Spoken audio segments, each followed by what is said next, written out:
Welcome everyone in Spline Design Studios Saturday. Man, it's hard to believe it's already been another week. This month is just about over with. Gonna be looking at another month here, right around the corner. Hope everybody's doing well. Just double checking all the audios here, making sure everything's going good. We had a little bit of an issue on Wreckfest Wednesday.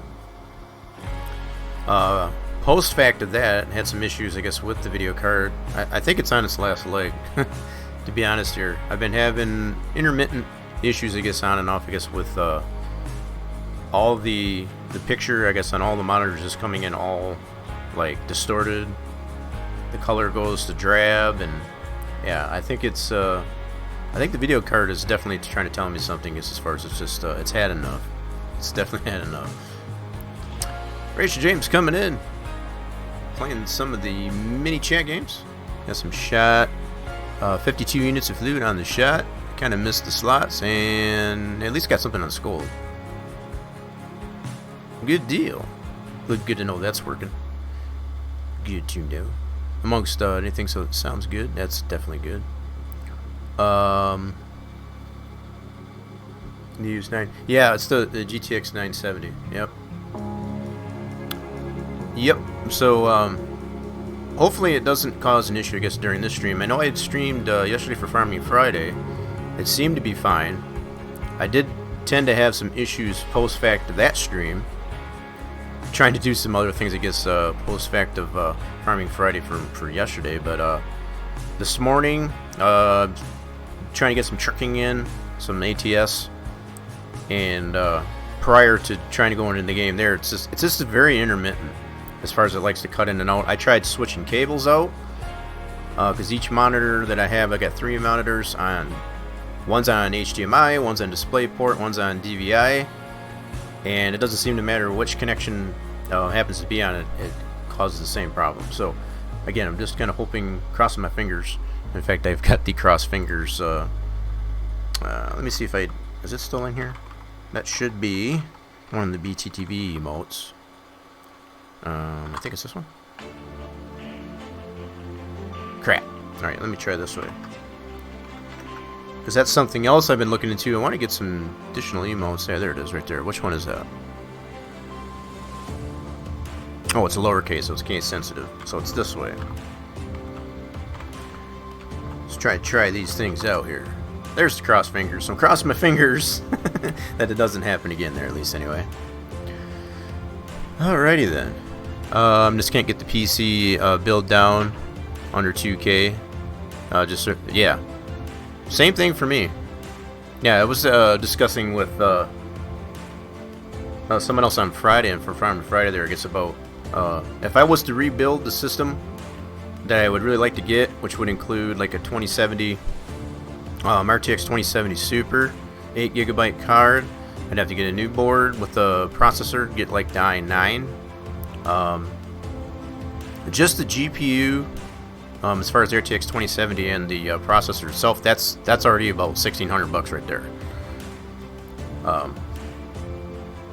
And the bulk of that cost happens to be the card. It's not so much the CPU as much as the GPU. The GPU, I've not been able to find any of the 2000 series for under $1,000.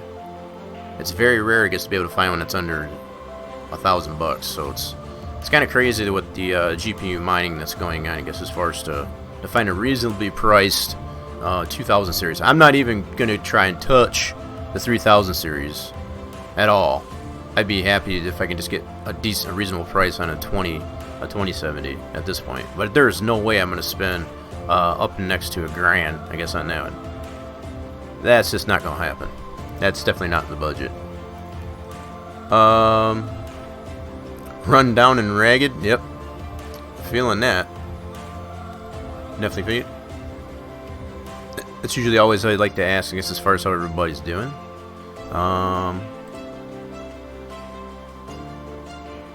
Sad to hear about that.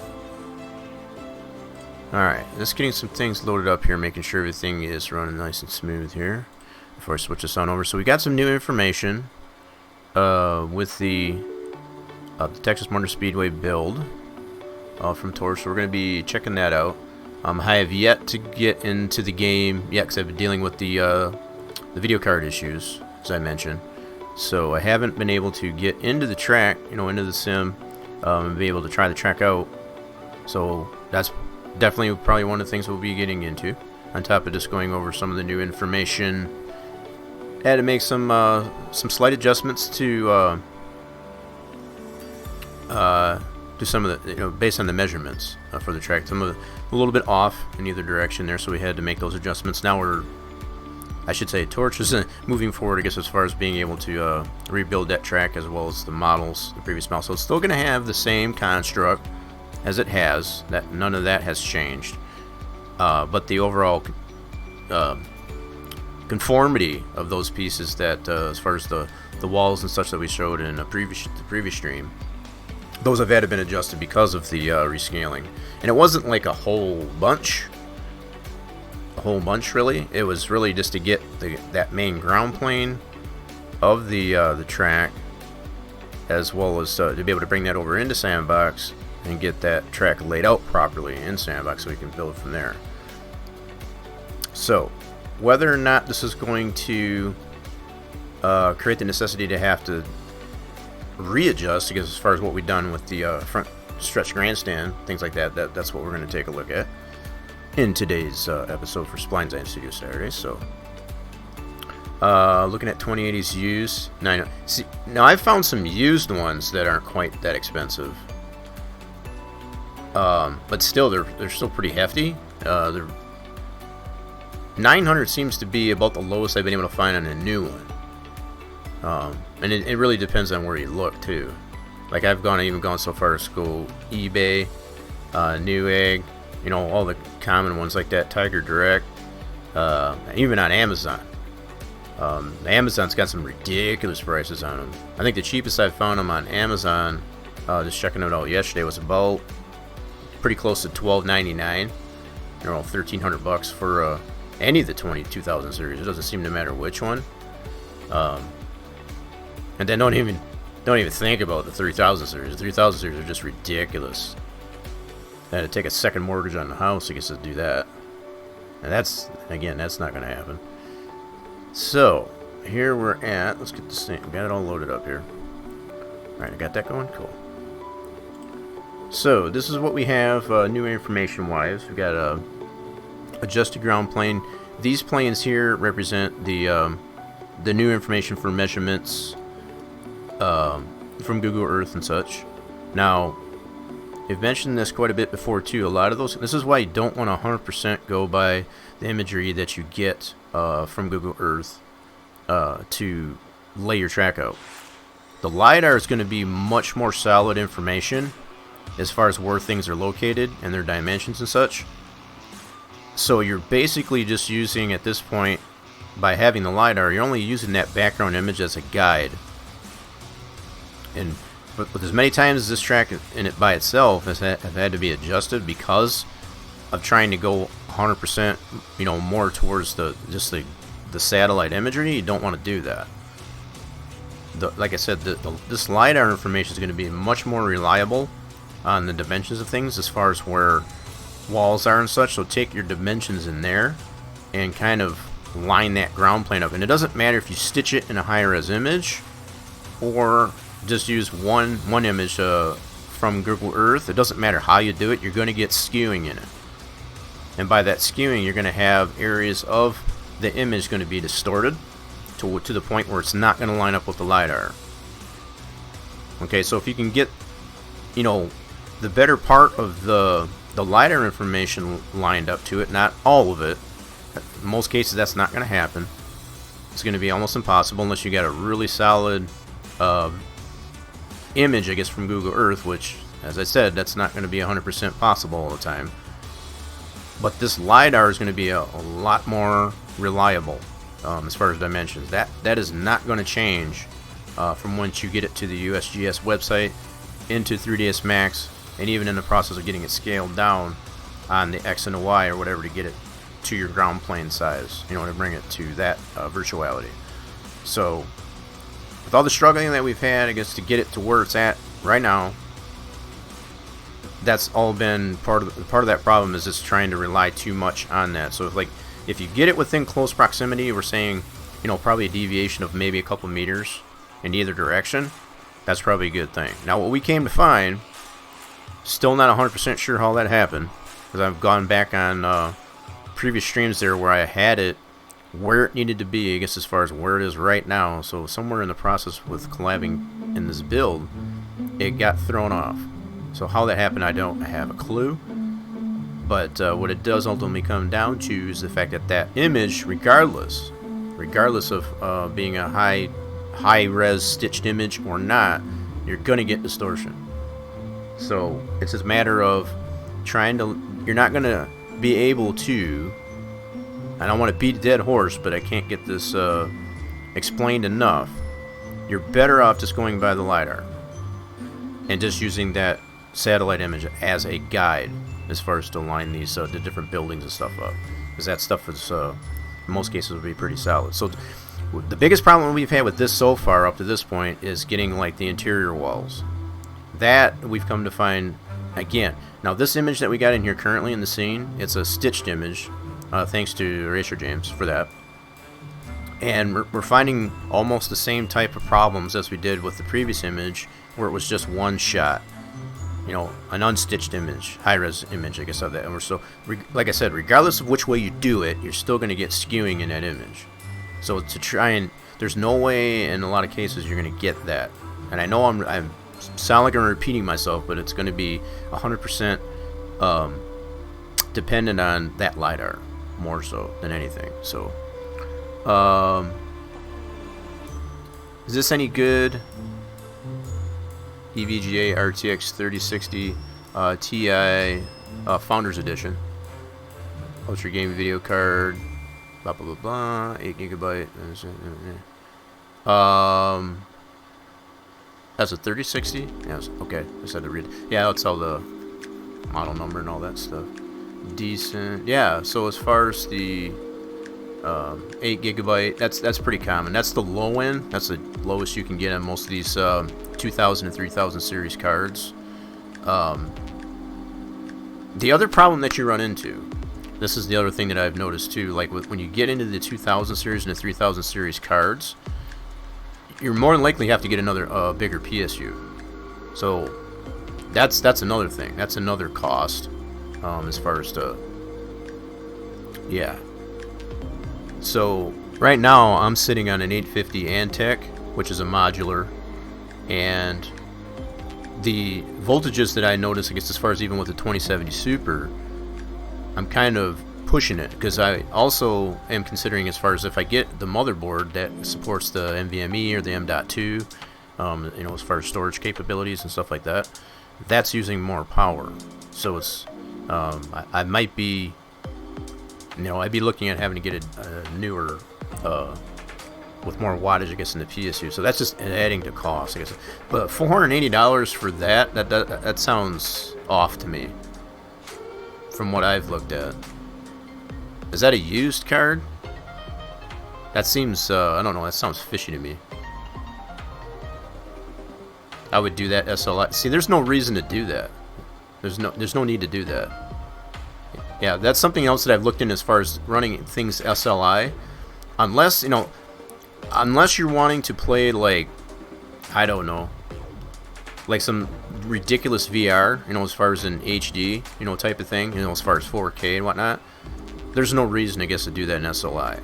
But I mean, if that's what you're looking to want to do, I'm speaking from my own self, I guess, as far as running like two cars identical like that in SLI, that's just ridiculous.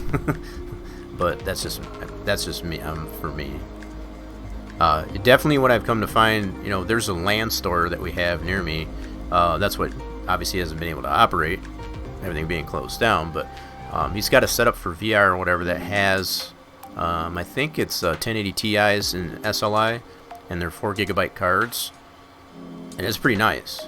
That's definitely pretty nice. But he's been speaking about wanting to get that system upgraded, I guess, with either 2000 or 3000 series in SLI.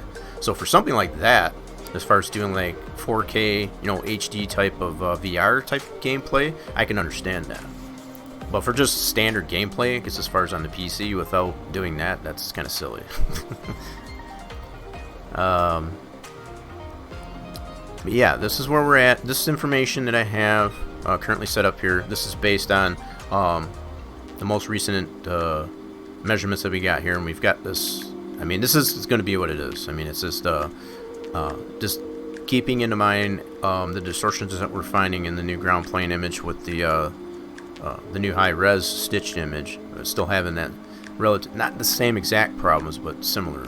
I guess as far as the skewing, not everything is going to 100% line up, but this information that's in the LiDAR is 100% more reliable. So that's where we're at. You can't find it in stock anywhere. Yeah, so the one that Torch mentioned there, where the heck is that one at? Where's that card being shown at? Now, if it's on Facebook, you know, as far as the marketplace, I don't even want to go there either. Nope, I've had my fair share of problems, and I'm not saying it was, but I have my fair share of problems with buying things, I guess, on Facebook, so that's definitely not an option. On Amazon? That's kind of strange. That's really strange, because what I've seen in the last couple of days as far as just me shopping around, that's, I don't know, that almost seems like a misprint. Because I have yet to find a 3000 series, let alone a 3060, I guess, for that cheap. So I'm not saying it's not possible, but it's, from what I've seen, that's not been the case. So I'd be a little bit fishy about that one. Okay. So this here, so what I wanted to bring up here now with all this information, so I also have this in Sandbox. I took the initiative of applying the front stretch grandstand that we've completed in the previous stream to this new geometry of the track, just to see where we're at. So let's go ahead and load that up. Yeah, it should be this one right here.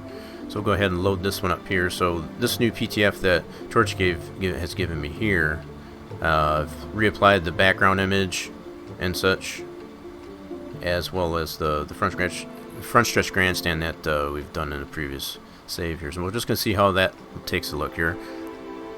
This is kind of my first really good look, I guess, as far as like that. I've been super, like I said, I've just been trying to work out this issue of what's going on with the card itself. I'm just hoping it holds up, I guess, during the stream here, because I know on my end, at least anyway, as far as on the monitor, it gets all pixelated, so it may not even come across that way on stream. But I'll definitely let you folks know, I guess, as far as if it does on my end. My only defense as far as to be able to potentially correct the issues is just to reboot the whole system, which means I'd have to shut down stream, restart it all.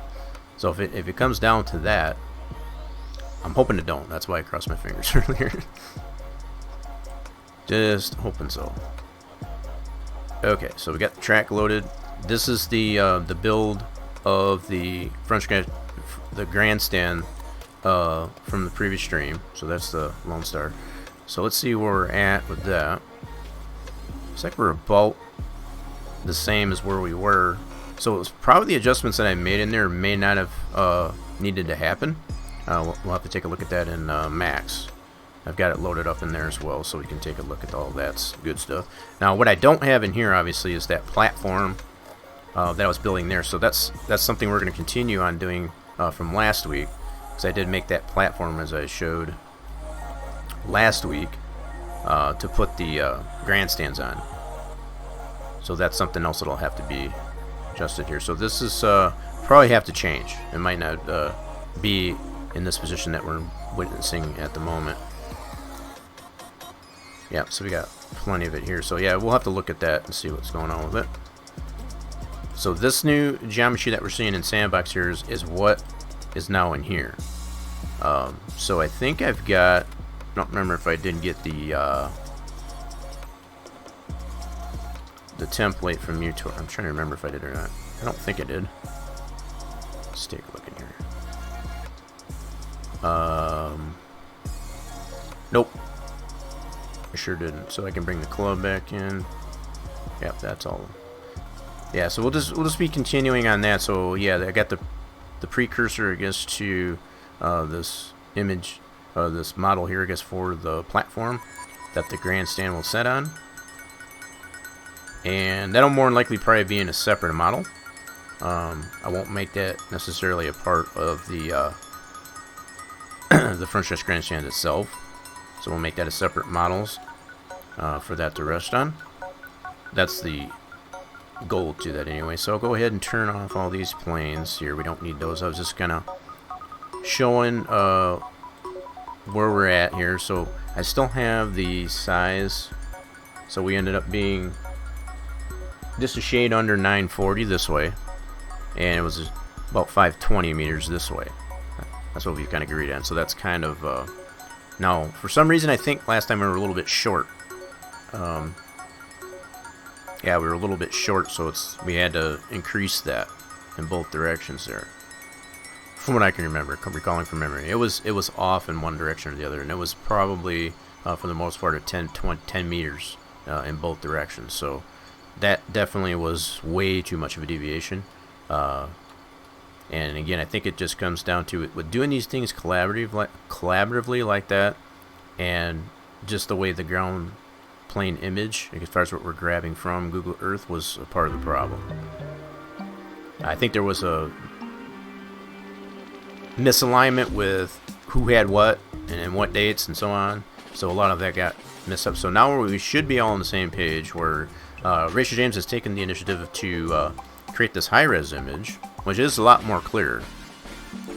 I will say that, but the fact that we're still seeing skewing in there, especially on the apron area, as far as the interior walls and such, that's still very evident.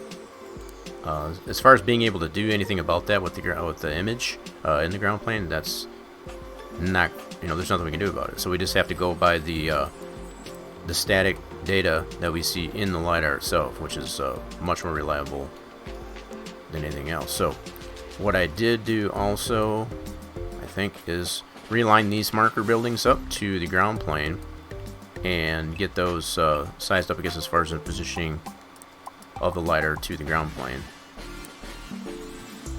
Yeah, so majority of those that I've got that. So that's just to confirm. So basically what Torch had originally done was put these on the ground plane itself, get those into position, and then lined up the LiDAR. So if I take the ground plane, which is at 0, see if I can highlight that.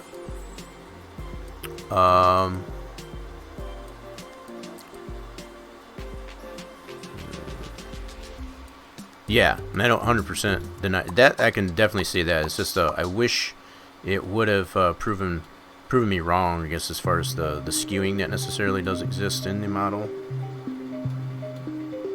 What the heck is going on here? Hey, are you freezing up on me? You better not. What happened here?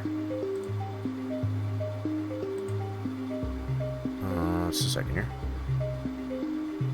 Oh, there we go. Freaking picture froze up on me. I thought it was going to crap itself. Alright, there we go. Just had to make sure. So, yeah, this ground plane... Come on, there you go. Yeah, it's chugging pretty bad. This ground plane is at 0 on the Z.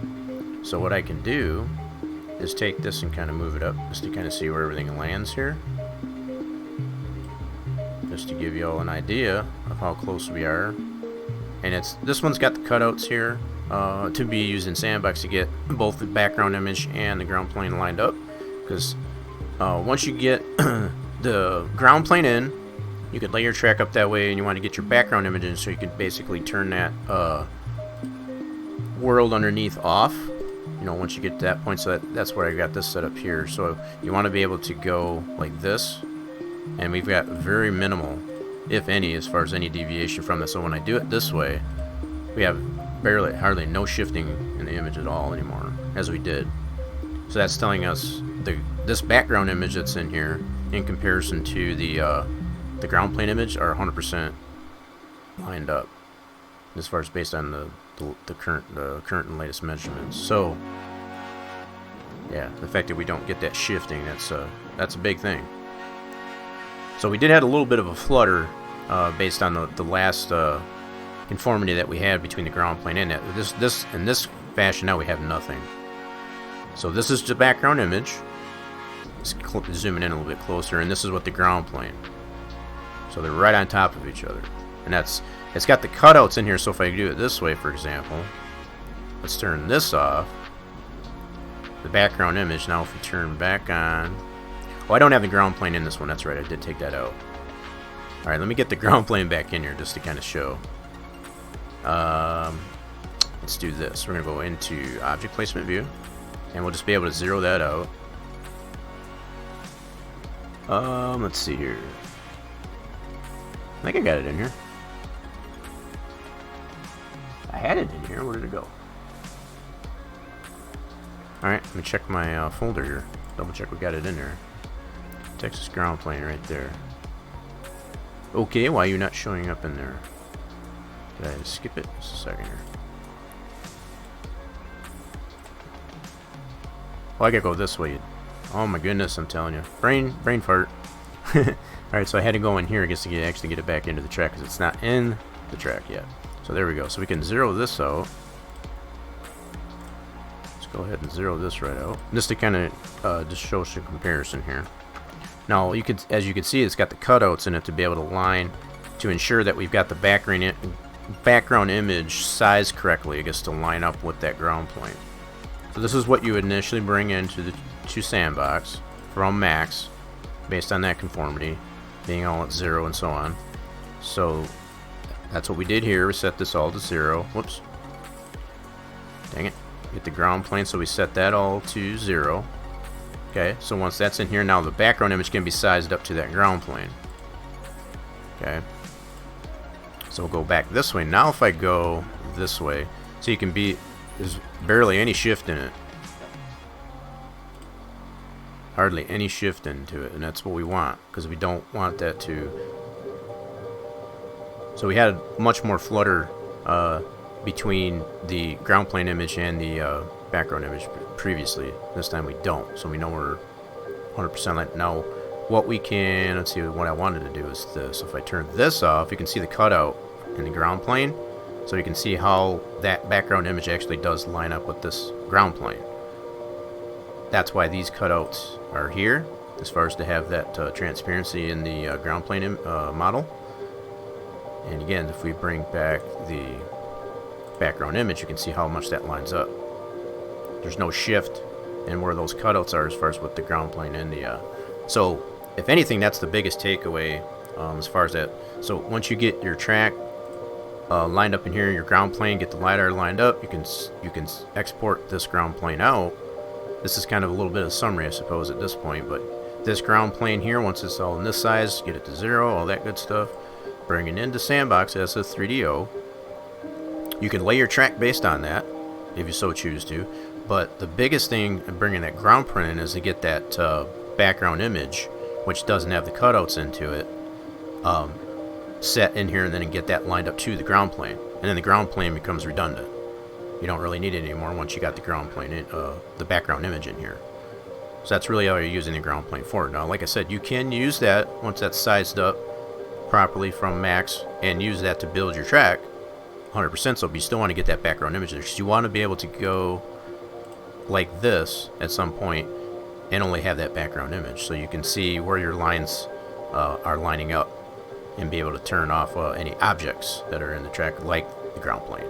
So that's one of the benefits of being able to turn that model for the ground plane off, so you can see where your lines are going. Now, with all that said, we can see how Torch has got this latest build of the track pretty well lined up, and he took care, I guess, again, to making sure you don't have too small of a segment that's less than 6 meters.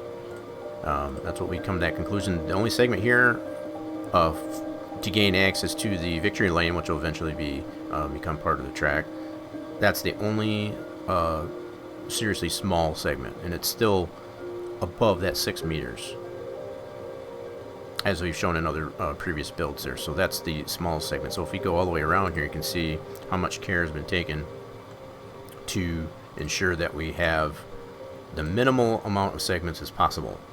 And Torch has even still gone so far to, just as we've shown before, he's added this wall property in here to have that collision for the walls, but all these walls in the interior are all a model, as opposed to a geometric wall.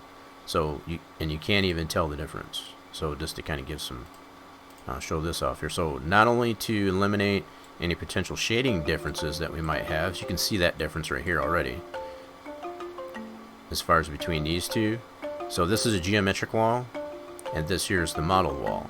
So this is something else we'll check out, I guess, once we test it in the sim, to see if there may or may not need to be any adjustment to that. Now, in previous tests, like that, we found out that wasn't that didn't become the case, but we'll find this out. But all these walls in here are all modeled, as opposed to being geometric. It still has that geometric wall with no textures applied to it to give you that collision.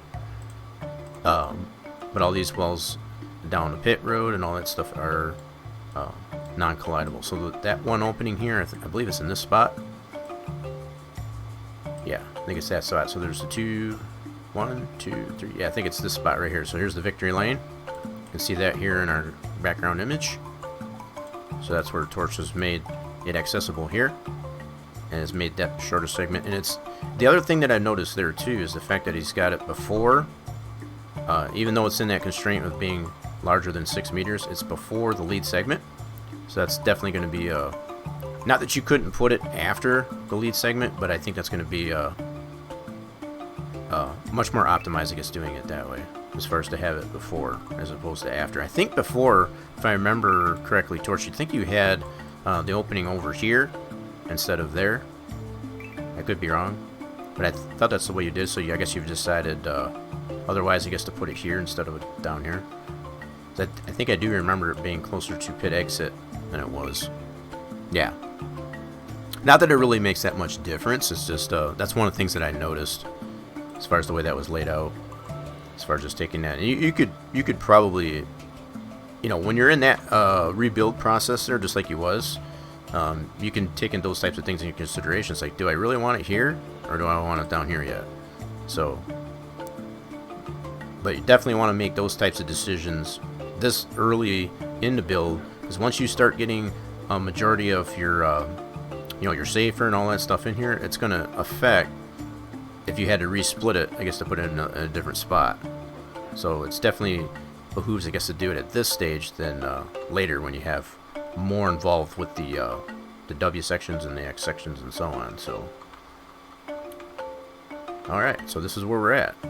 Background image. That's what this is, what we're showing here. So we'll bring the textures back in.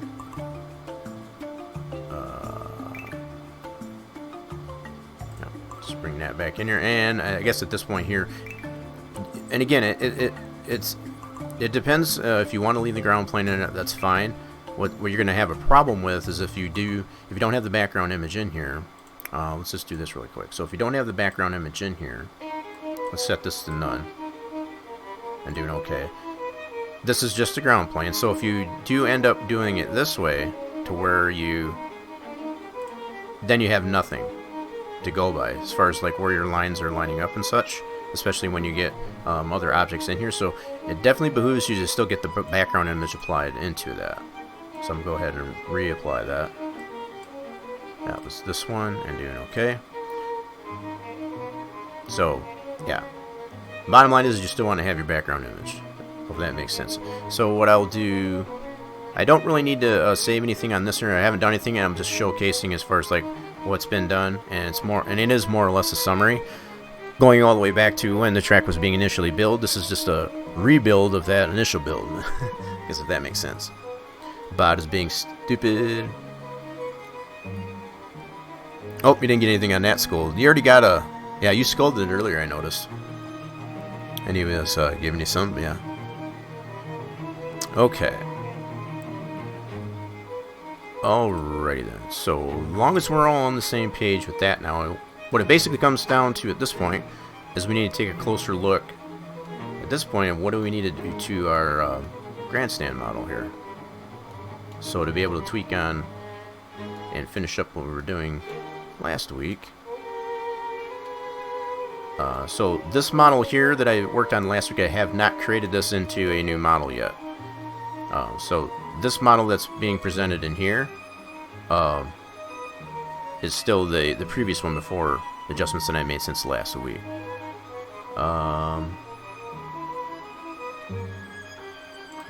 Yeah, let's bring that all back in like so. There we go. Okay, so I'm really kind of pumped in a way, I guess, to be able to try this initial. I need to get some texture applied to this platform, so let's go ahead and hide for a moment here this LiDAR. Wow, that's a lot of data. Alright, so this is where we're at here, I guess, as far as like that. And it's, I haven't, you know, fine-tuned it, I guess, to make it a little bit more organic, as far as like the slope of it and all that stuff. This is just a preliminary model, I guess, for that. Some of the things that I have considered, based on last week's discussion here, was also to, wait a minute, how'd this get out of whack? I don't remember what happened there. I think I was just, I don't remember what I did last week, to be honest, I guess, as far as to get things lined up, but this is obviously shifted. So we'll need to adjust that appropriately. Okay. No problem. I'm just refreshing myself, so I do have some things to adjust on this end here. More into the this platform for it than anything. I think I got this all grouped together too, I think, yeah. Yep. So I'll have to ungroup that to be able to get that back at that again. Oh, almost got the jackpot there. Missed it by one. Alright, so let's go ahead and ungroup this so we can actually do some tweaking on this platform model. Yeah. Let's do that. So let's do group, ungroup. So we should have all those individual pieces here to include our new platform, which is this one. So we're going to make some adjustments to this.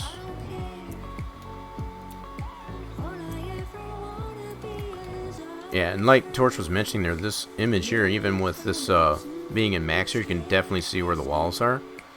As far as where the concrete, the safer, and then the steel wall, and then the shadow obviously there. So that does definitely come in a little bit clearer. Alright, let's grab, I'm going to put this on this selection tool. Yep, 2 vertices there, cool. And we'll just tuck this in under, like so. This is what I can definitely remember from last week as far as what we had to adjust. Now, if we also remember as far as, oh, okay, that might have to come up too, now that I think of it. Okay. Alright, so maybe not so much that way, but probably more up than anything. Okay, let's bring that back real quick. I just want to see something here. So I do remember we did start to adjust. It's coming back to me now. We did start to adjust the height of that grandstand platform down here, so we got that flush to. Oops, let's highlight this vert. Yeah, so we did get that flush to that. So what we were doing is taking the vert on the Z on the grandstand and actually getting that snugged up on the platform to that. Okay, that's where I remember it left off. It took me a little bit, I guess, to kind of get my bearing straight. But now we can clearly see that. So we did get these, not so much snapped to it, but just kind of copied that Z value from this and actually applied it to our platform to get that nice and snugged up there. Because if we remember, what we did end up settling on too, as far as to make this platform, was the actual seating area. And then we just scabbed on what we needed to, I guess, to get that hill effect on either end. Like so. But it definitely still does require a little bit of adjustment here, as we know. Alright, so what I need to do is grab the Z on this one here. Copy that, and then we'll go into the platform and actually transfer that to this vert. Like so. Yep, just one vert there.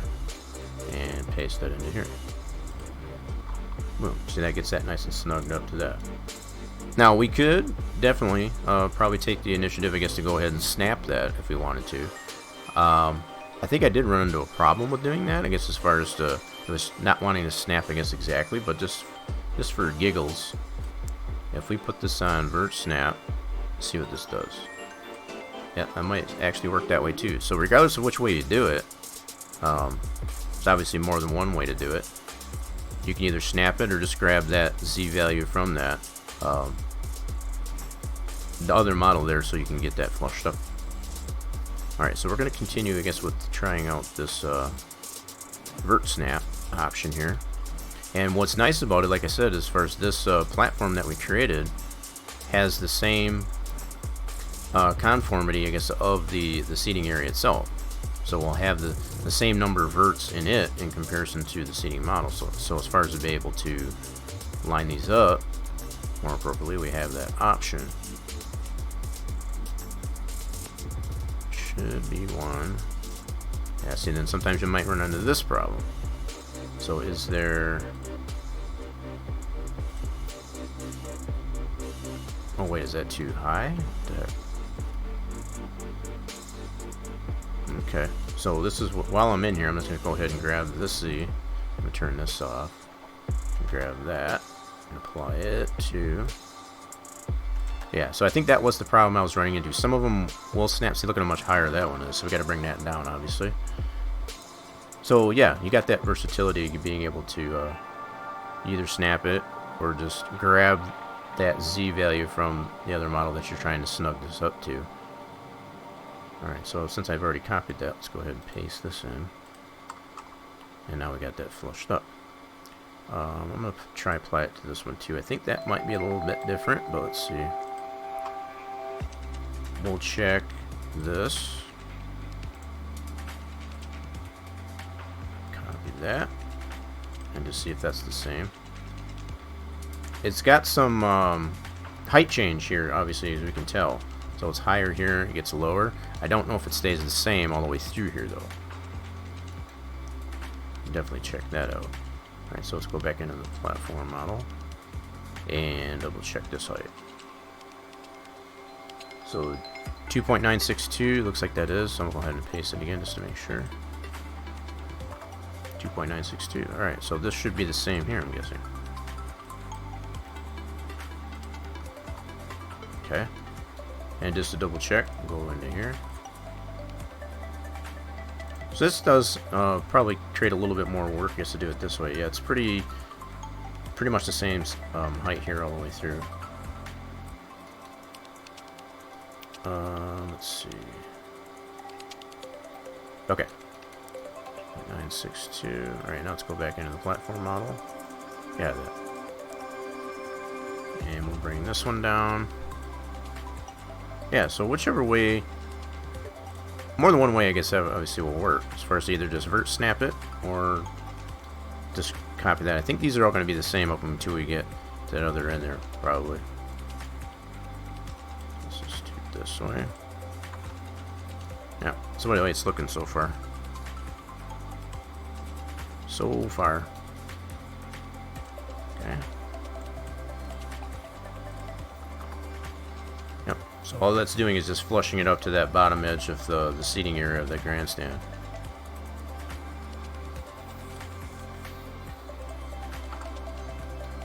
And that's where we left off last week. Yeah, so we'll get this thing in a much more precise conformity, and then we'll get some texture on it. And whoops, see, that's a little bit different here. So let's go into, let me check between these 2 points. I might be able to get away with, hold on. Let's try a Vert Snap on this out of curiosity. Let's turn that on. And we can snap it that way. There we go. Yeah. So snap it down there. Cool. Oh, score tower got in the way. Next one's right here.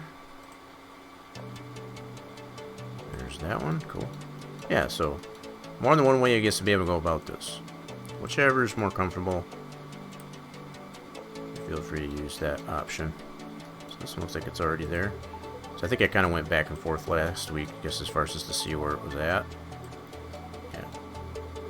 So probably the snap, if you can get that to work just like I've got this working, it's probably the better option. Whoops, that's got 2 verts there apparently. Yep, sure does. Alright. That might be where I scabbed onto it too. Okay, now for this end here, obviously this is where it tends to slope off here. I can probably get this to this same level here, just to get this flushed up, and then we can conform this better later on. Okay, so let's turn this off. Let's get this Z. Whoopsie. Let's get that Z, copy that value, and we'll apply it to here. Just to get that. Wait a minute. That didn't work. Okay, let's get the Z from here instead of there. Okay, I have to see what's going on here. Let's put that back. Go back into here. Grab this vert Z. Copy that value. And then go here. And apply it to that. That should fill straight up.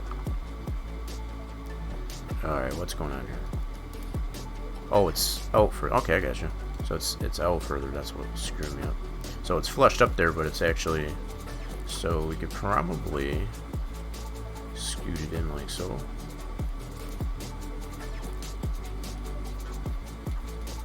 And then if we wanted to, now keeping in mind we want to keep this this hill part here semi-organic.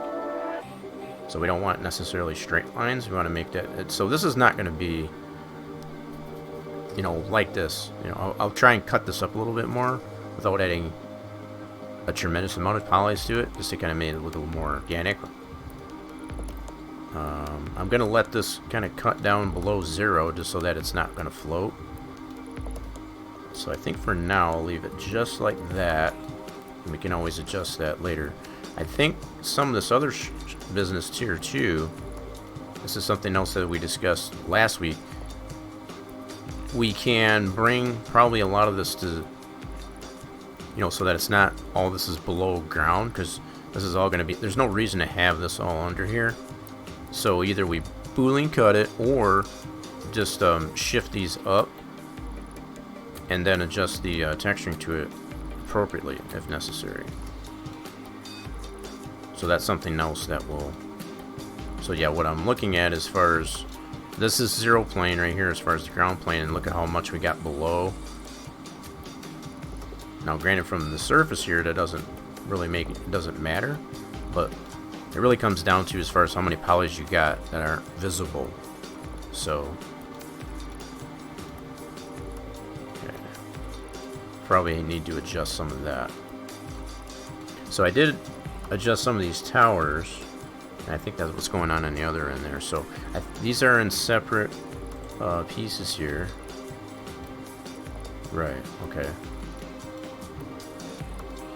So that's the next thing we'll need to do here is adjust. So I got some of these that are in there. Yep, this is one piece. One piece. Wait, there was another one in here I had. Here it is. So these two right here. And then what I did for the most part is just line these up with the LiDAR. But I could also, with this new high-res image that we have, we can line it up that way as well. So let's go ahead and hide this platform here real quick, for example. So we can see all these towers may need to be a little bit of adjustment here based on the ground plane. Now, if we compare this to the LiDAR, again, it's probably going to be much more conducive, I guess, to use the LiDAR information than it is the ground plane. You're only using this as somewhat of a guide.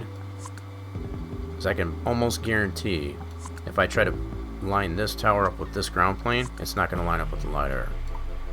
And that's just the distortion that does exist. The distortion is skewing that does exist in that ground plane image. Alright, so let's do an unhide the LiDAR. So right now we can see that this tower lines up with the LiDAR. See, but it doesn't with the ground plane image. So this is what I was speaking of, I guess, as far as it'd probably be much better. So this one, I need to get this one in position here, so I'll be able to. Oh, it is separated out, is it? Nope. I'll separate this one out and line that up with the LiDAR. That was something else that I had noticed there too, and I made note of that last week. As far as like these here are taller than these, as far as the towers go. So yeah, we can see how much taller these are in comparison. Okay, so what I need to do is segregate this out. And I think what I was doing is I was numbering these as Tower 1, Tower 2, and so on. Okay, so I may need to renumber these, because the way I did kind of off sequence here. So I might end up renaming these. So I might do this as Tower 1 and work my way over, just to keep it clean in the items list here, at least anyway. Okay. Okay, let's go ahead. I think I need to turn them on so I can see the selected faces. F2, just in case anybody was wondering. And what I want to do is go into here, select all these polys. We're going to detach this from the main model. So right now these are all still connected. So I want to detach these so I can get it into position individually there.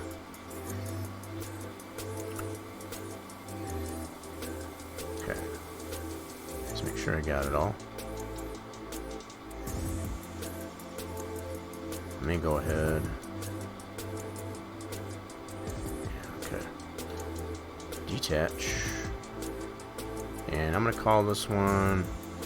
I've already got one in there. It's called Tower 1. So I'm going to call this one Tower 3 for now. Otherwise, it'll probably just tag on a letter or something because it's already got something listed as... Whoops. Tower 3. Okay. Now what I'll do is affect the pivot on this. Center that to it. Okay, and then I'll do some renumbering here. So this one, for starters here, let's name this one Tower 1A. Just to kind of, I'm going to relabel these. Okay, this will be Tower 2, right next to it. So I'll do 2A for now. And then this one will be Tower 3. Which is right there. Okay, now what I can do is just relabel these. And I've only done it that way just because the way Max would relabel that, if you put something that's the same name as what's already in the items list, it's going to rename it. So that's why I put my own there just for temporary.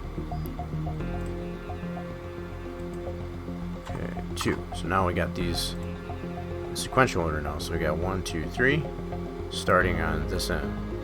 So that's 1, this one's 2, and that one's 3. And then we'll just so on and so forth. Okay. So let's go ahead and move this one to the layer. I'm gonna move, not move, but turn this off for now.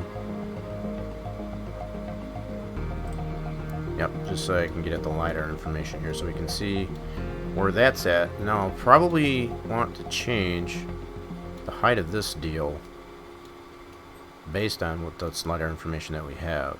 I think I want to do that. So I'll probably try to kill the two birds with one stone there. Okay. So let's go completely top down. So we get this in position like so.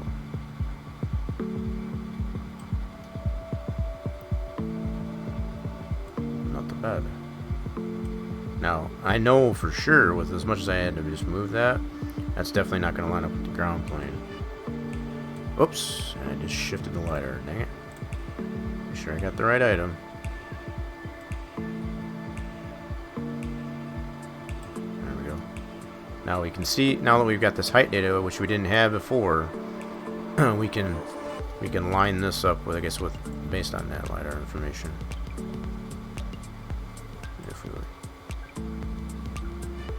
Completely take advantage of the use of that LiDAR. So we got plenty of it that's sticking below 0.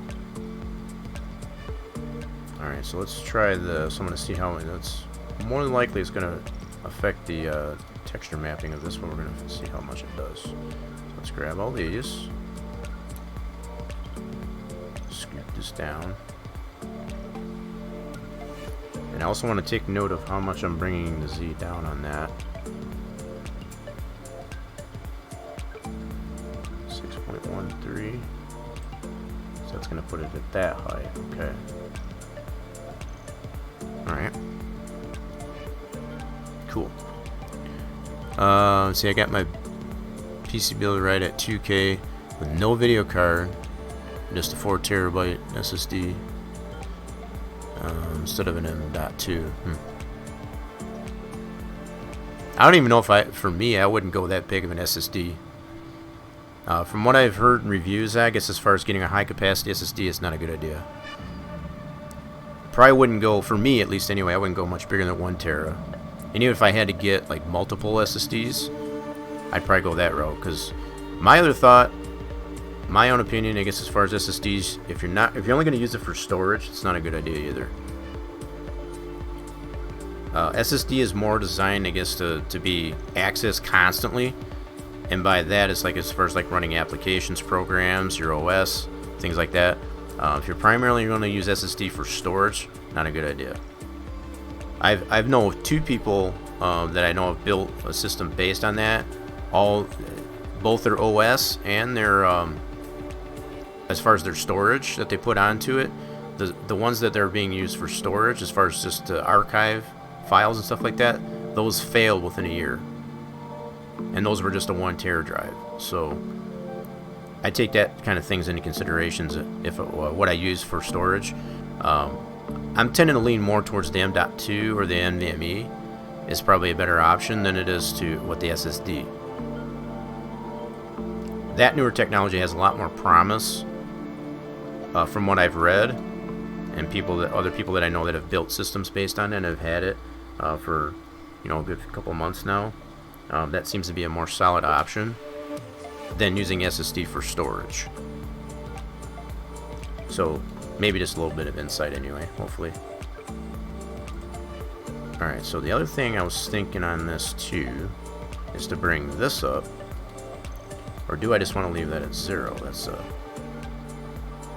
That's the other question, because I am going to I'm creating that platform, put that on there, so I potentially want to bring this this all to where the platform is, that height. So I think that's probably what I want to do too. Well, poo. Well, and I wasn't trying to, I'm just giving you hopefully just some insight, I guess, on that from what I read on it, because I've done a lot of research on that. Because if I'm going to spend the money I look at it, as far as being on a budget, that's things to take into consideration for that. I think too many people out there, they just be like, oh, SSD, it's just like, I'm going to get everything that, and I'm just going to use that for storage as well as all. It's like, that's not a good idea. And I think with this, like I said, with the M.2 and the NVMe technology coming out there, that's totally eliminating and basically redacting, I guess, the necessity for an HDD. It's coming to that point where the HDDs are no longer going to be necessary. So you're either going to have an SSD to run your OS and all your applications, and then use NVMe or M.2 for storage, and there's no need for an HDD anymore. No more mechanical drives.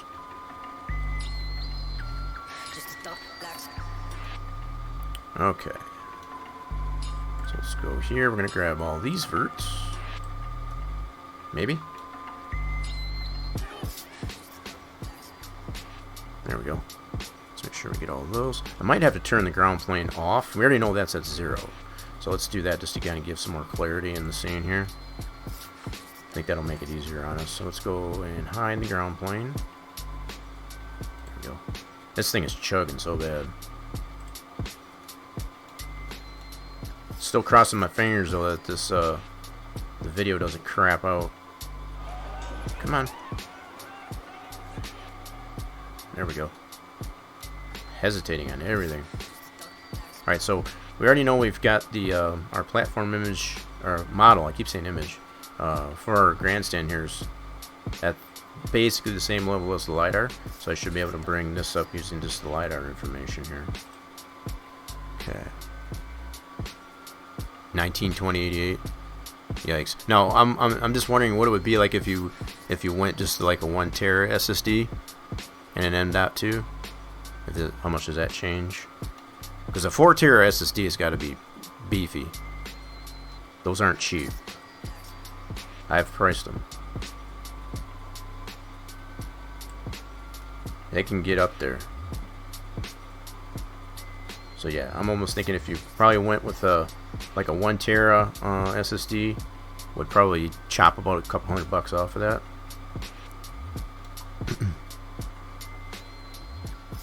Oh, I know how much they are. You don't have to. Trust me, I've priced them. There's just no way I would buy a 4 terabyte SSD. And again, that's just me. I mean, if you've got games that you like to play that's going to use that much space, games like Red Dead Redemption or things that just have a beefy install, that might not be a bad idea. May not be a bad idea, but I think even if you did like a pairing of a couple 1 tera SSDs, one to run the OS and just OS related items, and then put like your Steam games or your games that you play or whatever on the other one, that wouldn't be a bad idea. Probably not a bad idea.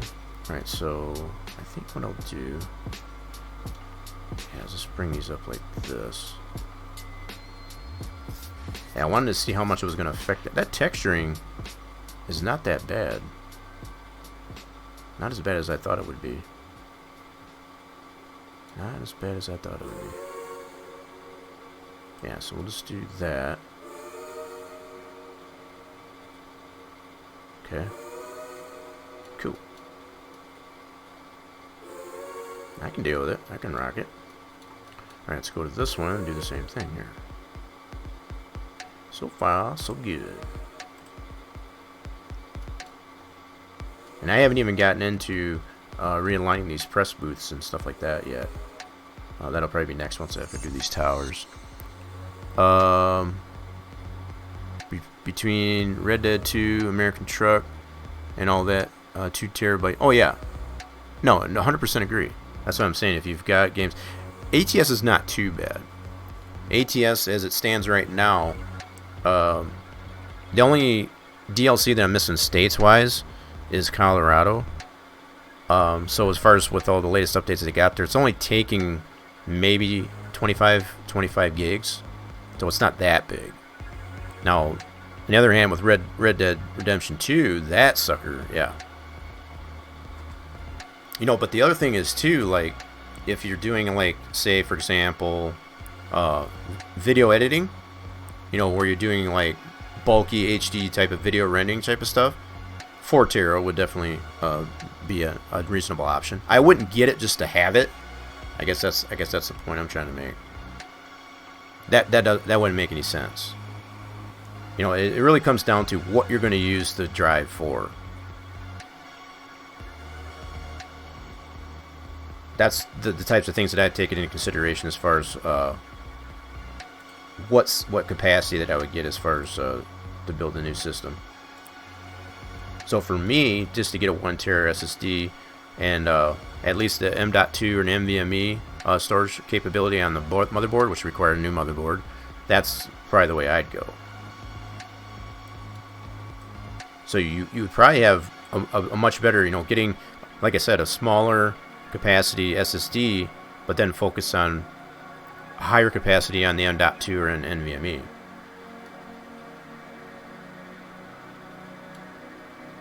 Okay.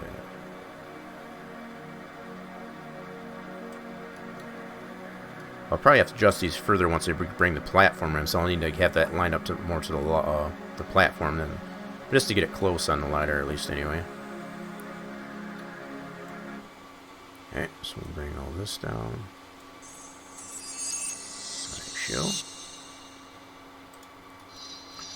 Now this one's at 43,463. I want to see what these are at and see if that's the same. So I'm assuming all these should be at the same height. based on the lidars. So we'll check this one out here again. So this one's at 43,463 on that height. Let's check it here. God darn it. Trying to solve every I currently have. No USBs, no HDD space, and starting. I don't have any problem with no USBs, but storage, just overall, HDD is what I struggle with. I just don't have the capacity. So definitely being able to go to M.2 or NVMe, and SSD would be just for the OS and the applications like 3D Max and so on. That's what I look at. 1 terabyte from my main drive. Runs very. No, that's a HDD torch. HDDs run hot. Yeah, I mean I don't have a problem with heat. As far as that, yeah, they do run warmer, I guess, than your SSDs and stuff. But HDDs is more mechanical, I guess, at this point. If you can get away from the mechanical drives, I think in the long run that's a better option. All right, so let's check this one. And I want to check the height on this one. So 43,463. This one's at... Oh, crap. I hate when I do that. Go back. Thank you. 43. That's definitely different. So we might have a height difference here. Okay. Fair enough. So I think...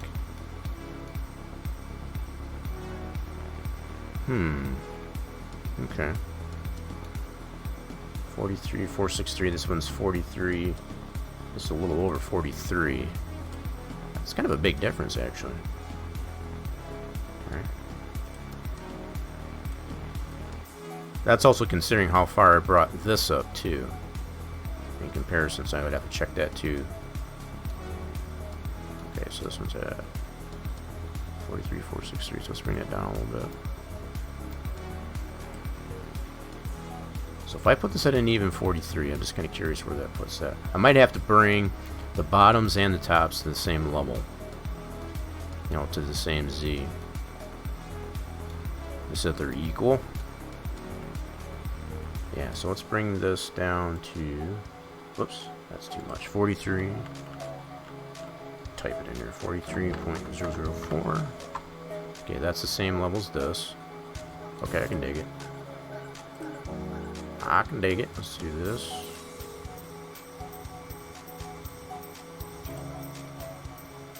Yep, 43.004. Cool. And the bottom won't matter too much, but that's going to clip into the platform just a little bit.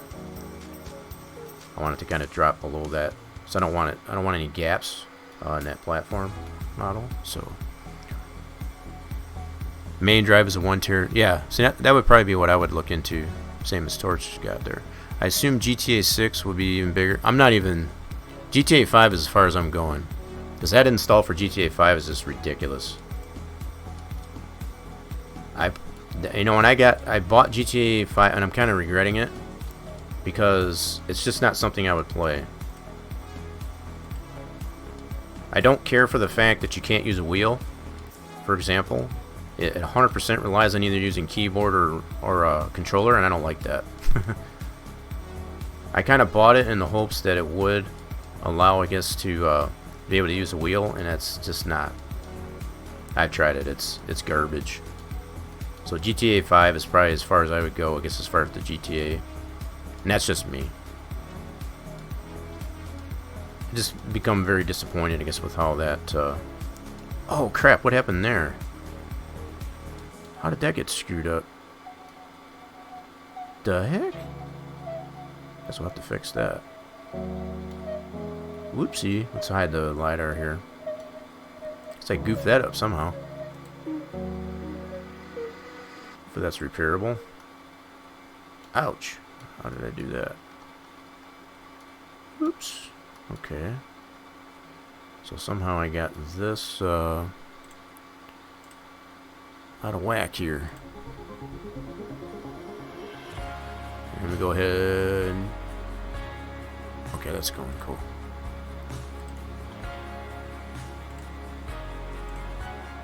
Ooh, had a little bit of a hiccup there in the stream. Cool.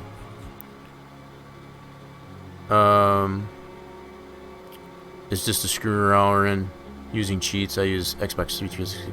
Yeah, see, I don't like to have to use a controller. That's my biggest beef with GTA. Especially on the PC. You know, on a console it makes sense. I get it. But for PC, it should have a better option there, I guess, to be able to use a wheel, and it just doesn't.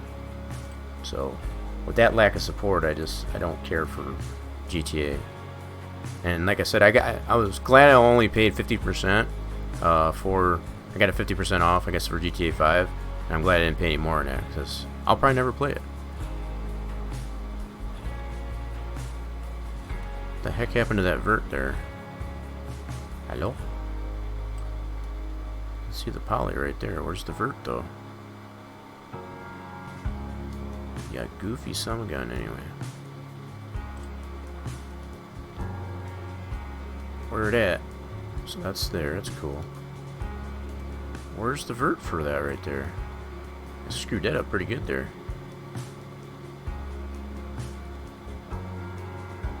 Where the heck is the vert? Doesn't even want to select that vert. That's strange. So it's clearly that probably got broken off, I guess, this corner here. But there's no vert there. Is that on a separate piece? Let me see here. You know what? That's probably what it is. I forgot. I probably, when I selected the polys to be able to detach this, I probably didn't select that. That's what it is. Look at that. Oops. Zoom back out here. Yep, that's still part of the main model. Okay. Fair enough. Fair enough. Alright, so let's detach that piece. Is that the one? That's not the one. Which one was that? That was... Shoot. What one was that again? Oh, right over here. So we need to detach this one here.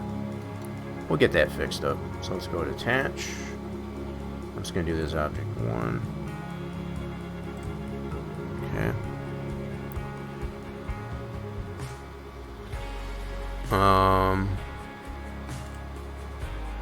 Okay, so now what I should be able to do, in theory, let's go Vert Snap. Grab this vert, we should be able to snap that right back to here. Cool. Same as down here. Man, I really goofed that one up, didn't I? Let's reattach all that. There we go. Now, probably what's going to happen if I change the,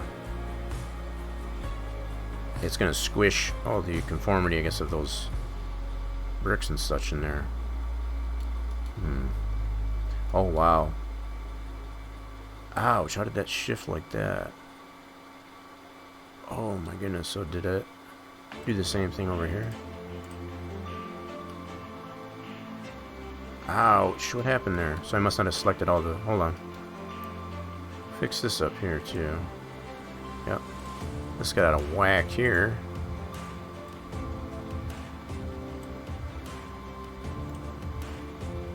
Oops. That's back. There we go. Yeah, I got that out of whack. Oops. Yeah, so the fact that it is kind of squishing all this, so we might have to retexture these. Just to kind of get that. Yeah, so the fact that we resize it, we'll probably have to UV map these, but that's okay. Yeah, just to get that look, I guess, as far as not being squished, the doorways and such, for all that. Yeah, so that'll probably have to be adjusted. That's okay though. No problems. Okay, so we got this resnapped here. I'm going to take this piece. That's tower 3. So we're going to take this one and object 1. We want to collapse that together.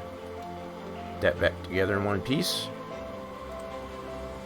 So we'll do a collapse selected. Okay, we'll re-effect the pivot, center it, make sure, and then we'll also do the X form.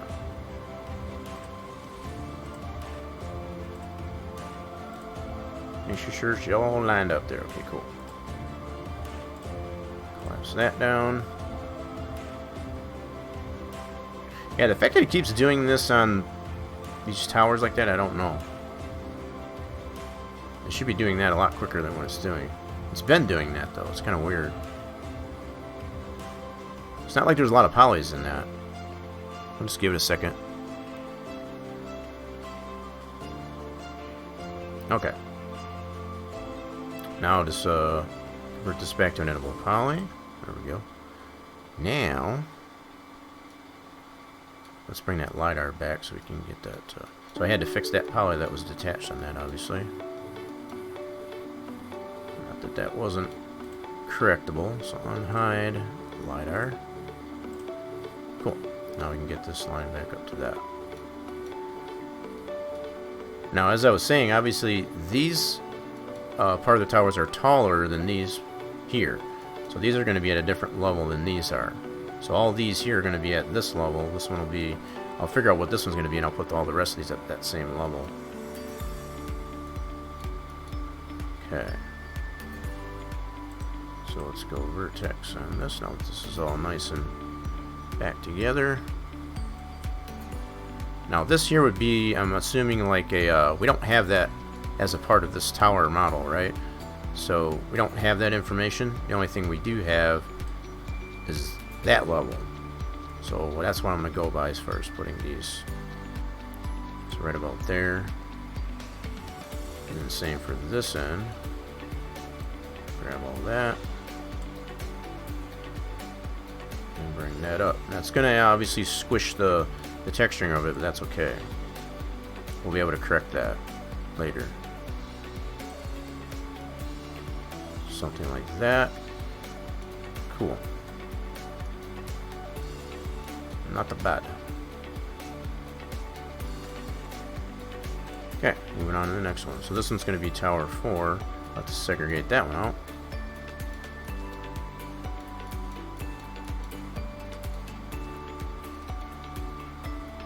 Yeah, so we got a little bit of the... we're going to do this step at a time. We'll do the towers first, then we'll do the seating area, then the suites. Let's go from there.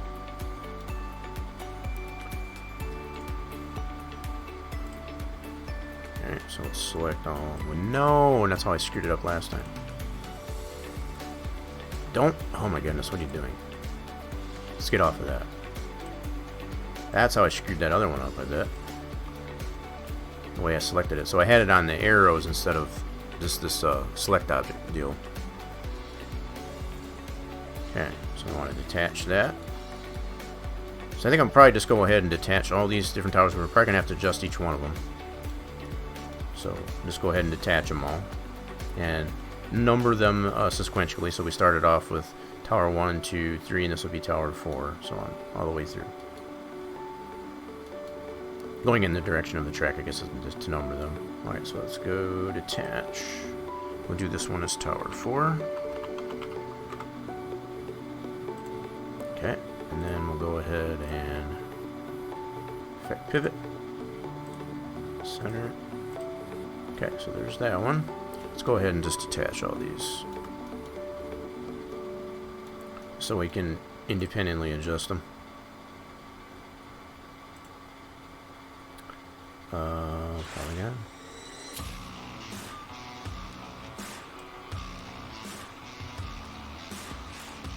Should I got it all? Cool. Attach. Do this one as Tower 5. Okay.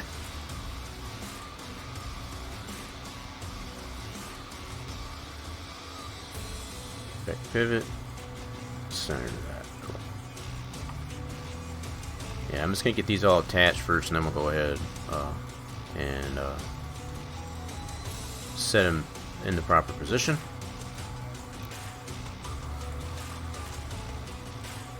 Based on the LiDAR information. Whoops. Okay. Attach. Tower 6.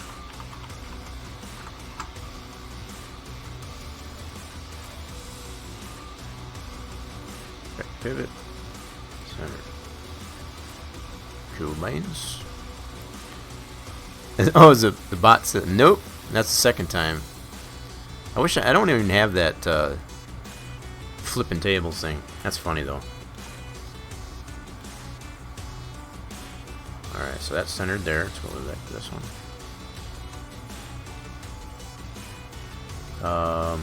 Polygon.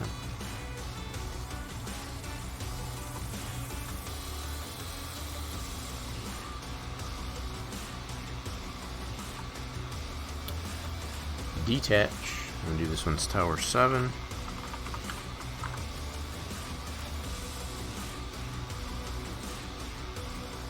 Alright, and pivot. Center. Full beams.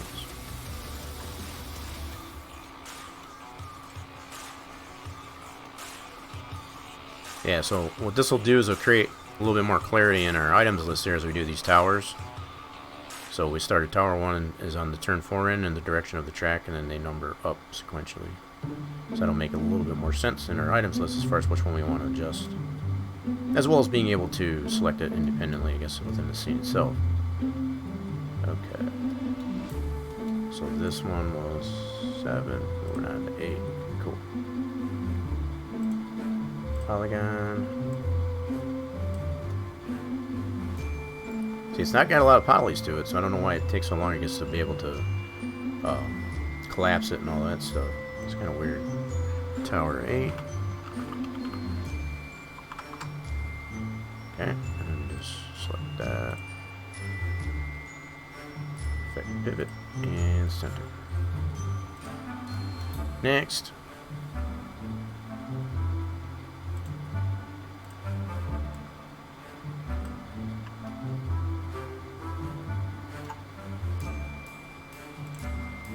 Tower, this one's 9? I think I got lost count. Yeah, I think that's tower 9. So 9, this one was 8. Yep, tower 9, so the next one would be 10. Okay, oops.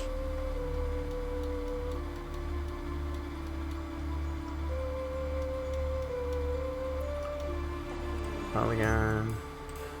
Oops. Carried away there. There we go. Oops, missed the top. Attach and tower 10. So that's probably about the middle of it, I think. Let me see. I was guessing. I don't know how many towers are actually in this thing, but I guess I was thinking 20. I could be wrong though. Let's see, let's do effect pivot. Center. How many towers do we have in this thing? Is that middle? Oh no, heck no. Okay, never mind. So we got 10, 11, 12, 13, 14, 15, 16, 17 towers. Okay. That's pretty close. We're only 3 off. Alright.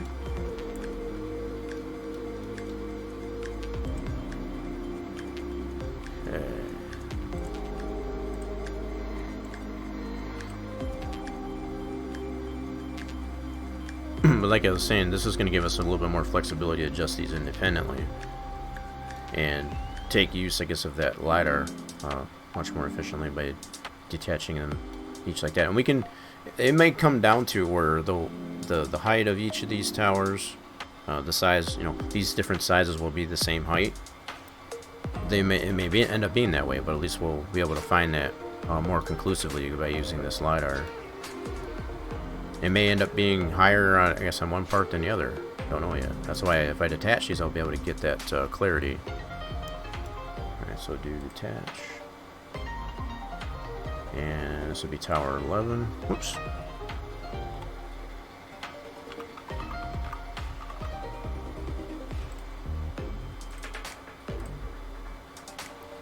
And then effect pivot. Center that. Cool. Next. So we got 17 total, so at least that gives us some idea of where we should be once we've got the last one.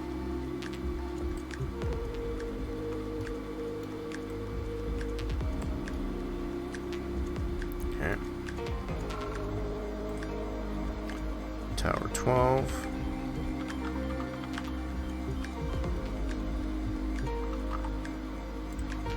Okay.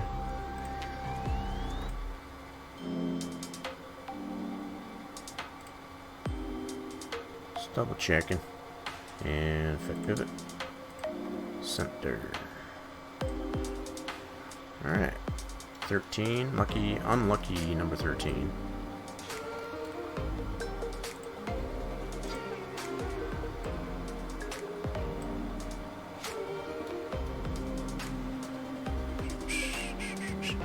What you doing? We're realigning our tower models, I guess, on our grandstand here for their track build. How you doing there, Dirt Butter? Alright, just making sure we got all the polys selected. Detach. And this will be Tower 13. So this is based on a previous build of this grandstand model for a previous build of the Texas Motor Speedway NASCAR track. And yeah, now that we have the LiDAR information, which is this green information, it gives a little more clarity of how much needs to be adjusted based on that. So we used, I should say, our good friend Racer James put this model together back in 2015 based on just a Google Earth image as far as the base model, and we didn't have the height data, for example, as far as to get it into proper conformity, I guess, in that way. Now that we have that information, we're just readjusting the model to that. You're good? Well, that's good to hear. It's good to know, I guess, that you're doing well. Other than just being cold here, as far as I'm getting tired of the snow and the winter weathers. That's about all. I want it to be at least spring. I'll settle for spring. Give me some spring weather. 50, 60 degrees. A little bit of sun. That'd be nice. It would be nice. It's wishful thinking. Alright, polygon. Select those. Go ahead and detach. And this is going to be Tower 14. Now, we're numbering these up sequentially upwards as we move in that direction. Same direction as the track, goes counterclockwise. Okay, and then we want to affect this pivot, center that. Like so, and next. Oh, that's the LiDAR. That's a lot of data there. Definitely don't want that. So we've got 3 more to do here. So, again, just to give more clarity, you can see how this green information that we have in the LiDAR information, that's real world information. The way we've got this scaled up here, I guess, to peak in conformity of reality, we can see how much our tower pieces here to our grandstand are off.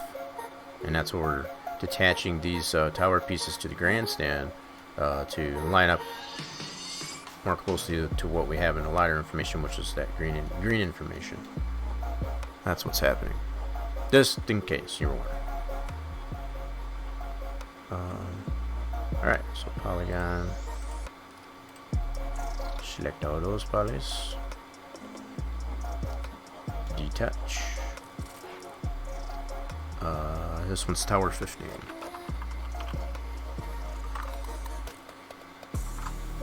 Alright. And then affect that pivot. Center that. Cool. Next, so we got 2 more to do.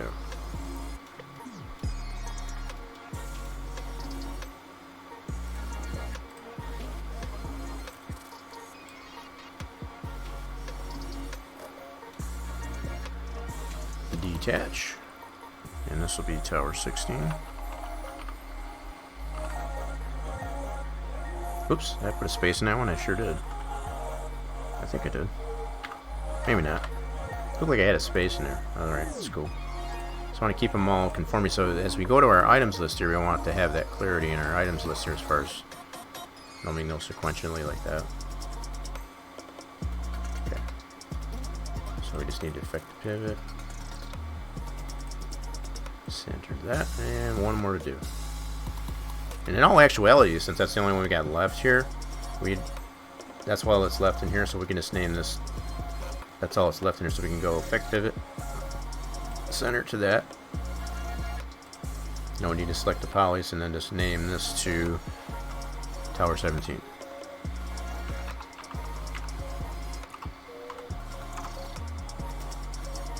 There we go. So now we got all the towers separated out, and now we can go ahead and adjust each of these towers. So I'm going to go back to starting on this end.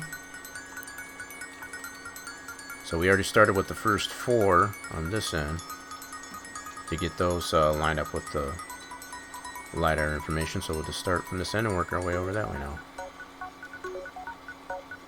I think what I will do, since I don't have the autosave on, let's do this real quick. So I'm going to hide this. I'm going to save this scene so we can just save our progress here up to this point. And so it'll take a little bit.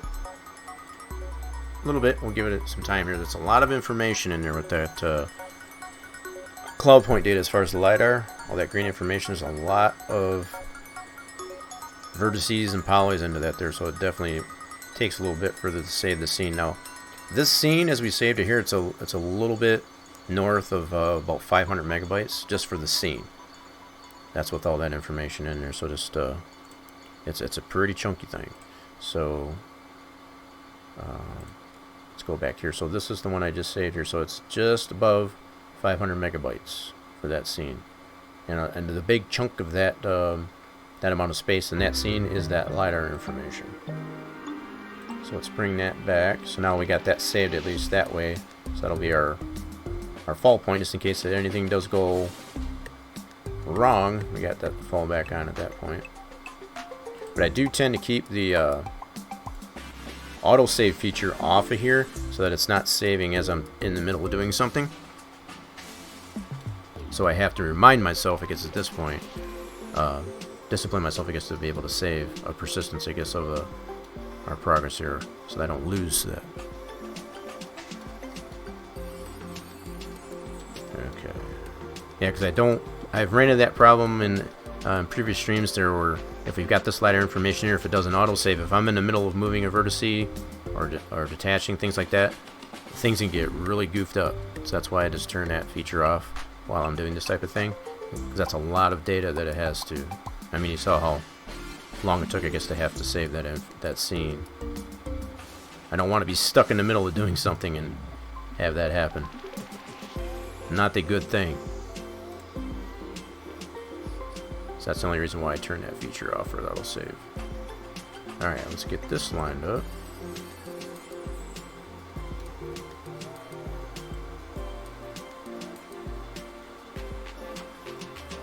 So for the most part, I'm only moving it on the X and the Y, and not the Z, since these two axes are highlighted. So we're just getting that lined up with the LiDAR, like so. And because there's a curve here, there's really no, there's not going to be the same coordinate, I guess, for each tower, because it's got the curve into it. If it was a straight line, obviously we'd have that linearity into it, but we don't have that. So we're 100% just relying on the information that's available to us in this LiDAR information. And we can kind of see where the backside of these suites are. So we're kind of using that somewhat as a guide. It's not perfect, but we can see where this tower lands, and they run flush on the backside of these suites here. That'll be the next thing we'll adjust once we get these towers into place. So we'll be able to tweak on both these towers, having them individually separated, as well as the suites once we work on that one next. So that should be good there. So these here, we can go back, set that to the same level as these here.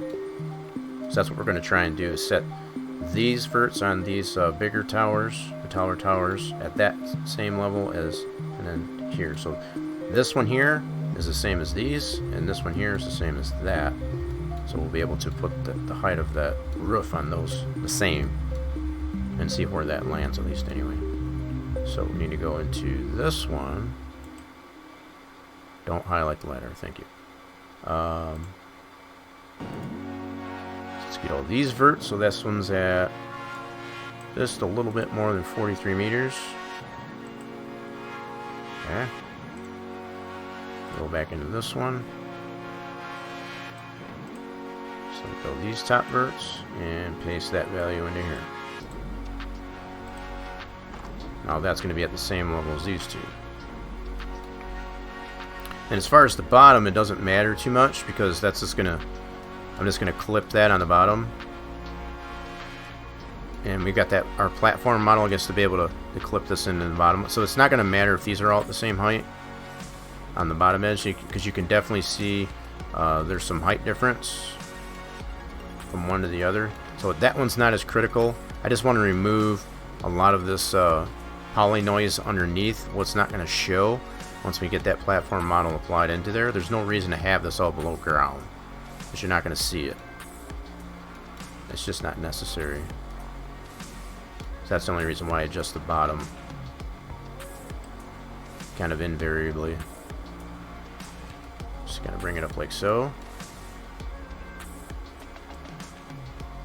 Something like that. So if we got a little bit clipping below it, that's fine. Just don't need all that below there like that. No need for that. Alright. Okay, next. So this one here. Alright, let's get that into position.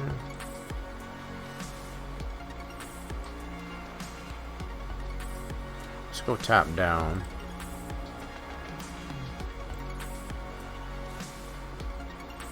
That'll work.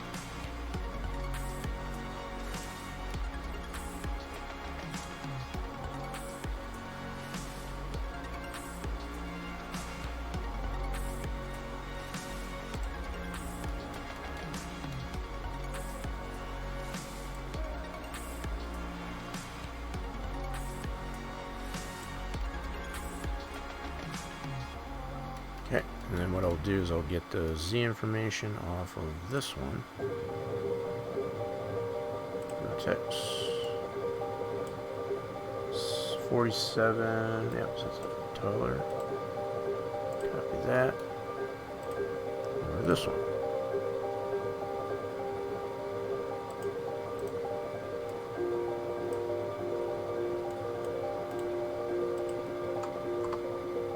Okay. Yeah, so that'll put that at the same level as that one. Yeah, there might be some more adjustment, you know, closer like that. We'll adjust the sweeps to it probably next to get that more lined up, I guess, as far as to where we got these positioned. One thing at a time, though. All right, so let's get the bottom.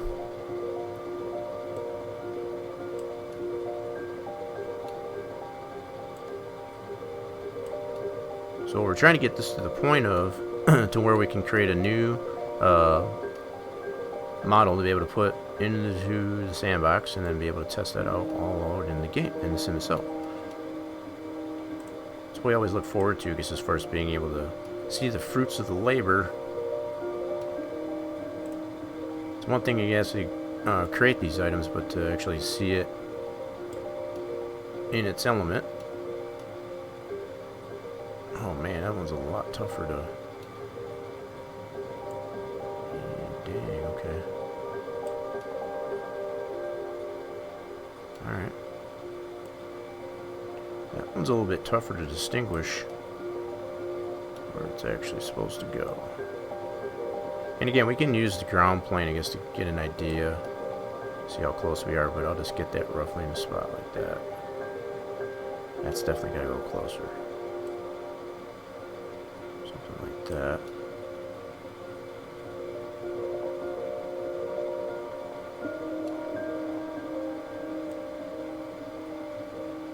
Shoot. Curved pieces can be a pain in the butt.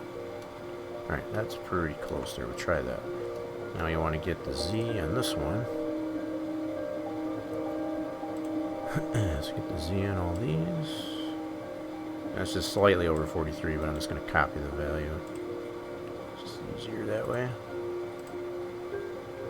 This way I know they're exactly the same height. Oh crap, what did I do? What the heck? Oh, did for the... Dang it! Stop clicking on stuff. Easy there, killer. And that thing chugged so bad when I did that. I'm glad I saved it. Alright, so we gotta grab this and paste it to here. So I did it on the whole model and not just the, that was a no-no. There we go. Okay, so that'll be the same level as that one. I'll just get the bottom.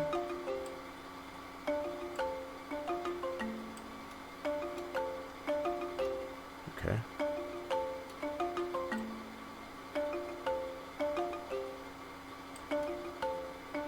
Alright, we'll leave it like that for now.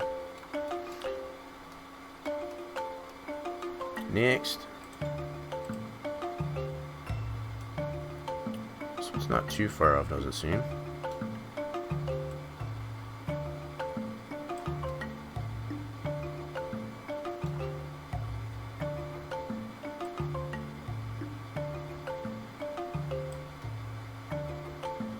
Going the wrong stinking way, you dummy. There we go. That's better. Now we need to bring it in. You can see how this chunkiness here, that should be right about there. Okay, that's better. Cool. Height of that is not actually too far off. Okay, so we'll go get the Z off of this one. Nope, not edge. Copy that Z. And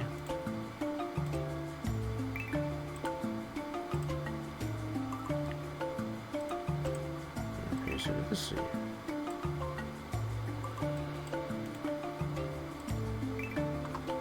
There we go. Yeah, so the thing that we're missing off of this original model is, like I said, is it's got like I don't know if those are AC units or whatever that's on those. We don't have that in the model. So I'm just going by the lowest point on top of these. We're not including that. Whether or not we add that to the actual model, I don't know yet. I'm not really too worried about that. Okay, so let's get the bottom ones here.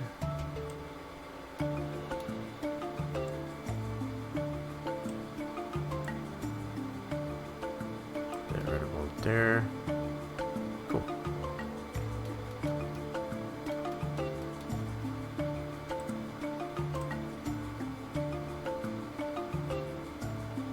This one's actually not. This was almost straight on here. Let's go top down.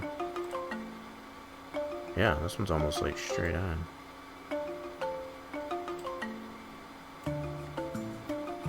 Doesn't have any angularity, I guess, in that as much as the other ones, though. Anyway.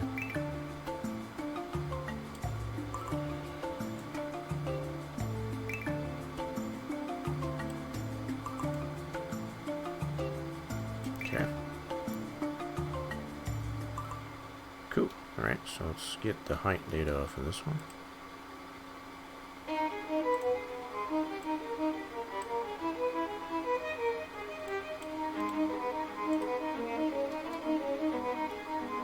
Add that to this one.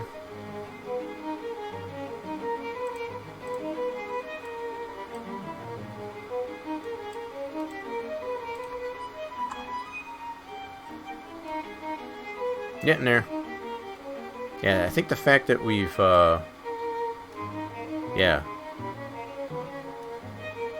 that clarity as far as like the different heights that are on each of these different types of towers, that's definitely going to change the dynamic of the look of that overall model once we get it back put together here. Because the way it is right now, before we do that, let's look at it this way. So they're all this, I think, the same level. I could be wrong.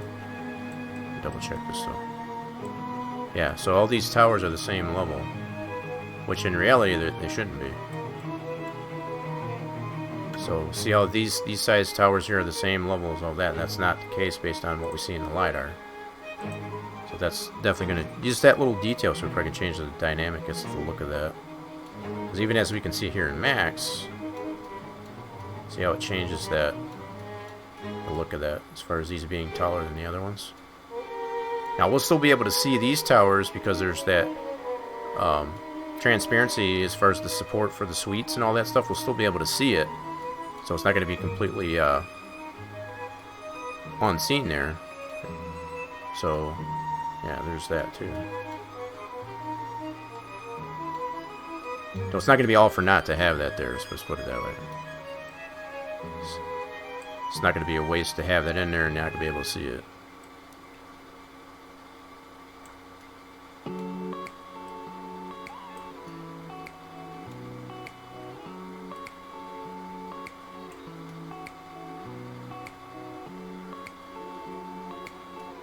Okay, we can go with that. Next. Knocking these out pretty good. Getting there. Okay, let's go top down.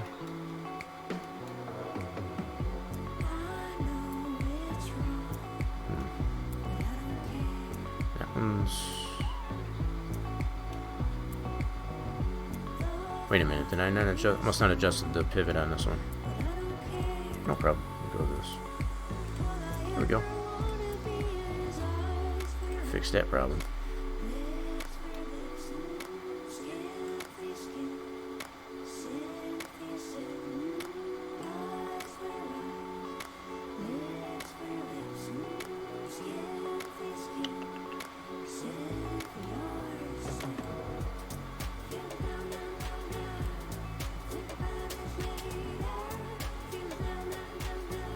Good there, so let's just get that like at the same level. I knew you were gonna do that, son of a gun. Trying to select that tower there. Let's see if I can get it this way. There we go. So get that height data.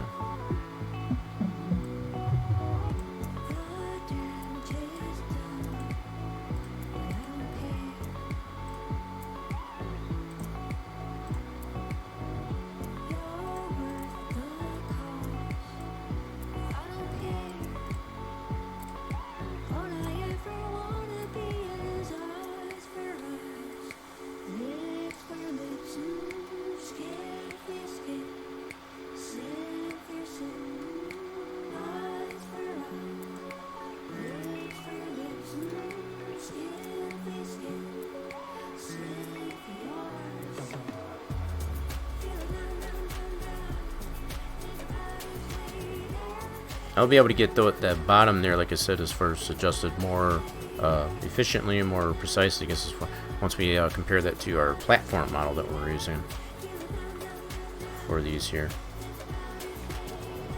So I might take a look at that once. There's lots of things to have to look at, I guess, once we. But I'll probably bring that platform back in and adjust that appropriately. Man, look at all the honeycombing, I guess, of that cloud point data there too. The way that model is in there. So that kind of gives us a little bit more clarity where that actually ends there. Very useful information. Very, very useful.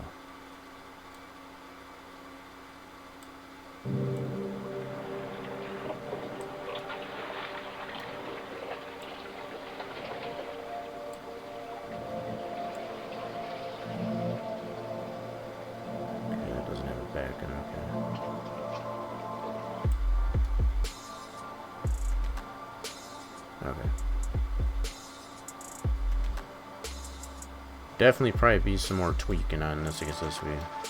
Some of these are a little bit more chunky, I guess, as far as the data that's in there. And I think there may be stairwells that are on the sides of these towers. I'm not 100% sure. That's probably why the way the towers aren't always 100% lining up with what the LiDAR says. So again, we could probably look at the ground plane image, I guess, to start to see how far or close we are to that in comparison to LiDAR, just to kind of get an idea. Once I get these all in position, that's what I'll look at. Yeah. Okay. So we need the height data off of this one.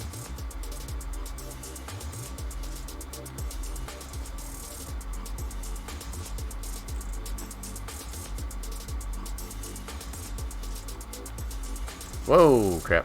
I moved that vert there. I saw that. What are we doing now? Seeing that, again, I got myself into that one here. That's probably how I screwed up that other tower, as far as to get that vert all out of whack. So you gotta be careful with that sometimes.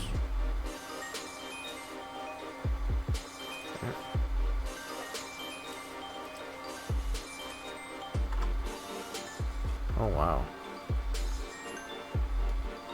This one must be lower. Okay, let me recopy that, make sure.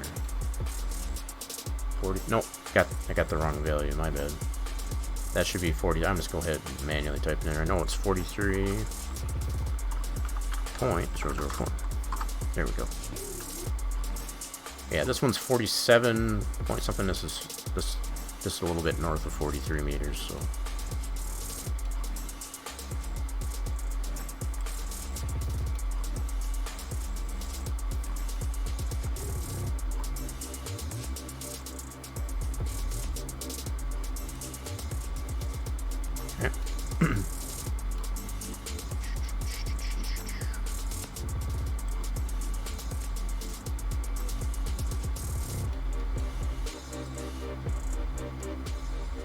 Yeah, see, these here tend to get much more closer to where they need to be in the first place. So I think I'm just going to leave that one there.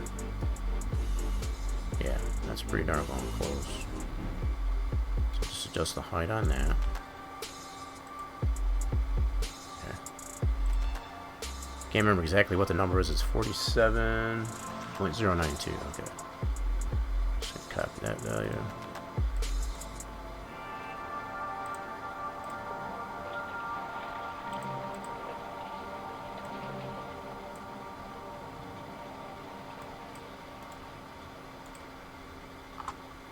Ah, I didn't get them all, dang it. Make sure you got them all the verts.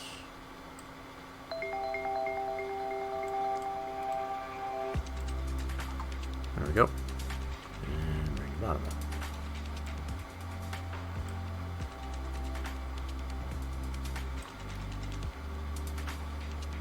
Okay. How many more we got? Oh, got a few more, yeah. Okay, cool. We're getting there.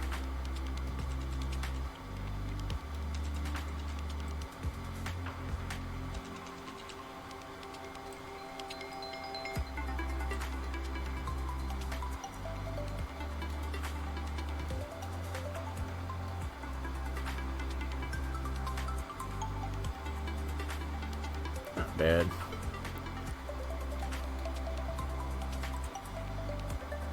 Shoot.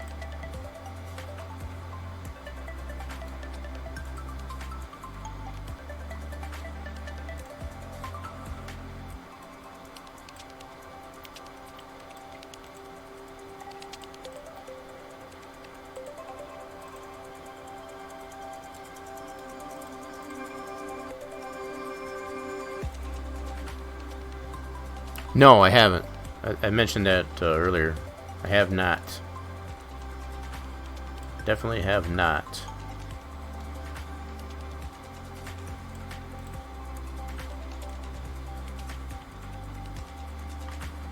And that's going to be the first initial drive on the new PTF, right? So the only thing I've looked at it as far as the conformity of it is just in Sandbox itself. So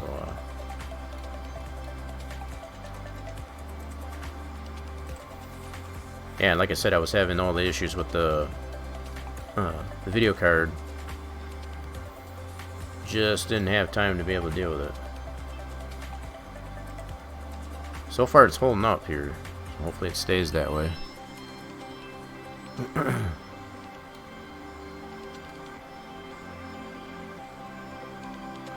That actually looks like it's not in a bad spot. Okay. We'll leave it right there.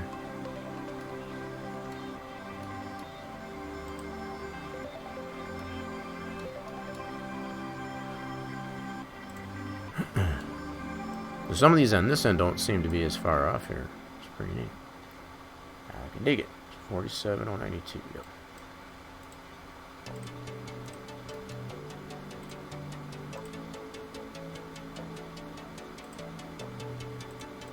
Whoop.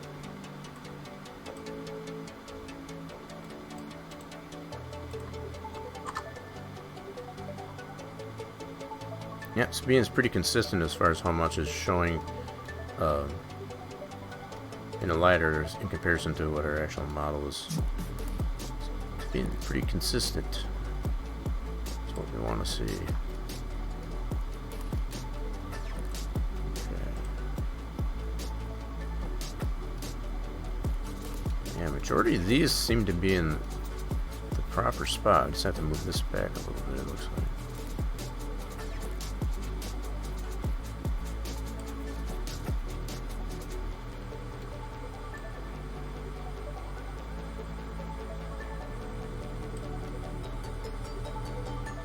Bad.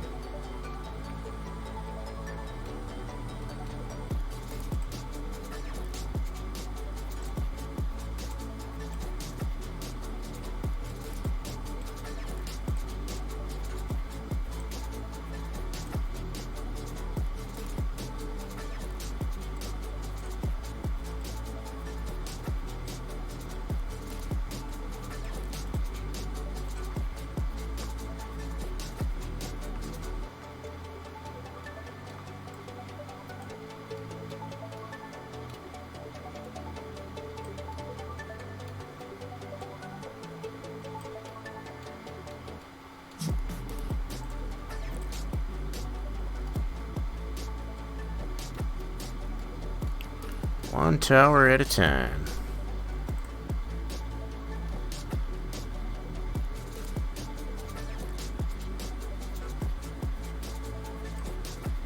So far I haven't had to rotate any of it, it's just been moving it either on the X and the Y.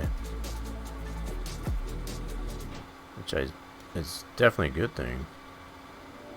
Because I remember in the previous adjustments that I made there, I was finding it necessary to have to rotate it a little bit. Which so far I haven't had to do that. So yeah, these are turning out pretty good.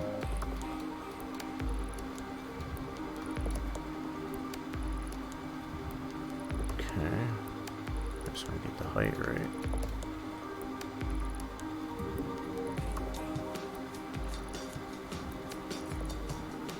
$192. I don't know what the record is, I guess, as far as what the current. Oops, wrong one. This one here. I assume that's pretty significant. I'm not a NASCAR driver, so I guess that's the other thing I take into consideration. I'm definitely not going to be able to run the same speeds that the professionals do. And if I am, that causes question, I guess, as far as if the track is built right.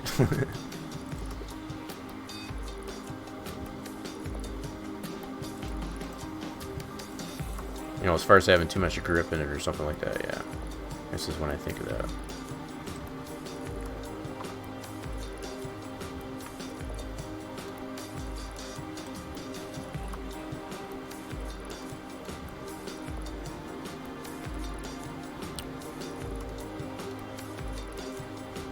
Has all that information been applied to the actual track INI yet? Or is that still, we're down to the last two. Nice.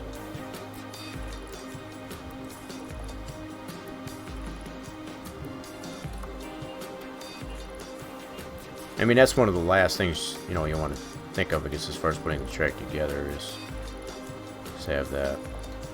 But it's nice to have it in the track INI, because when you load and you're testing in there, you want to see what you're able to get as a player in comparison to what it is in actuality by the pros.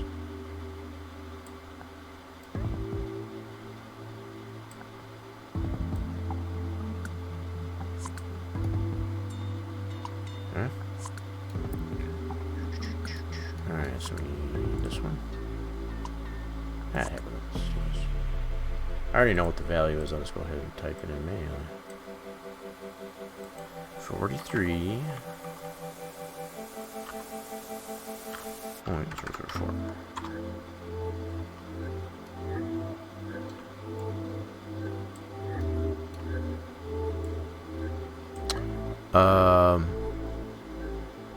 Texas mile record is held by MK2 2006 for GT German. That's not Cup though. I don't care about that information.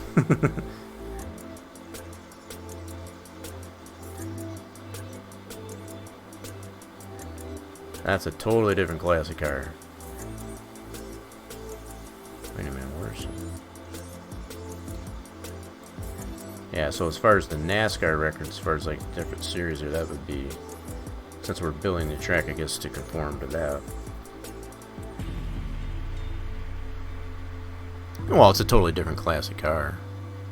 Yeah, that's definitely not even close against what NASCAR has.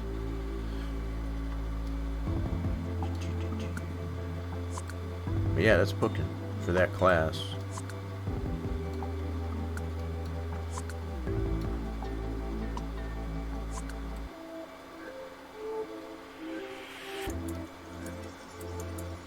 Okay, that's good there. Now, I can remember that one. This one's 47.092. 47.092. Oh, wait a minute. My bad. That's one of these. Never mind. I thought it was one of these.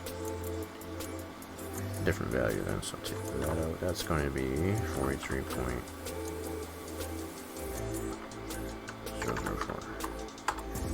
There we go.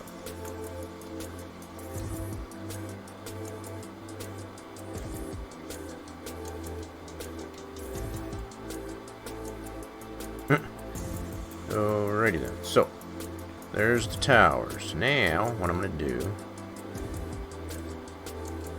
is hide this. Okay, and I'm going to save this progress.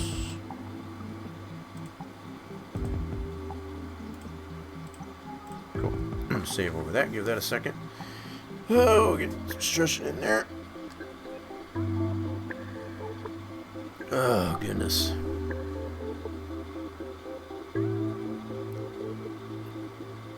Just giving that a second to save. Drink if you got it.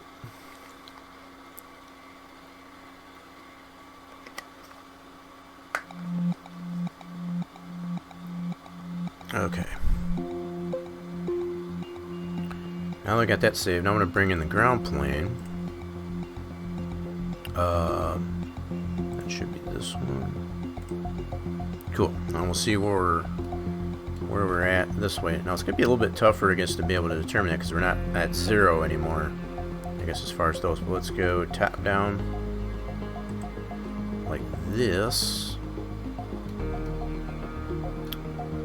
And yeah, see, I think there's like stairwells on these towers. Yeah, because you can see how much that's off in comparison. So here's in the model, this is the ground plane image. So it seems to be almost consistently the same amount off. I'm going by the LiDAR, that's all I can say. Just to kind of get an idea at least anyway. Yeah. Okay. Yeah, just goes to show how much it's off here in comparison to the LiDAR. That's a lot. Yeah. So you can see this in the ground plane image here. That's where our actual model is. So we do have some adjustment into our seating area and all that stuff. I think I'm going to bring the suites in next, and then we'll adjust the seats. Yeah.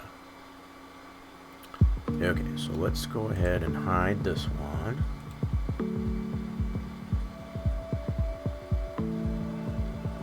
Again, that's not even, that average speed doesn't mean squat, because that's factoring in caution flags and all that stuff. So the top speed, as far as like qualifying, I know the qualifying is done differently. in NASCAR because they don't do the solo runs, for example. I understand that. And that might be why. But that average speed there, that doesn't mean squat, because that's factoring in caution flags and this, when they switch stages and all that stuff. Alright, so we need to hide this, and I want to bring back in the sweets. Yeah, because that's way slow. We're talking a good 60 mile, more than 60 mile an hour slower. Alright, so let's do unhide, sweets. Alright, let's see what we got to adjust here now.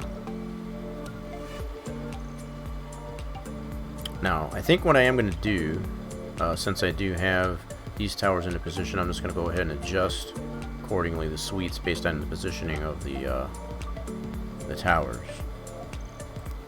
That's going to be my approach here. Okay, so let's see what we got. Starting on this end. So if we go into this model, vertices. Let's see. Just make sure. Yep, I'm getting all that way down here. Yep. Yeah, so the fact that that's poking through here, I don't think that's going to be too much of an issue. Might just leave it. I don't know yet. We'll have to see. Because I already know how much it affected when I moved this up here as far as the texturing of everything on there, so we're going to have to redo that. Shouldn't be too bad on these, but yeah, I got all these first here, so let's just do this top down.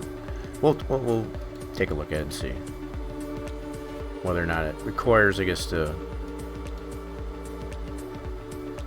have to do that. So first thing is I need to flush this up.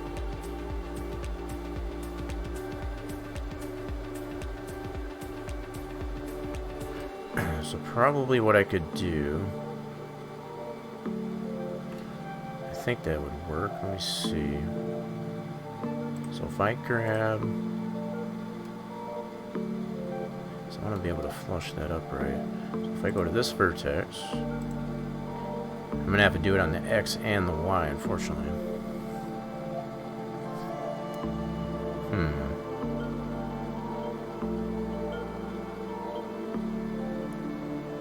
Let's just see here. So if I do this, copy that.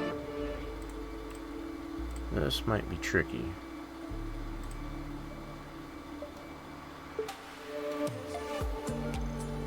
Let's see if this will work. So maybe paste this. That's not working. Okay. I had to try and see how that was gonna fly. Do it like that.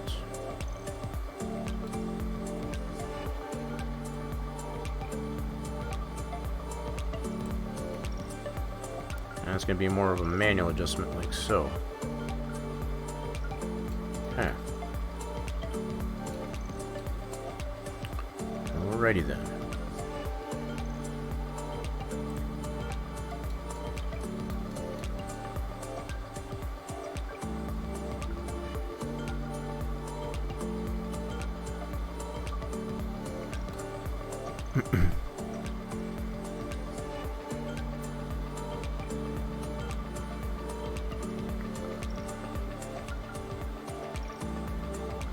$30 vertices? What the hell? Holy crap. I got so many vertices in there. Just making sure I'm all the way to the bottom here, at least, anyway.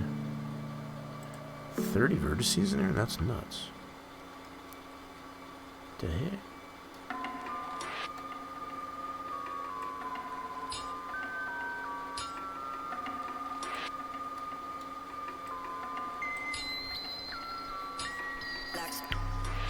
This is the best option I can think of at the moment here, I guess, as far as to be able to adjust these to the towers.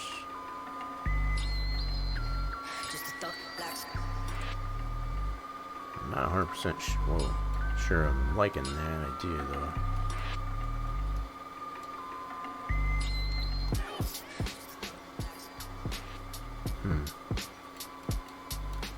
So it's not going to give me the ability, I guess, to flush that up 100%.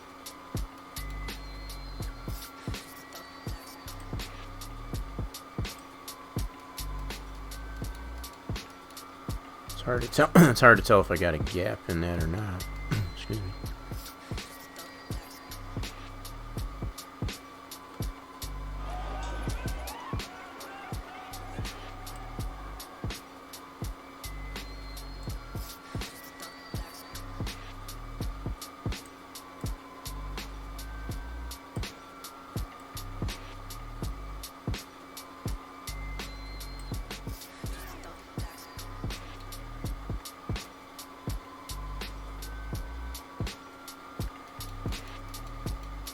Yeah, I can see how much this one's off.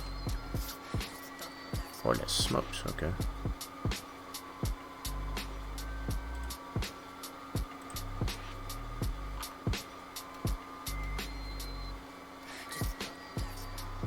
Okay.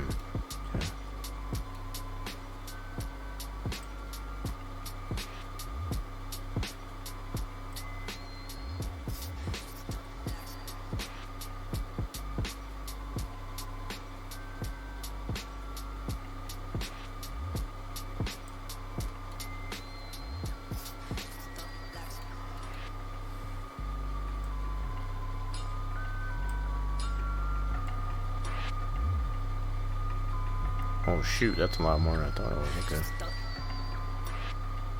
Yowza, okay.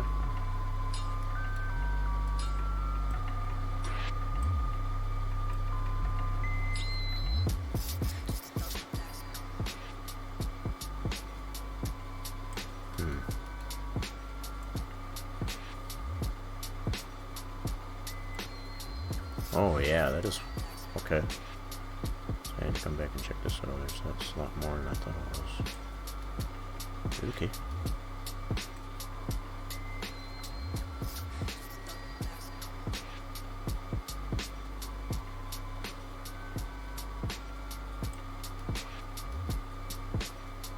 Alright.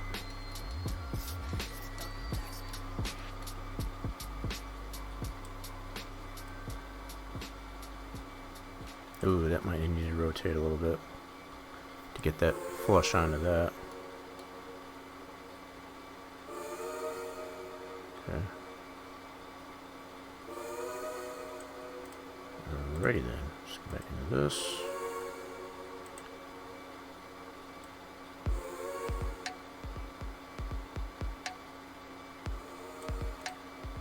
Now, when we look at the ground plane image, you can see that orientation there. So,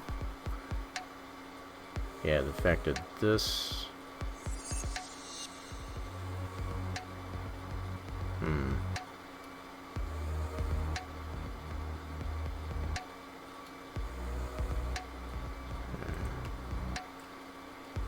Let's go into this one here.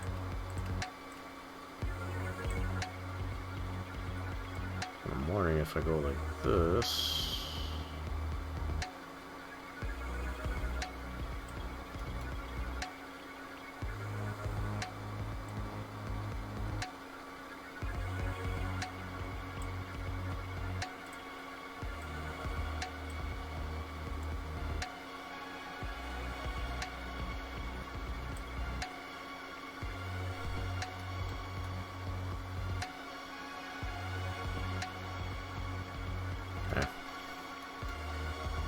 That's short.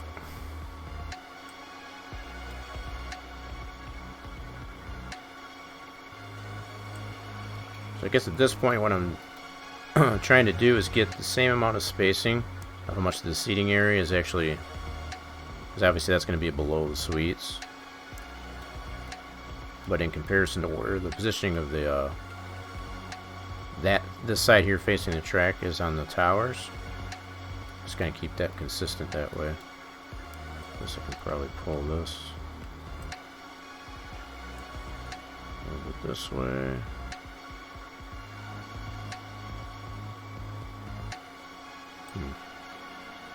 Okay.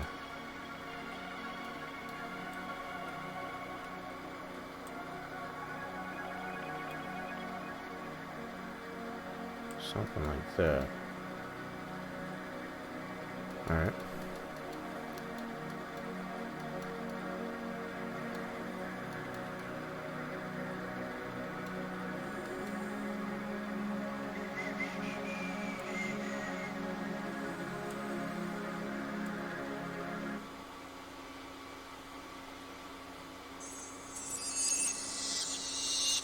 Alright, so if I want to maintain that same amount of distance here, I'd have to move this tower.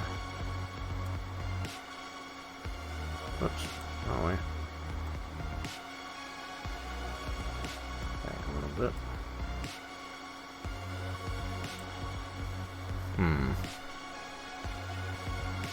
No. Like that. Okay. So on this part here that's relatively straight, these should be the same on the Y. Should be. So if I get this Y information here, that's a relatively straight section of the stands. So all these should be at the same Y as far as the construct of it. Thinking of common building practices, right? So you're not going to run it on a tangent, for example. So at least these three here are going to be at the same Y until it starts to curve here again. So we'll set these all at the same Y. Holy crap, what the heck? Okay, that's got a different size. That's probably interesting, okay. So we can't use that same coordinate there, so we're gonna have to put that. So, okay. 227, 738.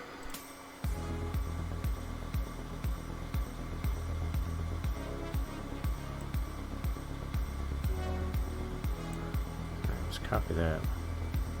227. What did I say? 738? 738, yep. Copy that.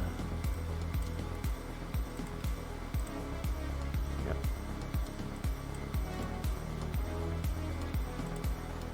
Alright, so that should be straight there. Cool.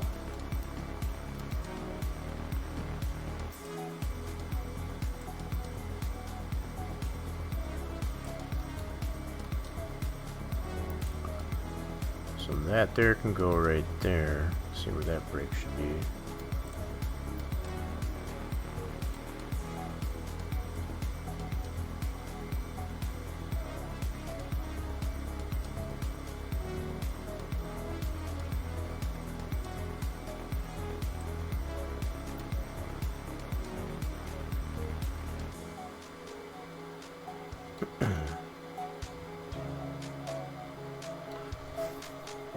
That would mean, hold on, we gotta put these verts.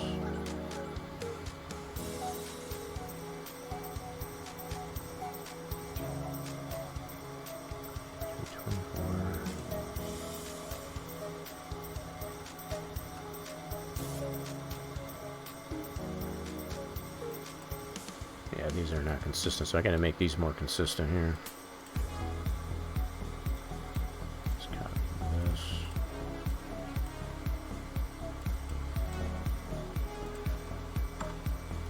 It's not a lot off, but I just want to make these all consistent here as well.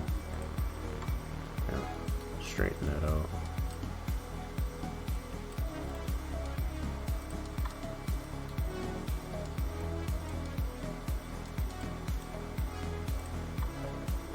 There we go. Yeah, I definitely wouldn't build something like that crooked, that's for sure. That's the only reason why I straightened that out.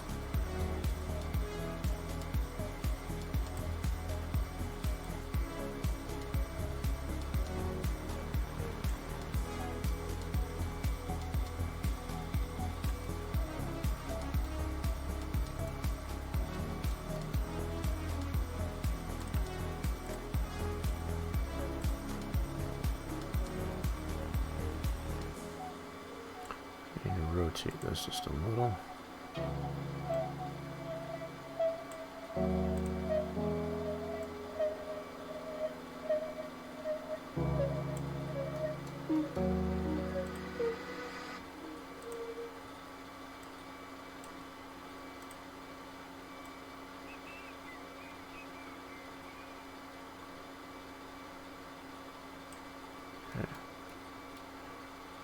Alrighty then, getting there.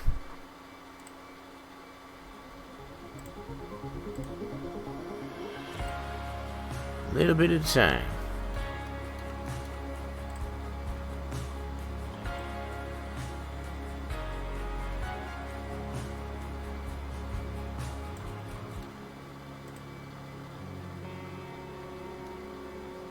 Alright, so we need to adjust this a little bit. Again, I'm just trying to maintain that same amount of spacing on that seating area. So the fact it's a little bit wider here, I'm just going to adjust that a little bit. Kind of make that somewhat more consistent.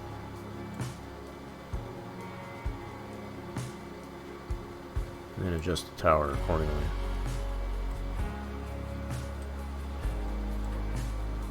And I'm doing this all while being 100% top down as far as just looking straight down at it.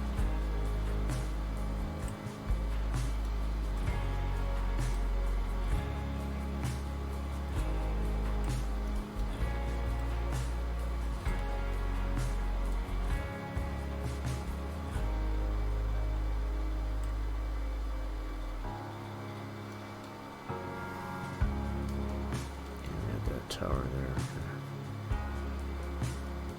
Yeah, so there's some pieces in here. We got some concessions here. We don't have any of that. We do have that tower that's right here.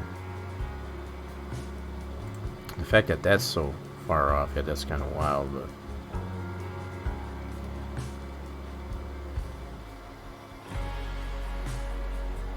I think I still need to bring this out.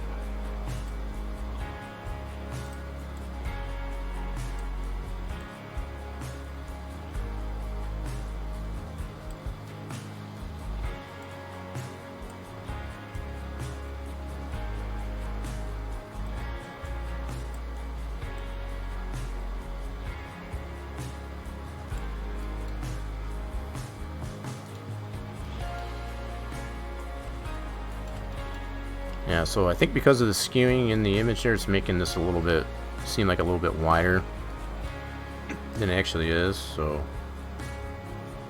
it's kind of tough to really gauge that. That's kind of the back side of the stands there as well as the seating area, so just trying to make that somewhat uniform all the way through here. That's pretty decent.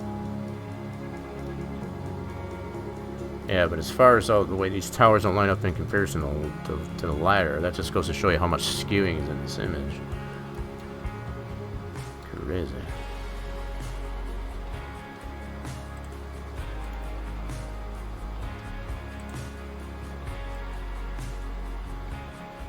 I'm definitely only moving these very minimally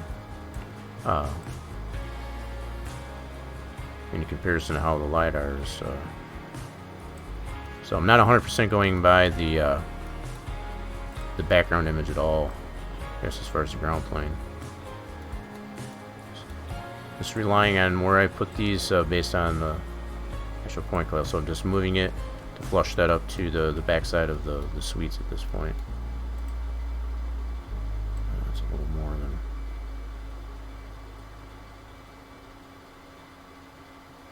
Let's try that.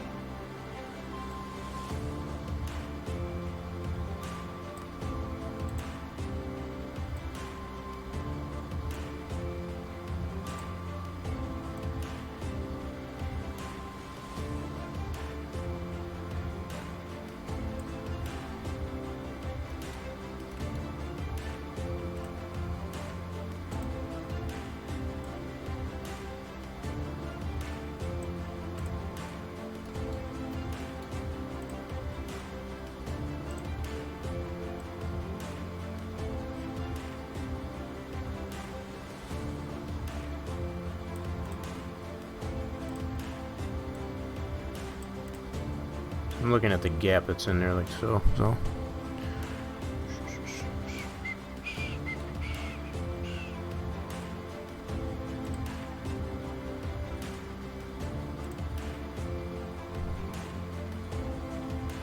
That's wild. Greyhound, how we doing? So in the chat there, it just blends in with the Twitch because I use a dark theme, I guess, on the Twitch there, and it's all, your name always blends in there. It's like, what the heck? Who said that?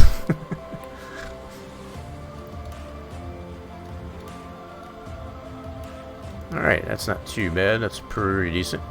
We have this to our ability to be able to adjust those later on, but you can definitely get a sense of how much skewing is still in this image from one end of the model to the other, as far as how much closer it is here on this end in comparison to this end. And that's what I've come to find, I guess, as far as so the fact that we don't want to go 100% by the ground plane image, we want to go by the LiDAR.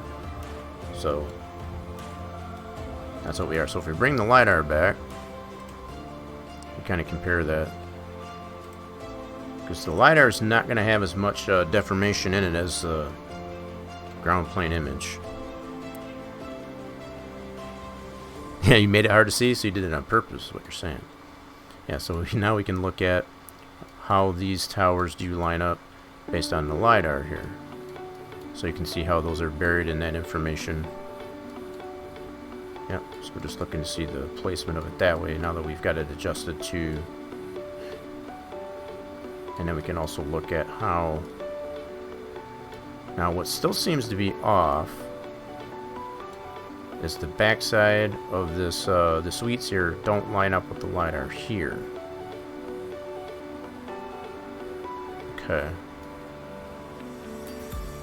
So I might need to do some further adjustment there. So I was going by, so that amount of spacing that I put based on the ground plane image, that's how much it seems to be off as far as how much more needs to come this way on the sweets there. So let's go top down.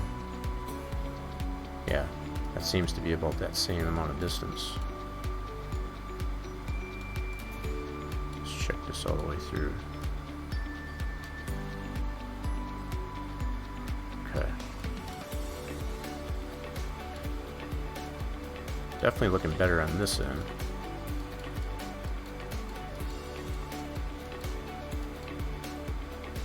Bad there. A little bit of a gap here. You heard wrong. You definitely heard that wrong. That ain't happening.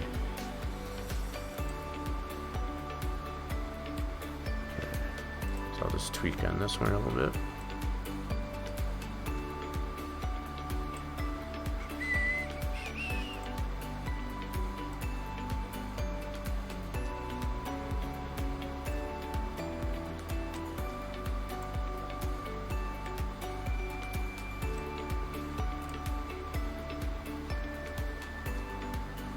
Got a little bit of a gap in there, yeah.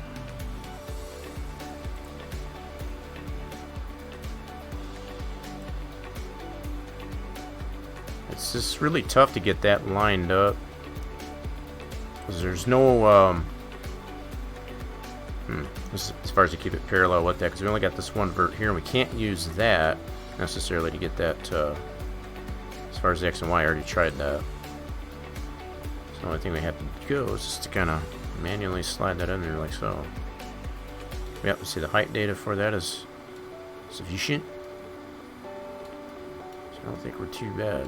What I don't necessarily like, and that might be just because of the seating area, that's throwing it off there maybe. I think we're pretty close though. It's not like it's that far off, I guess, as far as where that green information that is the, I think we're pretty good. I mean, I could really nitpick that as far as to try and get this more closer to this edge, but I think where we got the towers is going to really give us something to be able to set that to. So I think so even on the front side here, we can definitely see that's pretty decent as far as how that height data is coming through on that. Now the other thing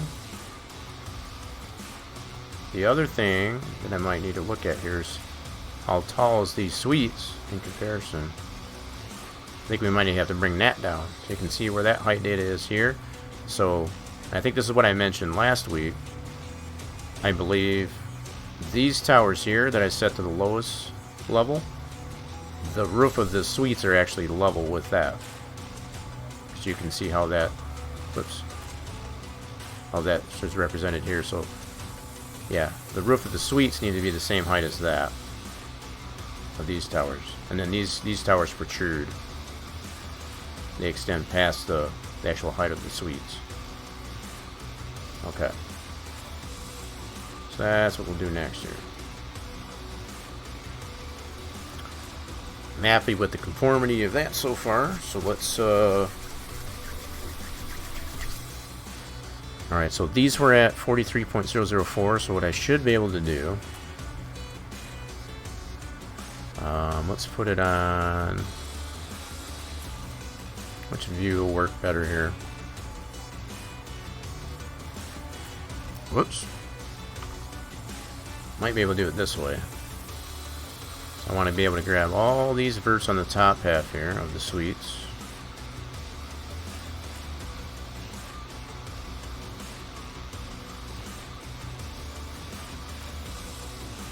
You got them all.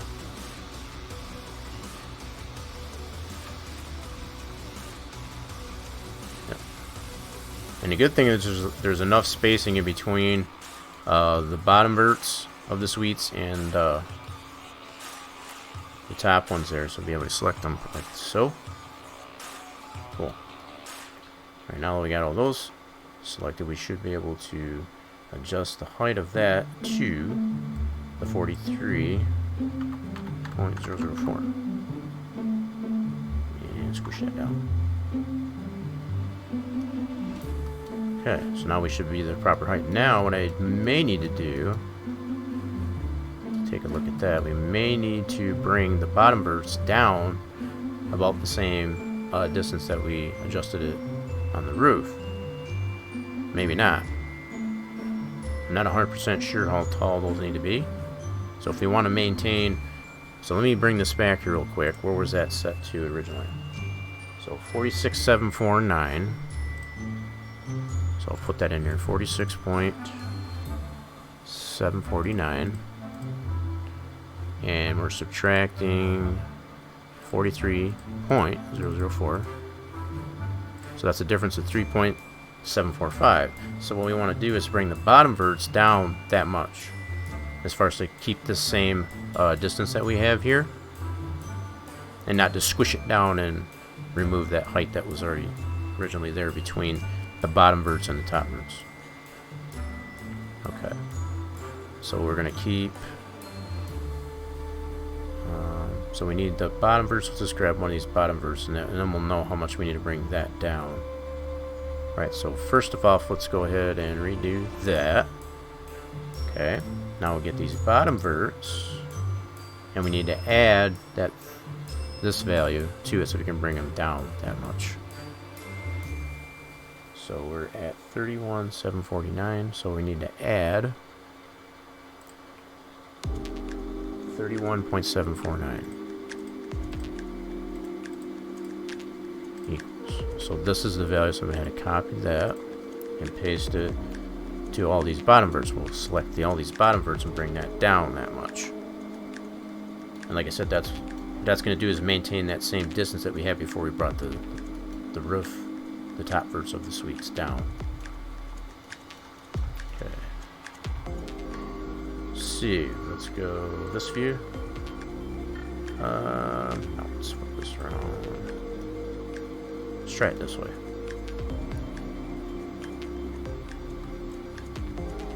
Oh crap! I don't want them. I don't want the top verts. Just the bottom ones. Just the bottom ones.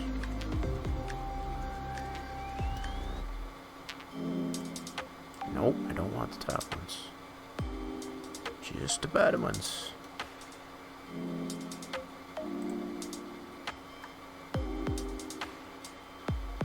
Okay, I guess what I can do. Hold on a second.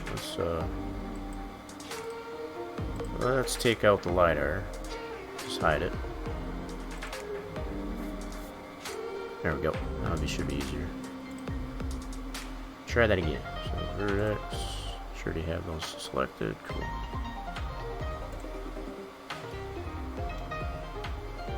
Okay.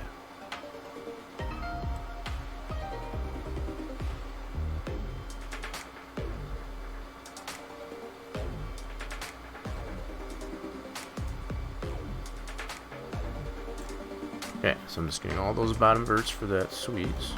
Now we're just going to shove them down by that value. Now I might need to recopy this just to make sure, so let's do a copy. So this is the value we want to bring it to, just to make sure.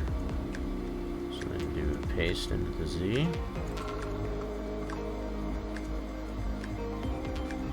Okay, I guess I would have to subtract it.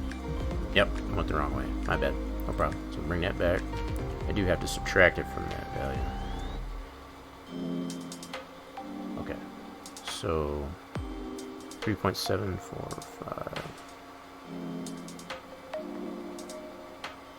Yeah. So 3.745. And we want to subtract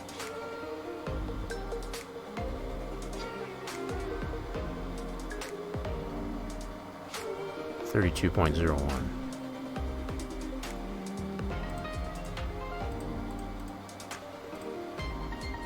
Yeah, so 28.265 is what we need to have it to.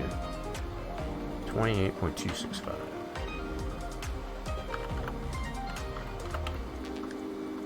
There, that brings that down. So now we're at the same height that we had before we brought the top down. Cool. There we go. Maintain that consistency or that conformity. Sweet. Now, need to adjust the seats. So let's go ahead. I don't want to do this. I'm going to have to hide this piece. Bring in the seats, which should be this one. Okay, and I will be able to adjust the seats. And basically all this is going to entail just to bring it so that's not clipping into the towers. That should be all we have to do to that. So the way it is resting, I guess, as far as behind the wall on the front stretch here, that should be fine. Maybe? Oh, actually, no. Take that back. So we need to continue, I guess, with... actually, this was all... We got this all in conformity to the LiDAR. I guess as far as that goes. So it's actually higher up in this one, so we can see how that's already been applied. So we need to leave that part alone. So all we need to focus on here is just to remove any potential clipping into the towers of the seats on this back edge. Alright, so let's go top down. Select this, and then just adjust that accordingly. Go into vertex. Okay. And...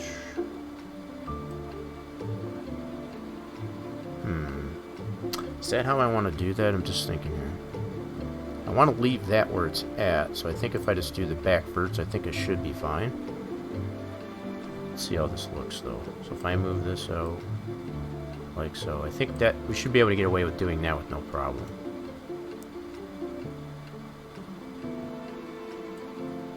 So just bring this up to that, like so.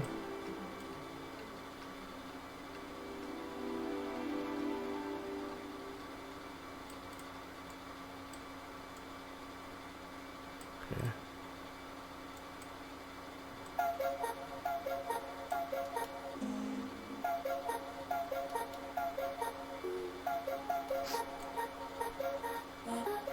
That's actually quite a bit of adjustment there, okay. Now I'm also factoring in, I guess, as far as the, as we know, now we know the towers are where we want them to be, right? So the fact that I'm not going by the image so much anymore, I'm just going by the placement of the tower. So we've already placed that based on the LiDAR. So I don't want that ground plane image. I guess they throw me off too much.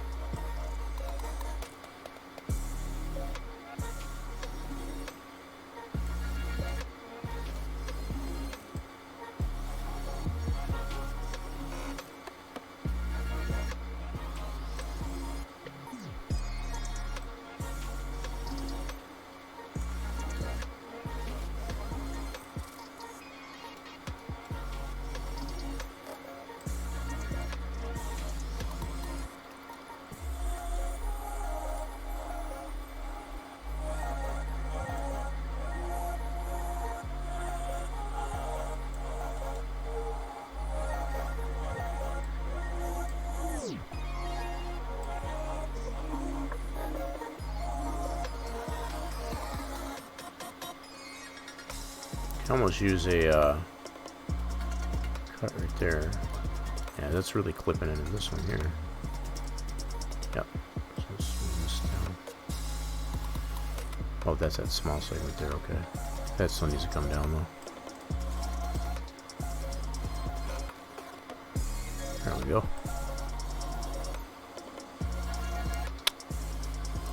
If I remove chains from dual tires.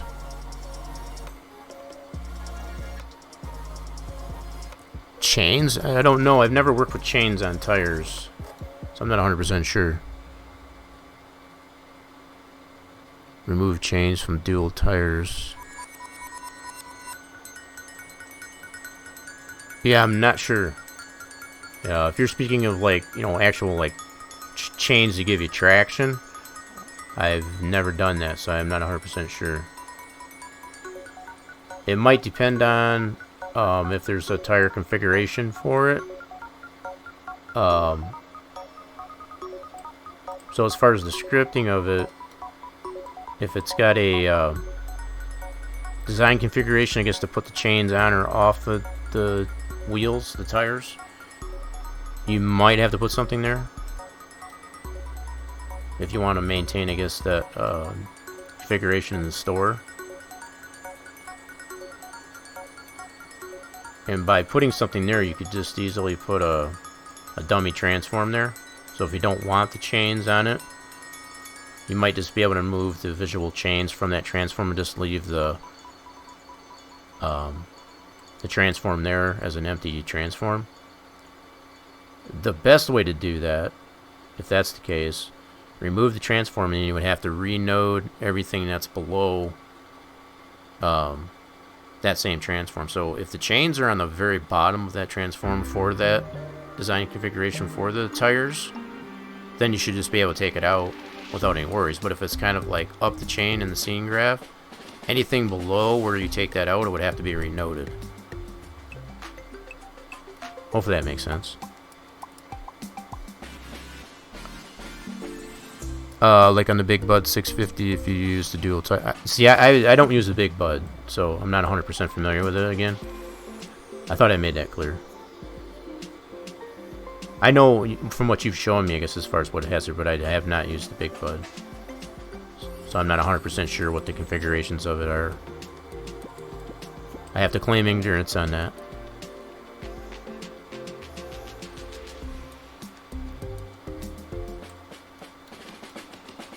I would really have to take a look at what's going on with that configuration to know. But from what I have seen other configurations where say it'll put a different type of tire on a wheel, which will be a design configuration. If all they're doing is just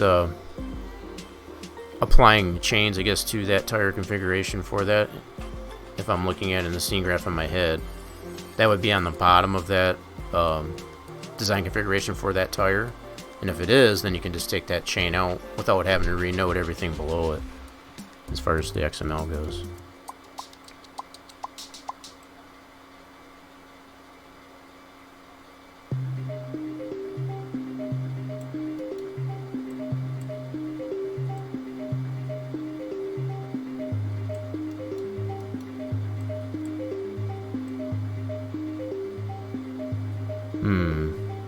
I don't like how this is not.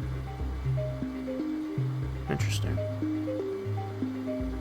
So how is that sweet? Let me bring the sweets back in here real quick.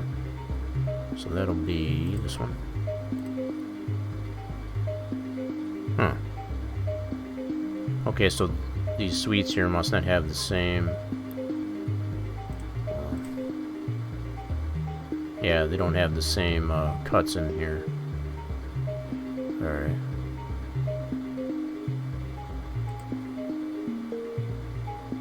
Nope, they don't. So you can see where that ends. Okay. Let's hide these. Guess we can only get these as close as we can. Yeah, because this tower here is lining up with the suites, but not necessarily the seats here. Okay.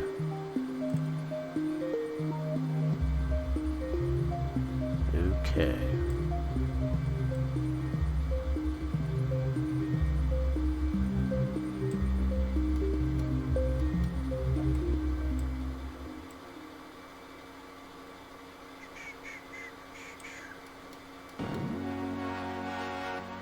Holy mackerel, look at how much that far is off. Yowza, okay. Here, let me hide this club.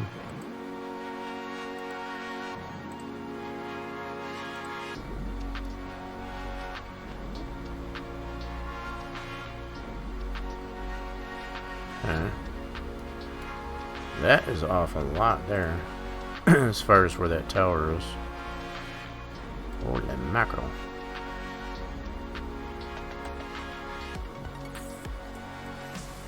It's gonna come this way.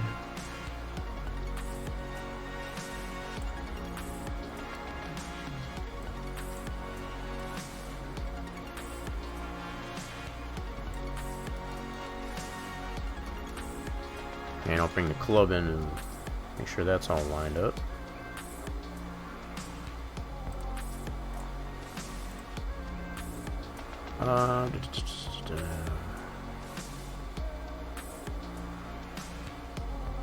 Wait a minute. The heck? Where'd my club go? Sweets, markers. Oh, there it is. Scared me.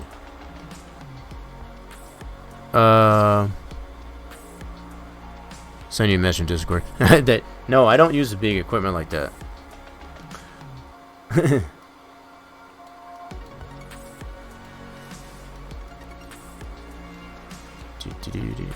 Okay, let's see how the club's doing here. So let's focus on that. We can see what we need to adjust here on the seats. So what we need to do is get these seats to line up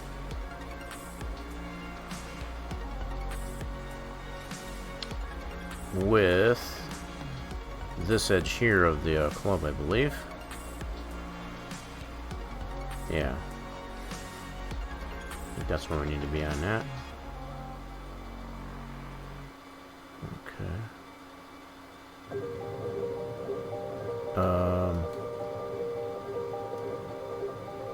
I'm noticing too, as far as it has that. Is that supposed to be level on that? Or does that have that slope? Huh, interesting. On these supports here for the Speedway Club. Interesting. Okay. Yeah, so what we need to do on these seats, we need to get them even, I guess, with this backside edge here of the... Alright, so let's get into the seats. Vertex.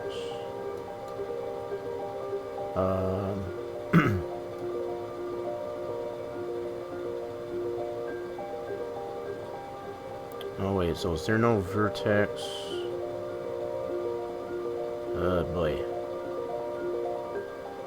Oh boy. So there's no vertex here.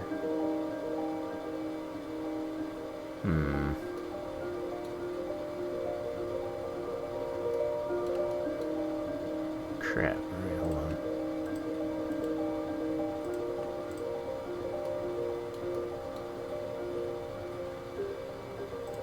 There's not going to be any way for me to adjust that. Guess I would have to move this whole corner. Yeah, I almost need a vert on the middle there so I can shove that all in. Huh.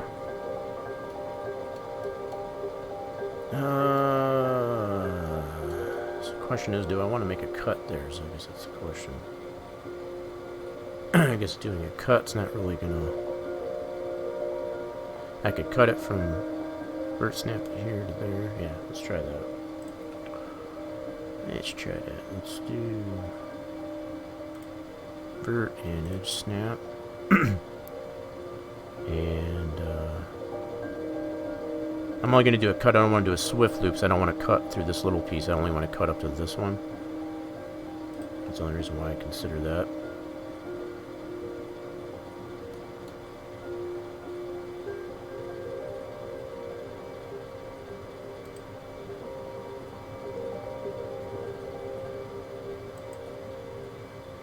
Alright, let's try it from this end. That didn't work.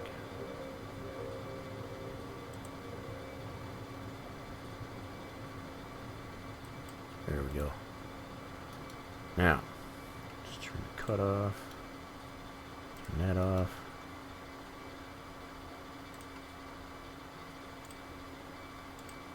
Okay. Yeah, so this is what I needed here to be able to shove that all in.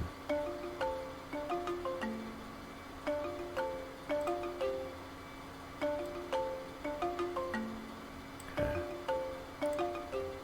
So I'll have to grab those two independent, or simultaneously, I guess, to be able to shove that in. Okay, so let's bring the club back.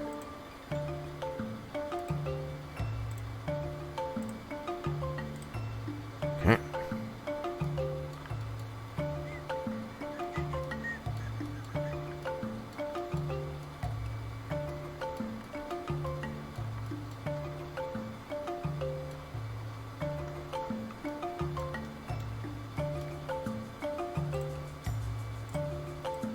These two together. You son of a gun. So that's got... Oh, I see what it's doing. Crap. Crap. Do I even need that sliver there? I guess that's the other question. How did that original model look like? Let's check it out here. Do we even need that? I don't even have it in here. Shoot. Dadgummit. I just wonder if I can get rid of that altogether. I wonder if I even need that. It would make life so much simpler if I got rid of it, that's for sure. I'm just gonna try and get rid of it. Let's do this. Bye-bye. Okay, now I should be able to... This way.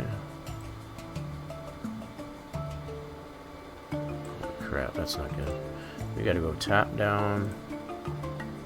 Zoom in on that. Shuzza, I can't see it that way.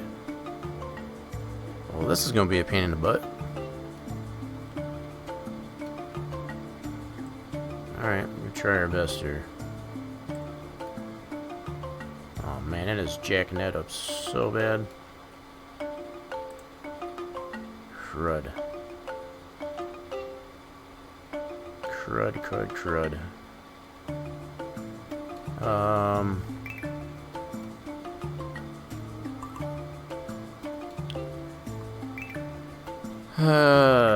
I'd have to look at the actual pictures. I don't even think those seats go past this like that. I can see it in the ground plane. But I don't think these seats definitely don't need to go out that far. What is this on the back here?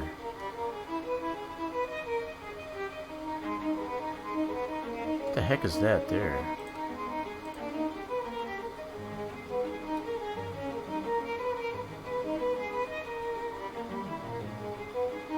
What in the heck is these polys for? I don't know what these polys are for.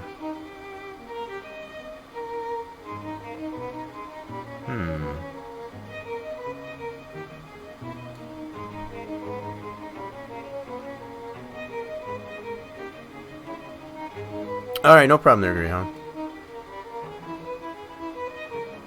I don't know why that poly is there in comparison to this side.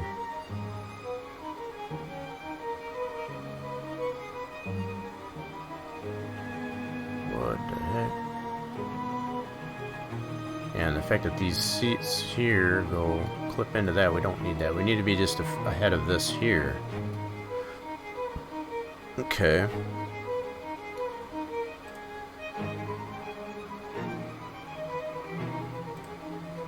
Alright, let's get back into the seats here.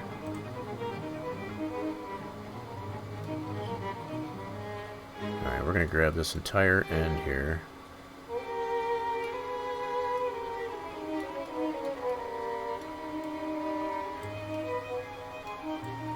Ah! Dang it.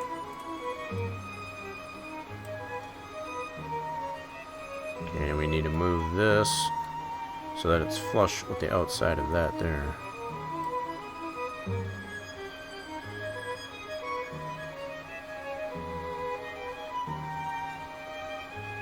Something like that.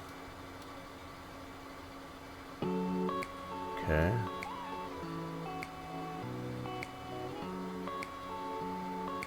Now, it's a matter of how do we get this to move same spot there.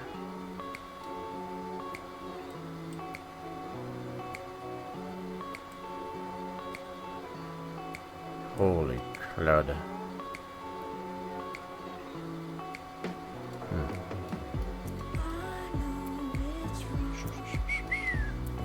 And we try this one.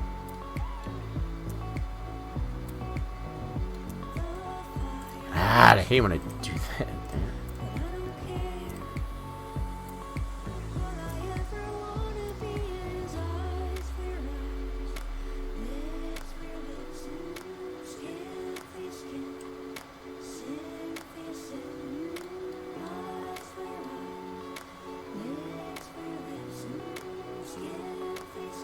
Yeah, it looks like this is definitely going to need to get adjusted to this here. It's either that, we're going to have to adjust this here. This is still all based on LiDAR. Okay.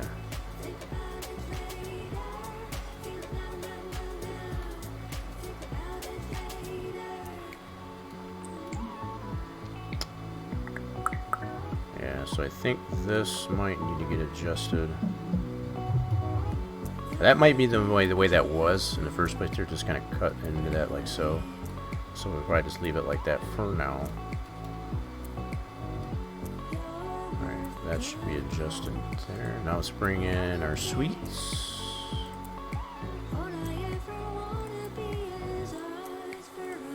There we go. Alrighty then. I think we're in good shape there. Now let's bring our platform in. Okay, so what we'll do is we'll take club, main, suites. Oh, and then we got all these individual towers. We'll take all these individual towers and we're going to group these together.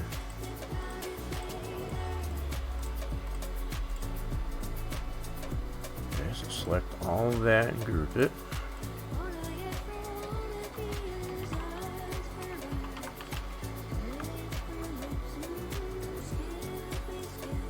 Okay, and then we'll hide it. Now we can work with just that. Okay, so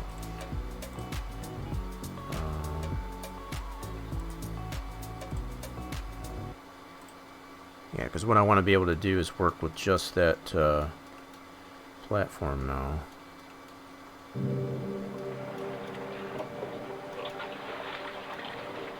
Yeah, as far as to be able to get some texture onto it. Now, do we have a... That's a very good question, though. Do we have a texture we can use? Let's take a look at... Yeah, I gotta go into... here. You see what we got here. So we got mesh items, Texas.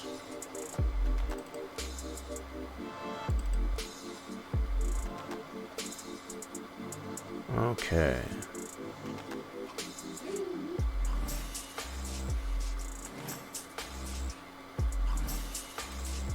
Open this one up here. I think this has got room on it. Or maybe not.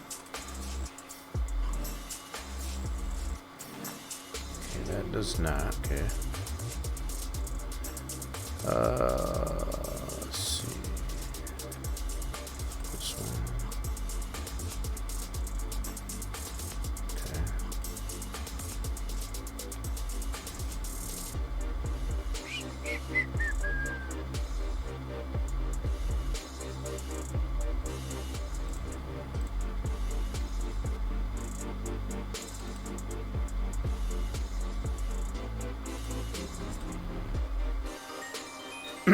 Basically just trying to look and see if they got room on any of these textures to see if we can put some concrete onto it to make that platform. Because I know some areas is going to have grass, so I might have to make a new texture to accommodate this platform, which is not a big deal. I just wanted to see if there was any room on the textures that we have. So it's looking like what I'm going to have to do is make a new texture to accommodate this. Alright, let's go ahead and hide this real quick. And what I'll do is I'll save this scene with all that progress.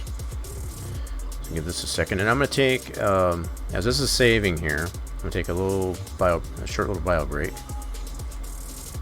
I'll be right back in a minute.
Alrighty then, short little intermission there. Okay, so we got the scene saved. Okay, so what we're gonna have to do. Oh, I'm thinking to call on editor at this point. Yeah, I mean you gotta start from somewhere. Yeah, so yeah, coming from someone that's done a little bit of modeling, there's a difference between being a modder and actually an editor. You wouldn't be wrong. Being a modder is like if you can actually create the 3D model pieces and effects against to an actual model, you know, to a tractor or whatever like that. That would be closer to the premise, I guess, of being an actual modder. Alright, so got our platform here. We're gonna, I know I got some grass and all that stuff. I just want to get a texture onto it. Get it initially UV mapped, and then we can always tweak it from that point. So let's bring up the material editor, and we're gonna have to create a texture for that. Question's going to be, what size do we want to make it? Just be the fact that it's just going to have probably a combination of concrete and or grass onto it. I think initially what I'll do is I'll just put some concrete on it, and then we can always tweak it from there as far as the texture. So we got a spot in here. There's nothing in this slot. So I've got ground planes there, score towers there. What is this one? What is that one? Okay, that's the overhead. Wait, we got one in here for ground plane. Hold on a second. Why is there two? Hold on.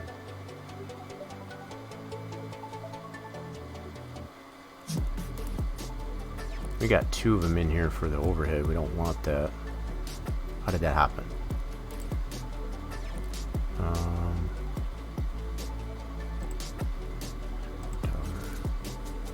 Yeah, so this one for some reason has... This one's the older one. Holy crap. Yeah, that's the older one. We don't want that. We don't need that one. That's an old texture for the ground plane. We want to use this one here that's using this image. Yep. So this one can definitely probably be taken out. Or just reset. Let's see here.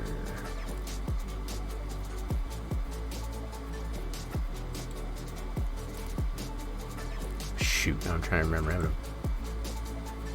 I got this one available here, but I don't need this in here, so I guess what I could do is do this. Let's just do that. And we'll rename this to default 01. So we know we got that available to us. If we need it. Okay. So we can use either one, I guess, for our new texture for our platform. So we're... What I was looking for to see. Got the video screen here. So that's the structure and then the screen. Nope, that's not what I wanted. Yeah, so that's the first screen. So that's the video screen stuff. That's the score tower. Ground plane. Okay, here's all of our grandstand stuff. Okay, so I think what I'll do is I'll put that texture potentially for, yeah, I'll just put it in that slot. That'll be good. So we'll make this one FSGS platform. Just need to establish that.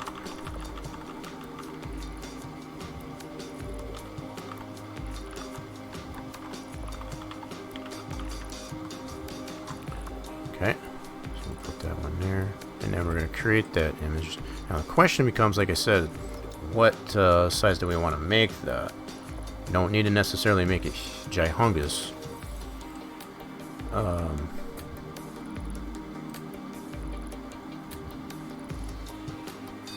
going to create this deal from scratch.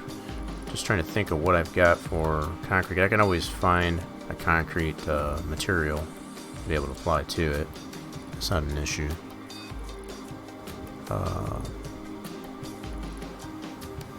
Okay, let's love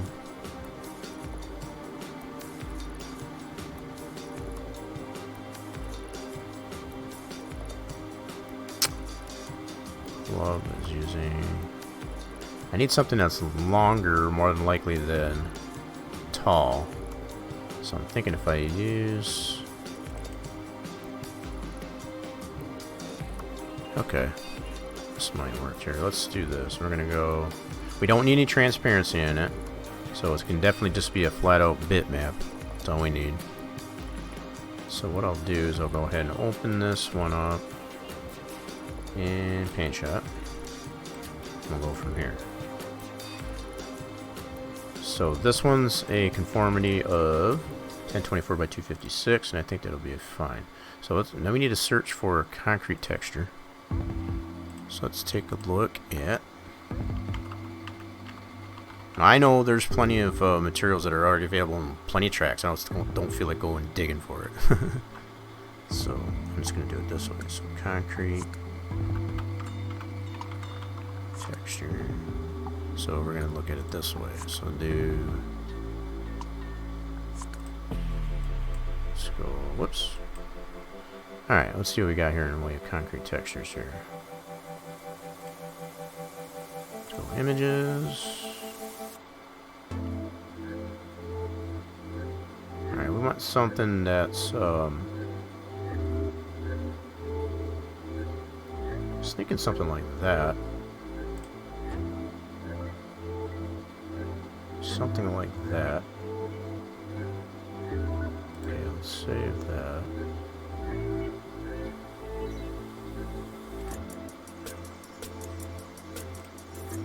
Let's try that for starters, and we'll bring that in.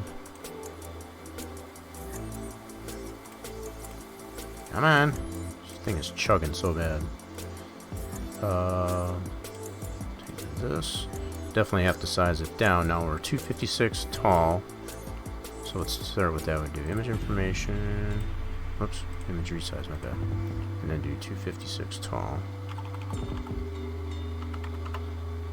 354 wide, that's fine. So do that. Copy that, paste it into a layer. Cool. Alright, so now we'll be able to move this.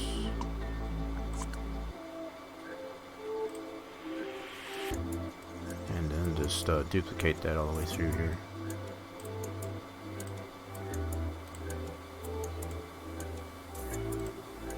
Now I don't want to stretch that, because if I stretch it, that's going to distort the image.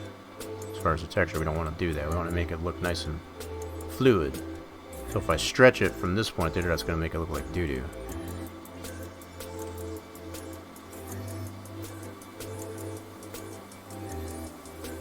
There, so that makes it look like one seamless piece there. Now that might be too big. We'll have to look and see how it looks there. We can probably scale it down even further to kind of tile it a little bit more, but I'm going to start with this at least anyway. So let's merge and flatten this, and we're going to call this one, let's see, yeah, we're right in that there, so we'll call this FSGS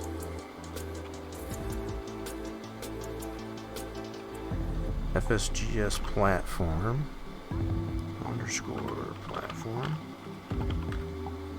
like so. Yeah, and that'll kind of conform it, I guess. Actually, we got, what do we got here? FSG. Okay, we'll do FSG platform. That's fine. Kind of conform it to the rest of the names of our textures for this. Yeah, that works. I'm going to save this as a bitmap. So that should put that here. And you know, when I think of it, I put this in the 15 build. That's not where I wanted it. Crap.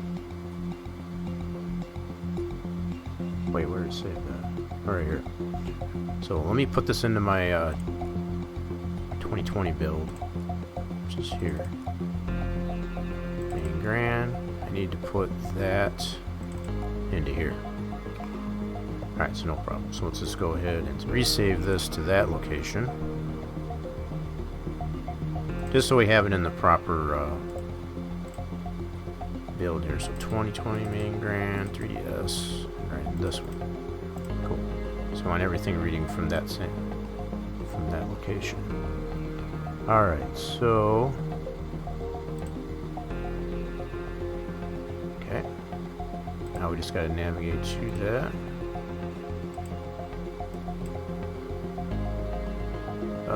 That's going to be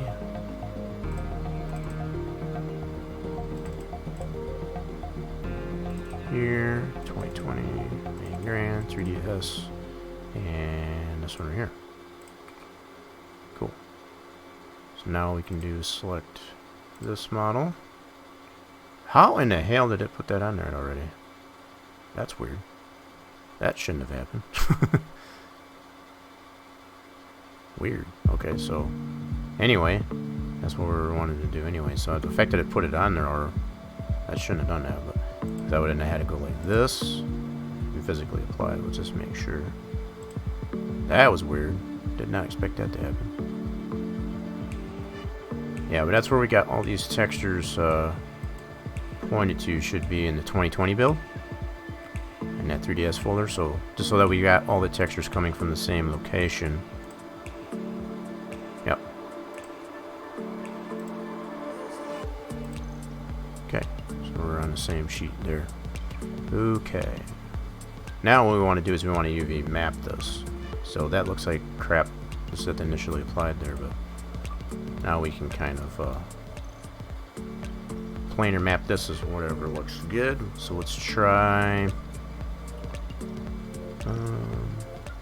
unwrap, and let's open this up. Oh wow, interesting. Okay, so let's do texture. Let's stretch this out a bit. So you can see how that initially applies like that. But we can definitely see some stretching here, and this is basically where I scabbed on as far as to take the edges to stretch that out. Obviously don't want that. Plus the fact that this thing is too overscaled. So that's making that way too big. I don't want it like that. Which is to be expected. So the way I can do this potentially is, you know what, I did take that little piece off there because we did base that on the stand piece. I could probably take this off. Okay. Let me do this collapsed all.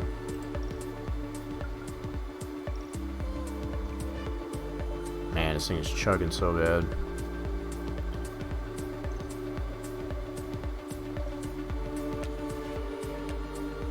Come on.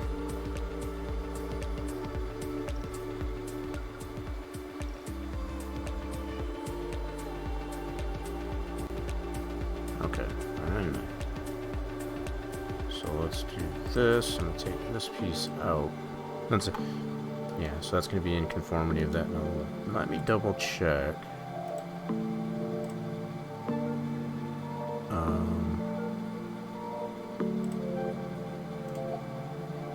Here, I want to see how that platform lines up with that. Should still be okay. Yep. So as long as that stand has got enough buffer on that, I guess, as far as that, so that's cool. Good, good, good. Alright. Not too shabby. Alright, so let's re-hide that. Okay. Just want to double check that. Alright, so back to unwrap. Reopen this by the texture. I don't know how I want to go about this. I'm thinking I can grab all these top verts, map that separately from all the sides. I think that might work out. Or do I want to just select all the polys and just planar map this? Either that or flatten map it, one of the two. Okay, so let's zoom out on this. Let's try a couple different ways here. So we'll go to poly selection, select all those.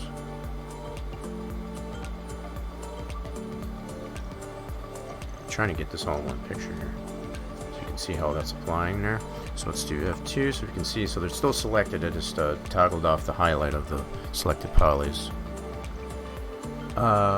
Let's try quick planar. Maybe. Let's try an unfold or flatten map. That puts it that way. Nope, I don't want that. What about a normal map? No. So I think the planar map, if we do it that way, might be the best option. Let's see how it looks on the model here. Still got a little bit of stretching. I'm almost thinking, yeah, I think that's what I'm going to try here next. Is I'm going to try the top polys here first. Here, let's do this. We'll select all these polys and then do the sides separate to see how kind of result we get out of that. Okay, so we'll select all those and then do a quick pointer on that. Flatten map. Definitely don't want a flat map. Normal map.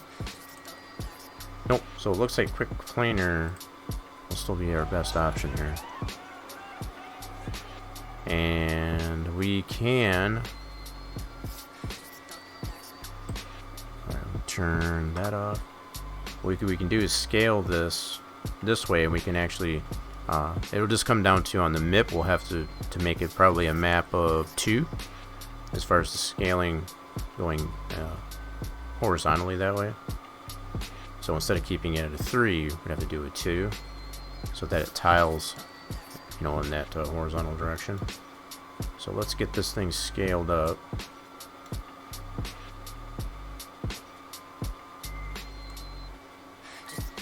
So you can see how that's changing the scaling of that. That's what we want to do.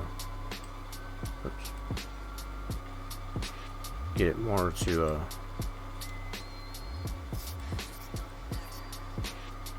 reasonable scale.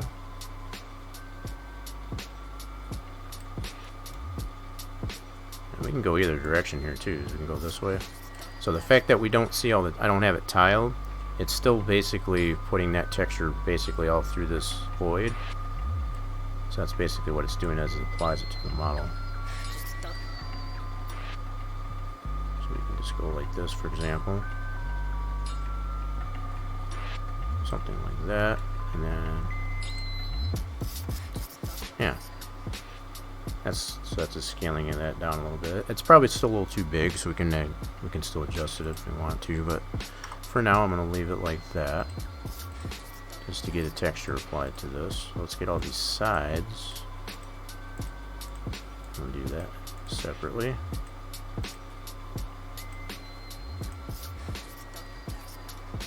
Yeah, you can really see the difference in the height of this thing in the different locations.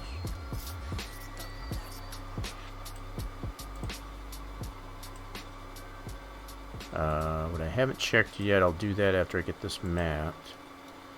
See how much that's poking through, I guess, on the 0 ground plane. So I think, if I remember right, I did 0 all that out. I can't 100% remember. Let's see here. So let's get this done first.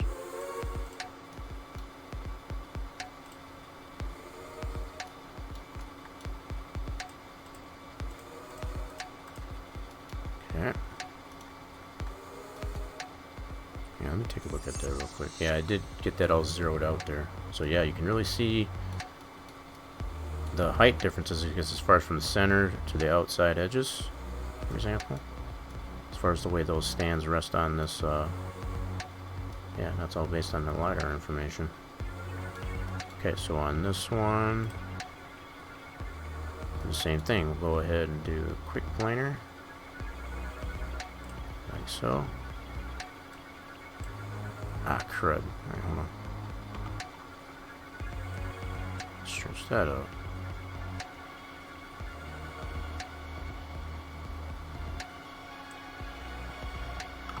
Same thing, what's going on here. So this we'll get a different result on this, and that's to be expected. But that's what I wanted to see.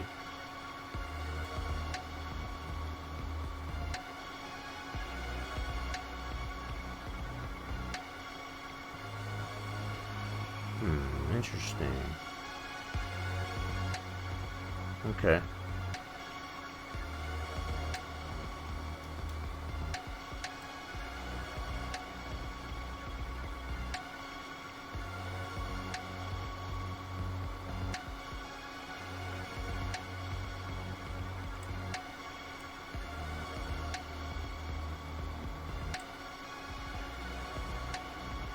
Yeah, it's just giving me some ideas as far as how that's going to look, at least anyway.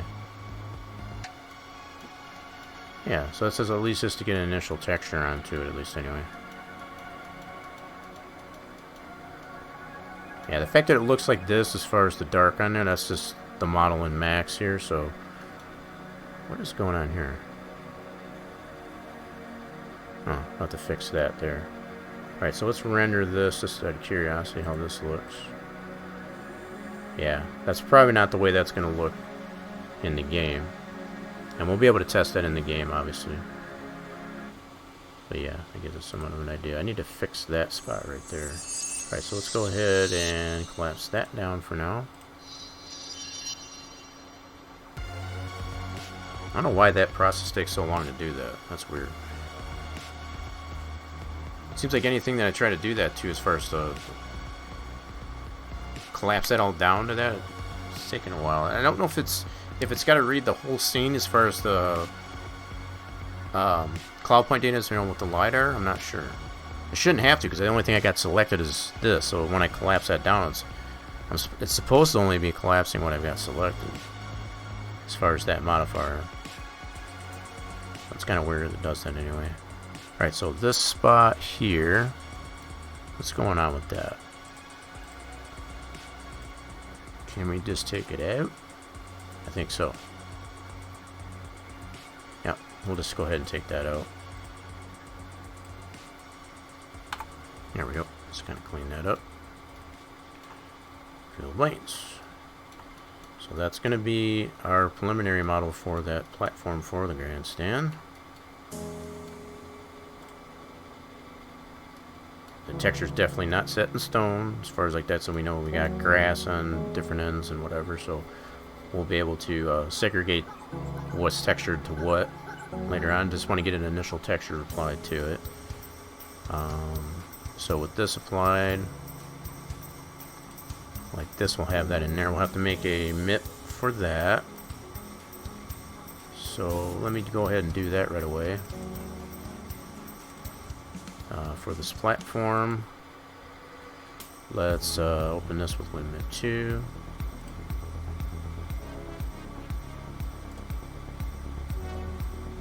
Okay, and then we need to go navigate to that.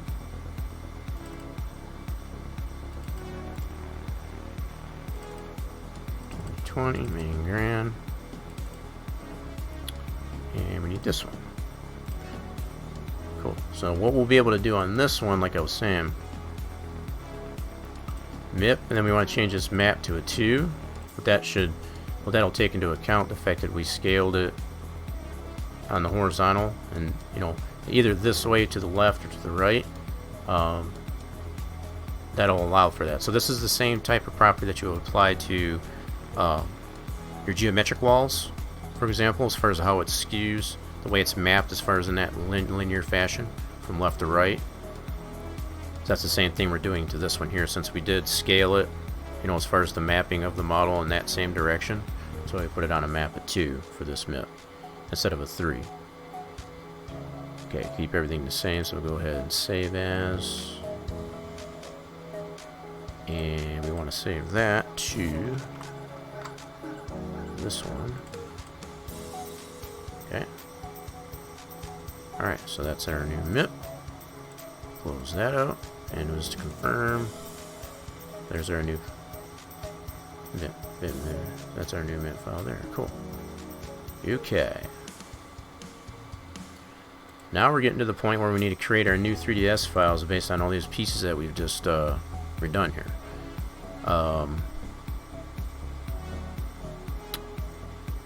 Let's see here. So what we need to do is overwrite these 3ds files based on our 2020 build here. So we got to bring those all individually, as far as collapse them down as appropriate, so that we can bring those into our Max 5 and get our new pass files. Okay, so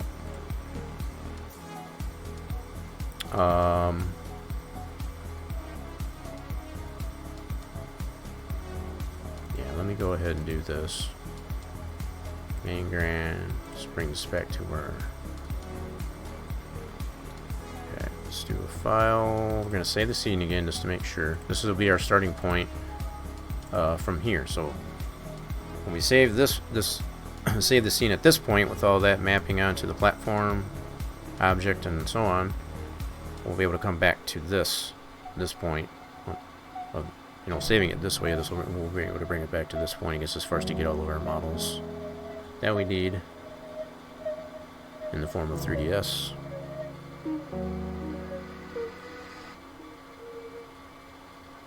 Okay. Man, is that over again already? Time flies. Alright. Let's get that back on again. Okay. So I think what I'll do first, so I need to go through my list. I also need to bring in all the stuff that's hidden. Bring that all in so we can get some of this deleted out. Okay. So what we want to maintain here, let's do select all. I want to maintain just the platform, for example, so I can get that exported out. So we need to delete everything else. Just maintain the platform. Okay.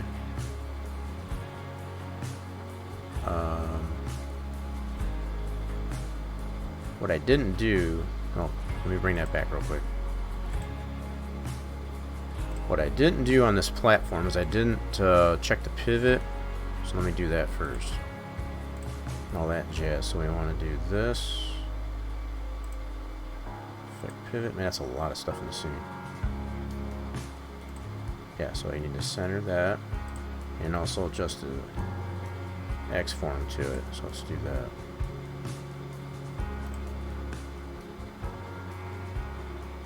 Reset selected. Okay, so that's good to go there. Good. So let's go ahead and collapse that down. It's probably going to take a bit. It's a lot of information in this scene. Better part of half a gig. It's kind of crazy.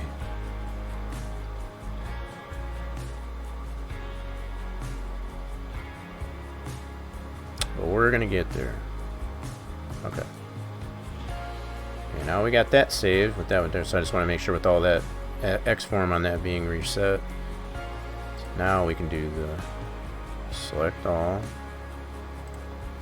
Maintain just the platform.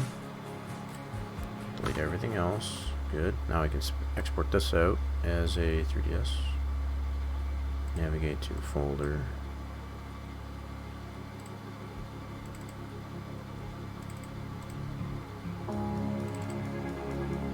No, get in the folder. There we go. 2020. And I'm going to put this right in the main grand stuff. So we're going to put this in the 3DS folder as a 3DS. And save this one as FSGS platform. What?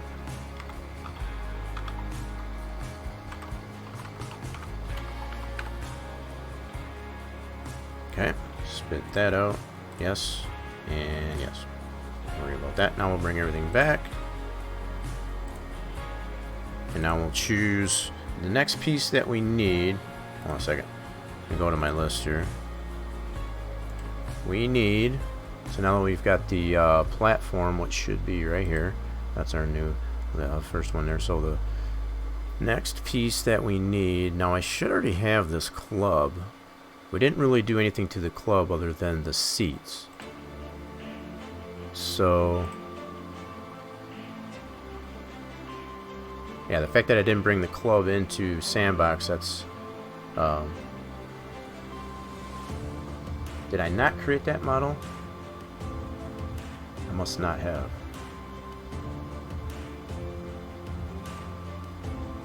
So I got the main, which is basically everything to include the towers and so on.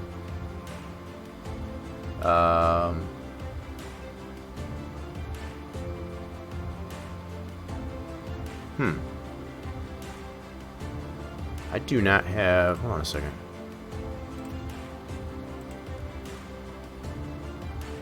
Okay, I did not do the club. I only did the main. Okay, that's fair. So we'll stick with just that for now. As far as we're not going to worry about the club for now. So we'll skip over that. And I want to just do the FSGS main, which should be the seats, which will have the switch for it being empty and or yeah. Okay, so I just had to think there. So F is so we want the FSGS main that we need to maintain here. Next, so let's go on our list. I'm probably going to need to ungroup this now I think of it, so I can get at the pieces that I need. Oh my goodness, this thing is just chugging so bad. Okay, so ungroup it. Alright, so now what I need to keep is this part. So select everything else. Give me just the main. Delete that. Now, same thing, I didn't do the, I should have done all that before I saved the scene, dang it. Alright, let me see if there is any adjustment to that. I got a feeling there is. Of course there is. Crap. Alright, let me undo that. Bring everything back. I'm going to have to resave this again, because everything that I adjusted as far as that is related to the main grandstand, all of it has to be reset the pivot as well as the X-form. So yeah, I had that all grouped, so I don't want to do that as a group, I want to do them independently. So I'm going to have to probably crunch all these down.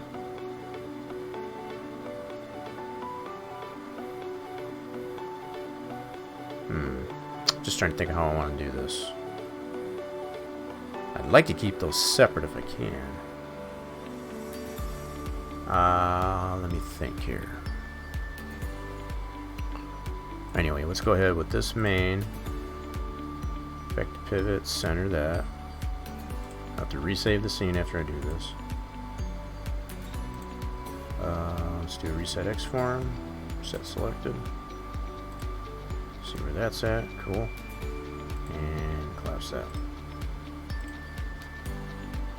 Add a second, and then I'll have to do the same thing with the suites.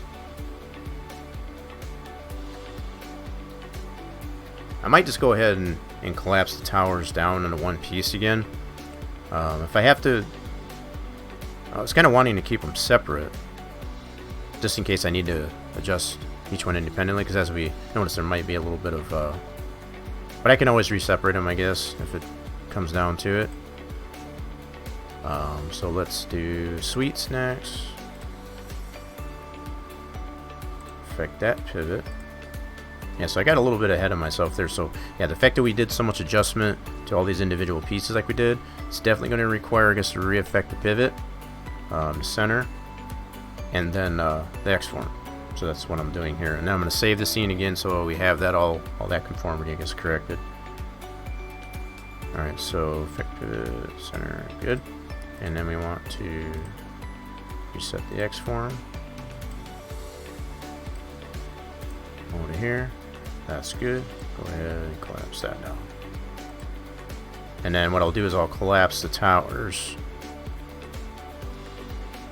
as well into one piece. What I probably could do is I can save, I've got so much information in the scene as it is, I could keep the towers, I'll go ahead and group it, clone it, and then I'll put separated, so I'll keep a group of them, I guess, that are independent. So I do have that option. I could probably do that. I think that's what I will do. So what I'll do next here is group all these towers up.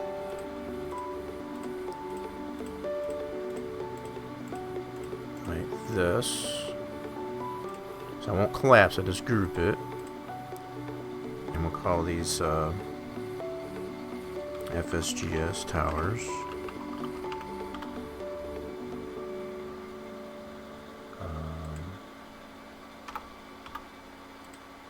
Okay, so now what I can do from this, clone that as a copy. Let me do this as towers.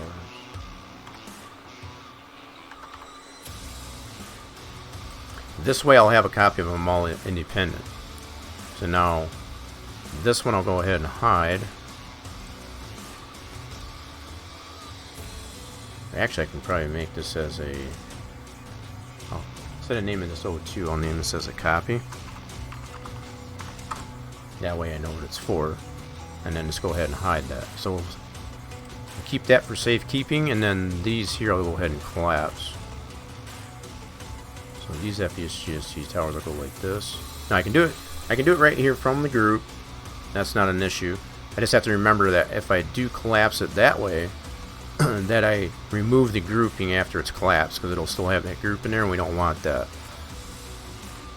So just to kind of show it, I'll keep it in the group. I'll run it through the collapse.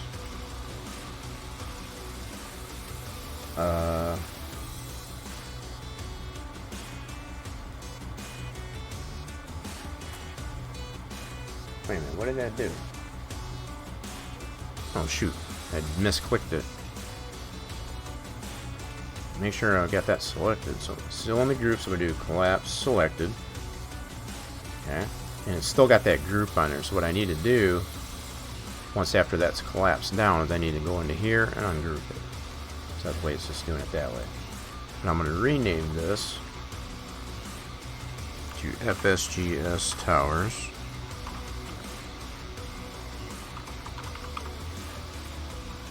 Like so.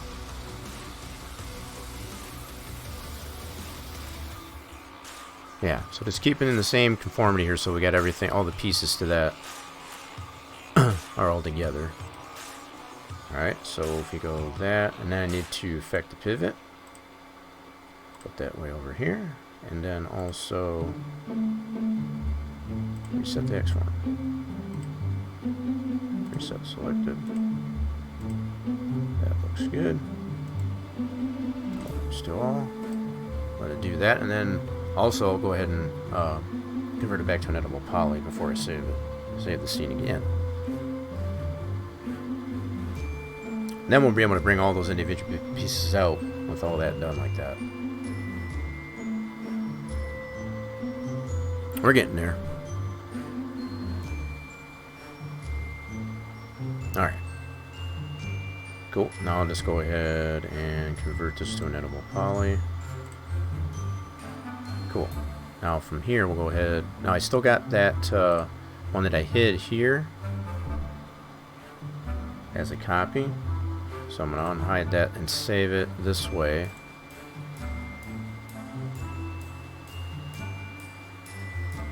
Actually, what I want to do, hold on, even better, let's do this. I want to keep building markers. Wait, that's the new, so that, I got a better idea.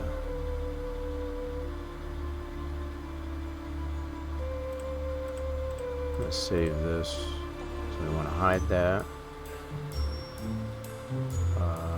New ground.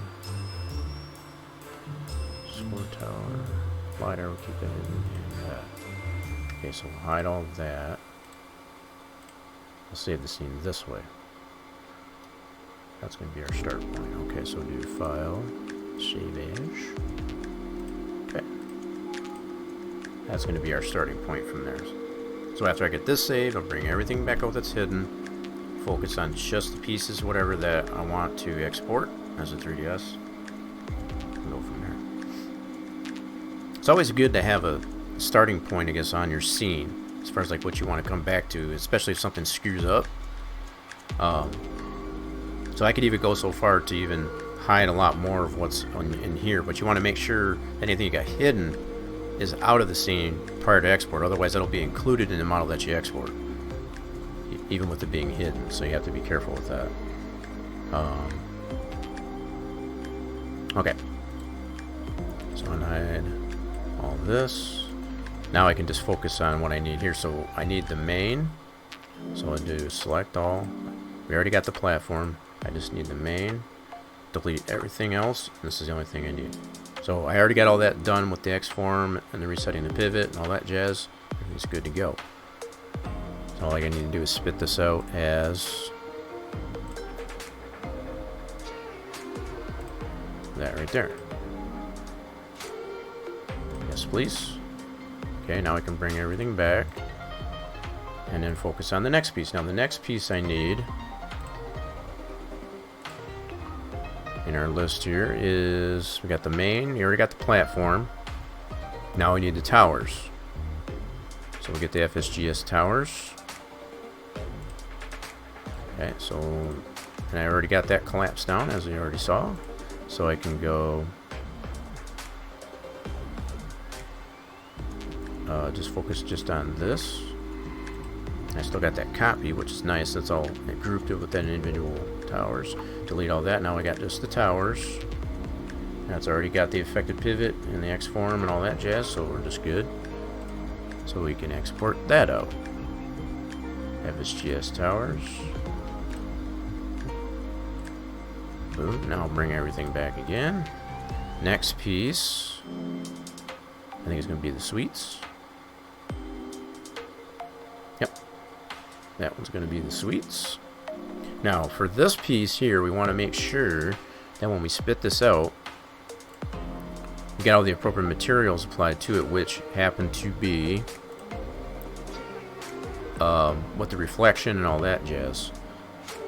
So yeah, all these the specular and all that stuff that we want to make sure that's all applied to it. Not only in here, but also when we bring it the materials into Max 5 in our case here to do all those materials have to be applied to the model prior to export, otherwise those features won't be on it. So, alright, so we just want to focus just on the suites this time. So towers, suites, which is here. Delete everything else. So now we got just the suites. Affected the pivot and the export on it, so that's real good. Export that. Suites. Cool. And that's telling me it's just renaming that. We don't have to worry about that. That's all going to be scripted, so that'll conform to what we need it to be in actuality. So this is just because of the 3DS format. It doesn't like the names that are longer, I guess, than 8 characters. So the fact that it's just telling it this is what it's named, we don't have to worry about that. That's just a little bit of a review anyway. Okay, so bring everything back. Now that we've got all of our 3DSs we needed from here, now we can close out this version of Max. Don't save that, we already got it saved, I guess, as far as where we started off from in the first place. Alright, that's going to be that starting point. So now we got to open up Max 5 and bring in all of our 3DS files that we just newly created into there and export our pass files. Okay, so let's do that. Open this one up here to give it a second here to load it.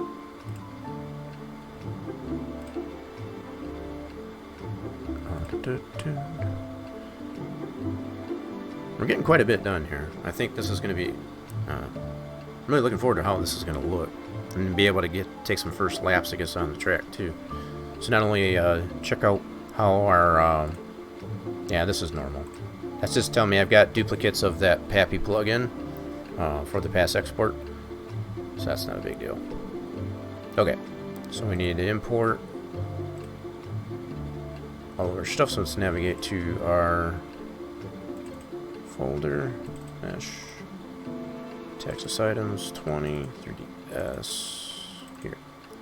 So we're not worried about the club for now. We're going to need to do the main, and we want to completely replace and do not convert units. Okay, so we're going to bring it in this view. So it's got that conformity, so now we got to apply our texture. Now, this one has a switch into it.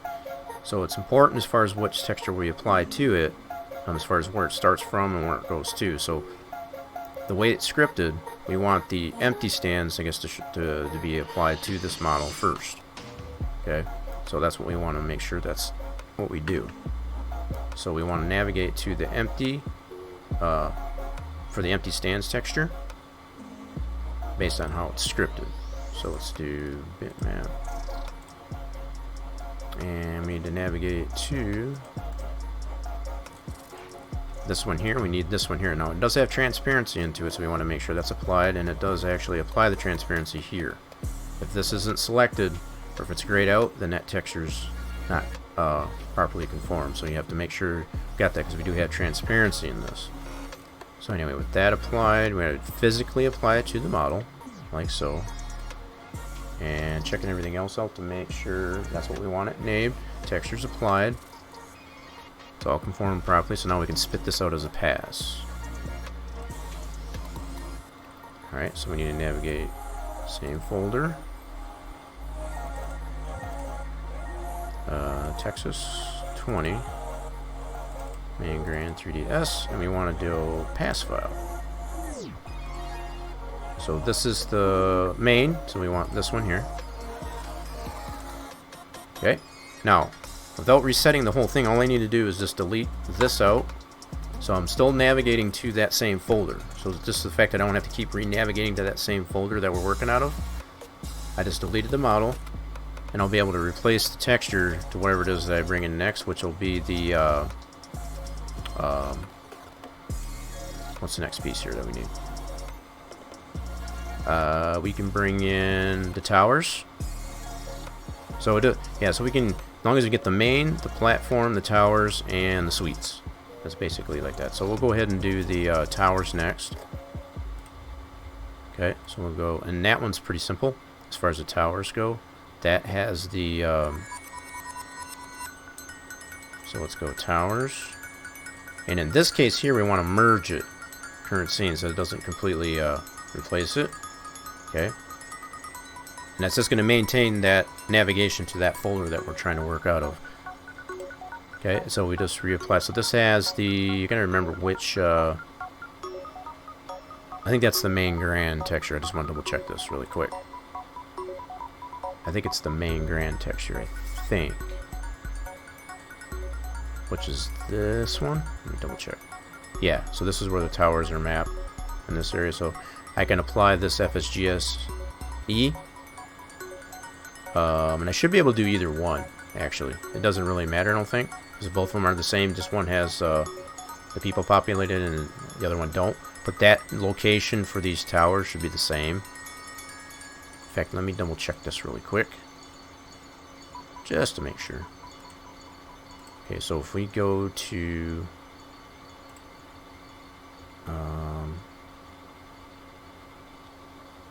just a second here. So if we go, dang it, thought that was already navigated to that. I guess not. Let's go 3ds Mesh, Texas 20.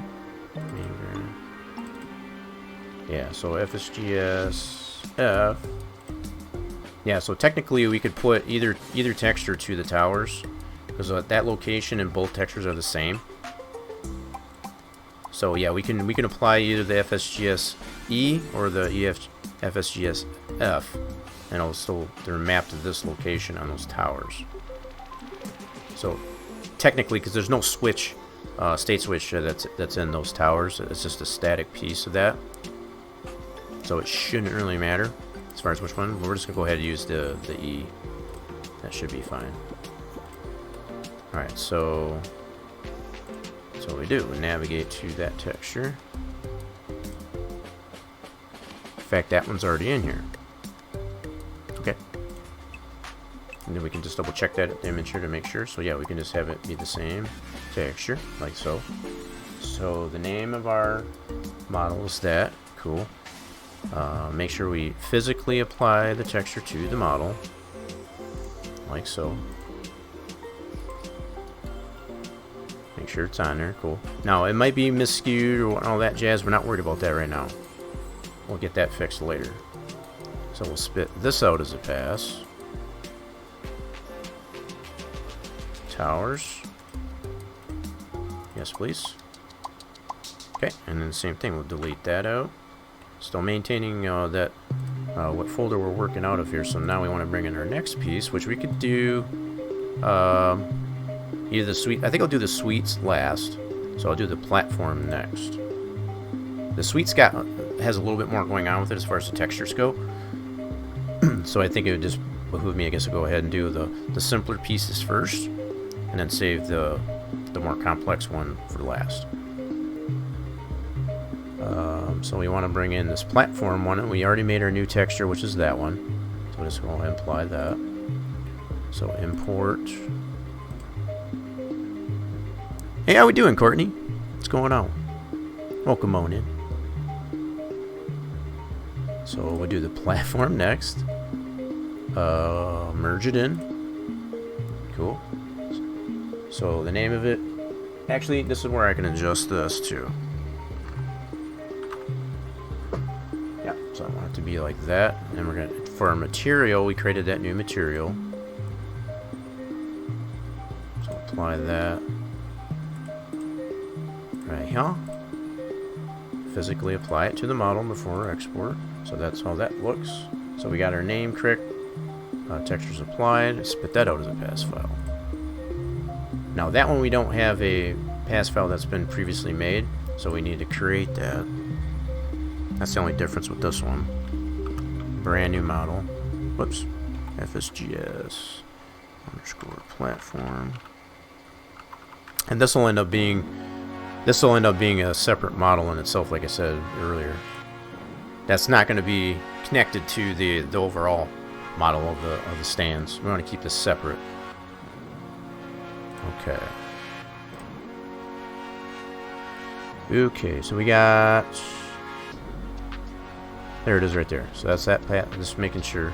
Now the suites, it's got a little bit more going on to it. So let's delete that. So for the suites, we want to have a little bit more to it. So the DDS is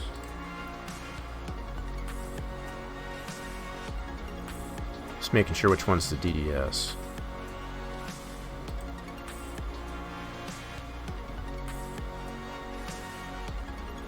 Crap. Got which one's the DDS. Hold on a second here. So then we want to make sure we apply the DDS for the environment map, which is, that's the bitmap. We want this one here, not the bitmap. Okay, so hold on. First off, let's get the main diffuse, which is going to be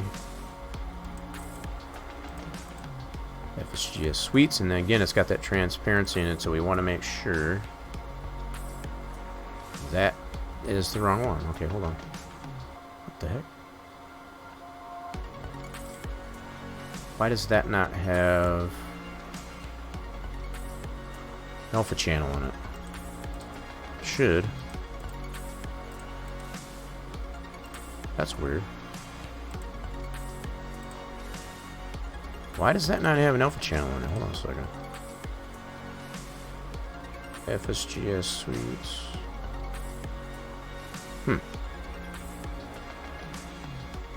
Yeah, so this is what I was talking about earlier, because as far as if you don't get that option for the if you've got transparency in your texture and this is grayed out, then something's wrong with that texture. I don't know how that happened though, because that worked last time. Not sure what happened there. Yeah, so this would have transparency, and so I guess what I'll do, just to correct that issue, yeah, I'm not sure why. So the TGA that I'm trying to apply to it is this one here. That should have the alpha channel in it, but for some reason it's not giving me that option. That is super strange. Yeah, that's grayed out here.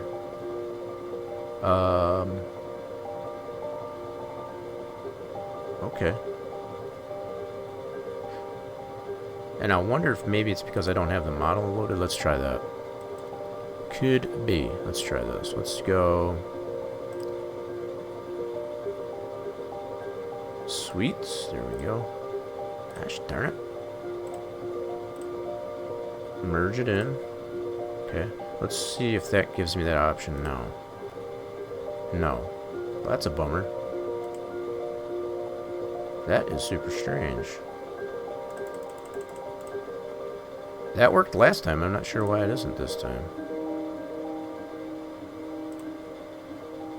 I'll be danged. Okay. Well, in this case here, it's going to go against what I just said. For some reason, it's not giving me the alpha channel option for that. That should already have that in there. It worked last time when we did this. So I'm going to go ahead and just reset the scene and see if I bring it back in, if it gives me that option. So I just have to re-navigate to that as all. So disregard, I guess, as far as like that. You know, the fact that I'm having to do this, it's only because I'm not getting that option for the alpha channel. So imports, and I guess it does still. Okay, Cool deal. Sweet. Let's bring it in. In this case, we want to completely merge in. Ah, shoot. I did that wrong. Dang it. Hold on. I goofed. So import sweets. I converted the units. I don't want to do that. So completely replace. Do not convert the units. Alright, there we go. Now let's go into our material editor. Over here. Bitmap. Sweets. Let's see if it applies it this time. Yeah, see, that time it gave it to me. That's weird. I don't know why it did that, but anyway, it caused me to have to reset it.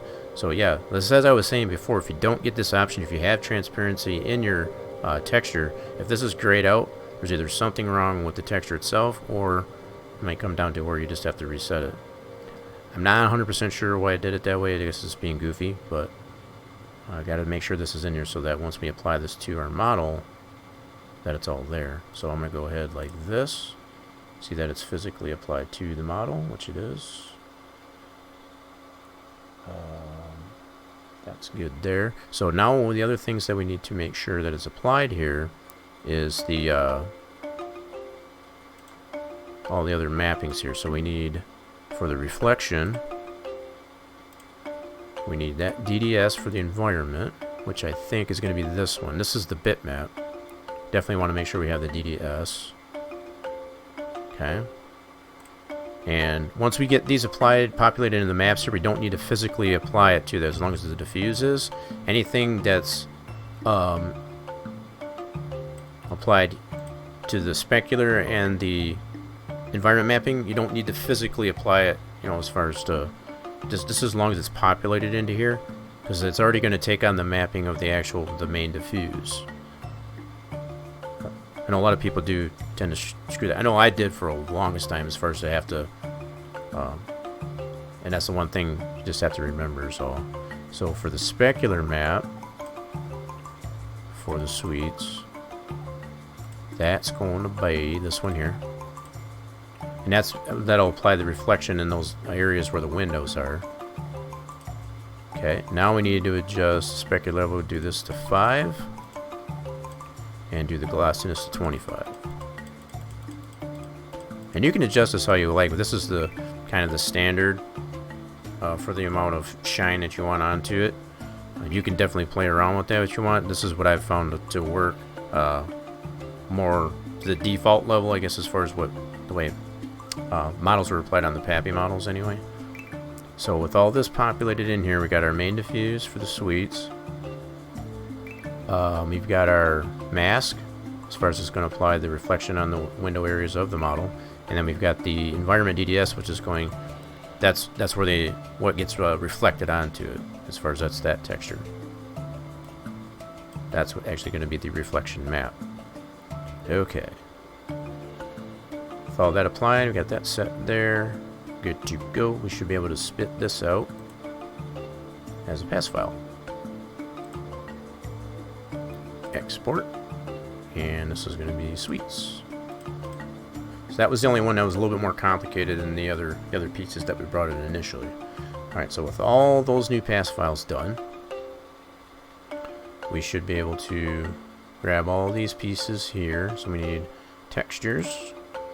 We're not doing anything with the club right now, as I said, so we're just going to do platform, pass. I'm going to need to make, now that I think of it, I need to make a script for this one here so I can have population to it. So let me look at this here. I should be able to use this club here as an example. So that'll be a separate model. So let's do copy, paste this one, and we'll rename this one to platform. Like so, and then we just got to edit it a little bit. So let's do this. So if we name this to, what's the date today? This month is almost over with. That's crazy.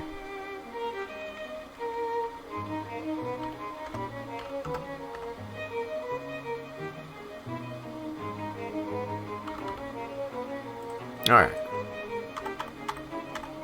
And then we're going to do new speedway. Wait a minute.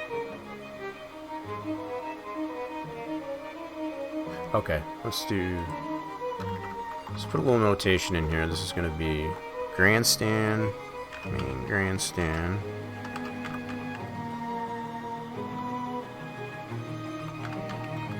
Platform. That's good enough. Alright, so now we want to do this. We'll do platform min. I'm going to rename some things here just to comply. And these are subjective, you know, as far as like, you know, they don't, you can name these containers whatever you want. It's just a matter of make it conformity, I guess, as far as what you're trying to build. You can make these as general as you want. These containers don't mean anything. What's the critical pieces are these deals here that are in capital, because these are functions. So that part in itself is critical, not so much the name of the containers. So I'll do platform min. Call this one platform.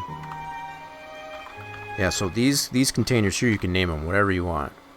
But I like to comply it with, so like I'm making a platform out of this model here, you know, to make a 3DO based on that, so that's what I named the containers related to that. So this will have our population switch for population, which is what I want. So I'll copy this to here. And then this will be this container.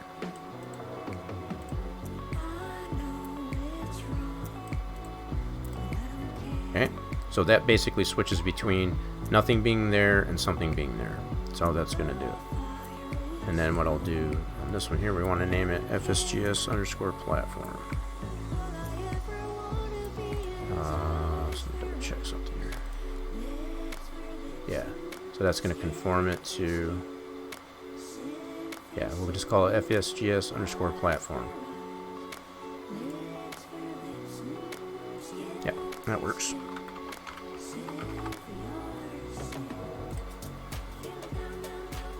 Alrighty then, so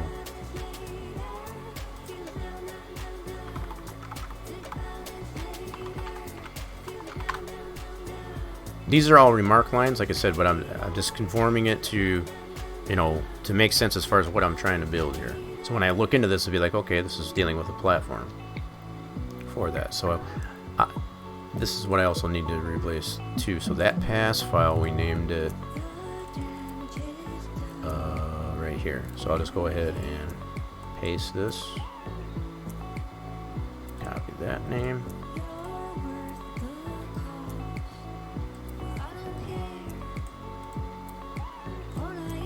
Now, it's not going to make any difference if this is uppercase or lowercase on this part, as long as it has that extension on there. I'm just going to go ahead and make it lowercase just to keep it conformed to my other scripts. That's not really critical, just as long as it has that extension on there as far as what it's trying to read. That's what this container does. It's looking for this mesh group that's related to this pass file. And then from there, that flow of the script itself or whatever is going to give you that. So what it's doing here, we're preliminarily naming as far as what's happening with this container when we use it in population switch, which means empty mesh just means exactly the way it sounds. There's nothing going to be there. So when we switch by a deep press of the O key in the sim, it'll turn it off in that first state, and if you press it again, it brings it back. So that model that's in this pass file, that's this platform container, that's basically what all that's doing, is just switching it back and forth between being there and not. That's all this script is going to do. And then that's the name of the 3DO that'll spit out based on that. So we'll save that. So we got a new model, new script, new texture, all that good stuff. So now we'll be able to go platform, pass, and then its texture. Then we'll need to go front stretch grandstand, pass, and then we need these two textures for that. That's for the seating. Then we need the main, pass. Actually, I did that. Okay, that's still fine. I got ahead of myself. So the towers use that same texture for the E's I showed. Suites, we need to make sure we got the one that has a TGA, as well as the mask, and then of course the suites. And we're not doing anything with the club. I also need to bring in this environment DDS. So anything that's related, I guess, to any of these models, we need to bring it into our Make 3DO. That's basically what I'm doing here at this point. So we don't, basically what it comes down to, we don't need the bitmaps or the 3DS files. In most cases here we just need the TGA. We do need the bitmap for the platform. So it's just depending on if you've got Alpha Channel in the model or not. So however you exported it out from 3ds Max, that's the texture you need to put in there in comparison to that model. So if you apply to bitmap, make sure you bring the bitmap over. If you apply to TGA with the Alpha Channel, make sure you're bringing that over to Make 3DO. That's a summary. Alright, so copy all this information. And then we need to navigate to Make 3DO. And I like to put my Make 3DO into my program files. You might have it in a different location. And that's perfectly fine. So I bring everything in here. So just to, again, re-summarize, we've got the 2 textures for the seats, which is the main. Okay. For our suites, make sure we got everything. We got the script for that. Now, the script for the, we've got how many, let me open this up. So we got 3 pass files that are related to that. The main, the suites, and the towers. So that's going to combine all that stuff. It's just that each part is going to have a different step to it. It gets as far as if it has seating or whatever to it, or if it just stays static. So that's just the general construct of that. That's just a little bit of review again. So we got the FSGS, we got the suites, the towers, and the main are all going to be a part of this script. So we got the 2 textures related to the seats, the suite. We got our mask that goes to the suites. That's going to be our reflection. Then the actual reflection map. And then our new piece here with our platform, which will be a separate piece. So we got 2 pieces we're going to try to spit out here based on that. Okay, so need to bring up command prompt and load this up here. So we want to do a cd / for change directory, and we want to do a change directory to, and we're going to copy everything to the right of the drive, like so. I want to navigate to that directory and paste that into here. Crap, I did something wrong. Oh, I got 2, never mind. So do F8. And we just need to take out one of these backslashes here, so one too many backslashes. Hello, there we go. Delete. Everything else is good. So all we're trying to do is navigate to that Make 3DO directory. So now that we're in that directory, we can call up the Make 3DO program, which is this deal. And then we're using a script. So we want to do -S for script. And then in this case we got FSGS. FSGS.psg. And then we, on this particular model, we do have reflection for that environment map. Remember, right? So we need to add the parameter -E. That's for environment. So if we spit that out, oops, I typed in the, helps if I type it in right. So do another F8. Oh crap. That was not, I pushed the wrong one, dang it. Hate when it happens. Wrong one. That's my bad. Fumbled on my part. So let me escape out of that. Don't need that, so I needed to do F8. This one. There we go. So I just typed it wrong. That's all I did. So that's not a big deal. Just correct that. Helps when you type it in right. So it did tell me as far as like you can't find it obviously because it's not there. So I typed it in wrong. So that should spit that out here. So now I should, if you got 3D Sim Ed, I should be able to open this up in here and it should show. Yep, so that gives me the initial, and that shows all the transparency and all that jazz is. You don't ever 100% want to go by how it looks in here. If it loads in here without any problem, then that's a good sign. But you definitely still want to get it into the track via sandbox. So that's what we still need to do yet. Okay, so now what we can do here is cut this out, bring it over to here, replace what we had there, and we still got all our textures, I guess, for that, to include our new platform, which is what we're going to make next. We're going to do the platform, so do F8, only this time we want to change this to platform.psg.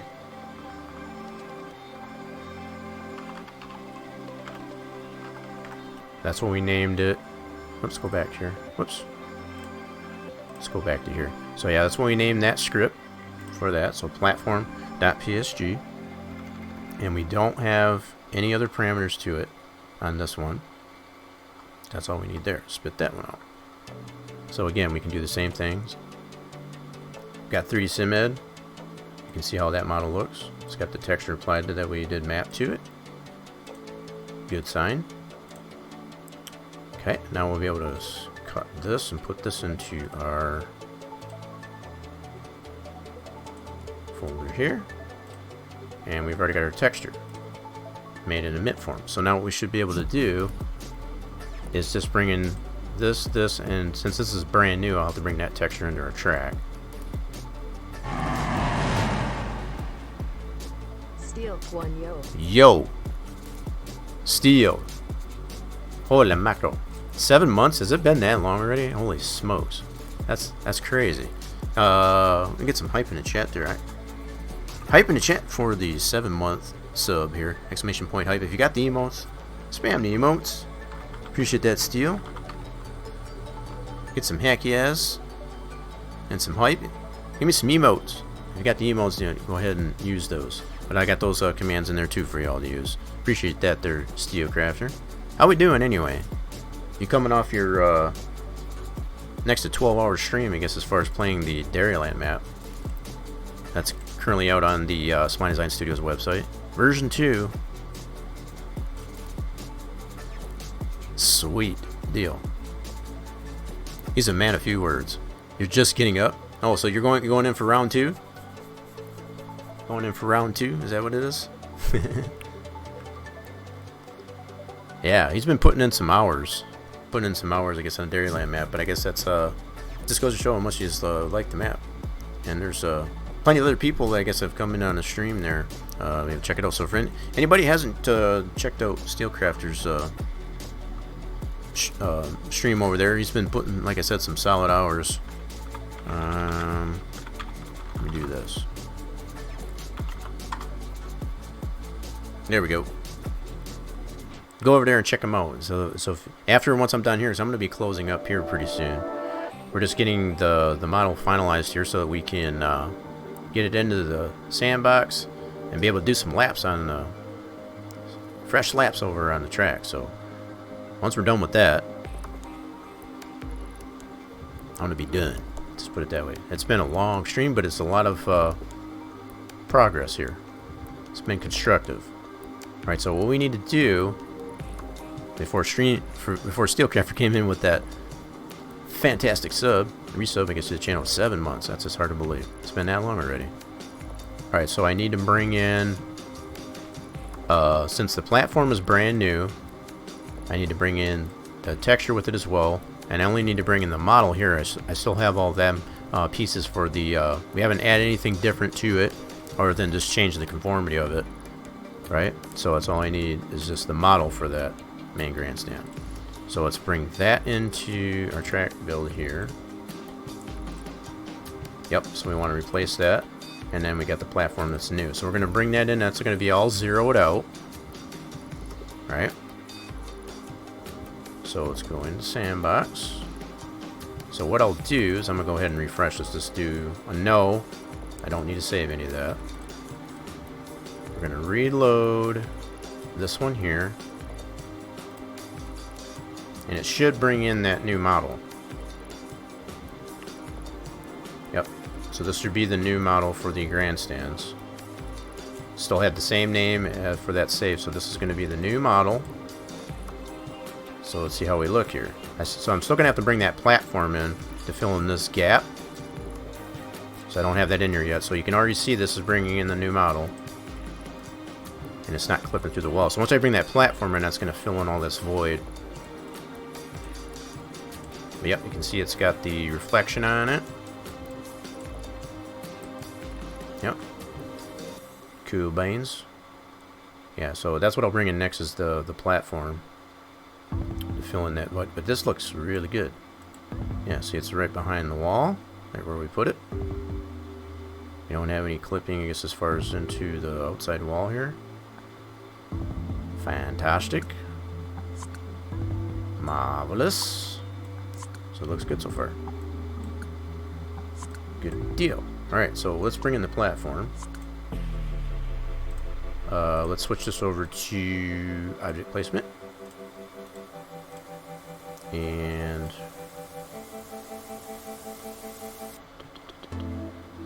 we need, should be FSGS platform. Cool. So there's the platform, and we'll be able to zero that right out. Okay. Zero it out. That should put it right into position. Marvelous. Now it might not load in right away, so we'll have to save it before it'll actually populate in here, and that's normal. That sometimes happens. Let's go see if it did load in or not, though. Let's go to this end. I'm thinking it might not have. Nope, doesn't look like it did. So we'll have to save this PTF, and I'll do it new since we did add the platform, and then we'll reload it in here and we'll see what it looks like. Alright, so let's do that. Let's switch this back over to geometry. File, save as, and we'll do add FSGS platform. That way we know what we did with this PTF save. Why do I keep putting an A there? I'm telling you. It's not the first time I've done that. It's crazy. Alright, so we'll save that. Go ahead and do a new. I'll just close it right out. And we'll open up this new PTF right here that it just saved. That should bring everything to where it needs to be. So hopefully it should load that platform. Yep, we can see it already in there. And granted, that's not a final model at all.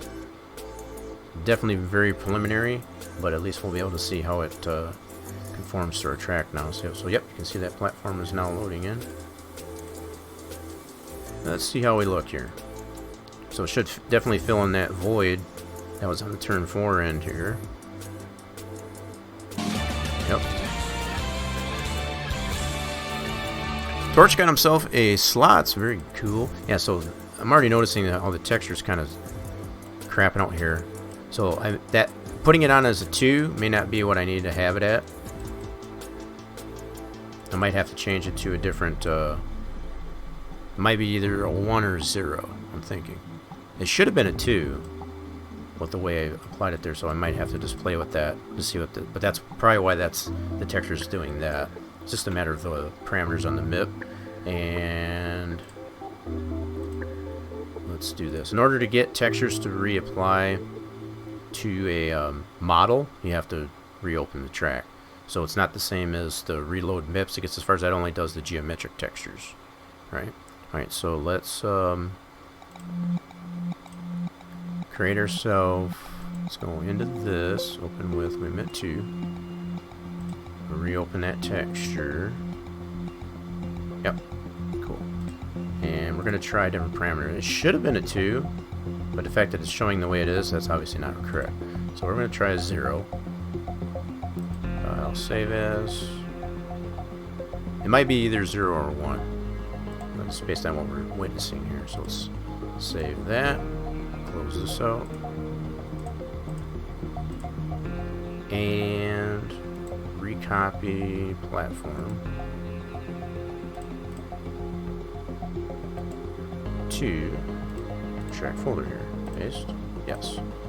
Now we'll reopen the track. See how that looks. FSGS platform. Cool.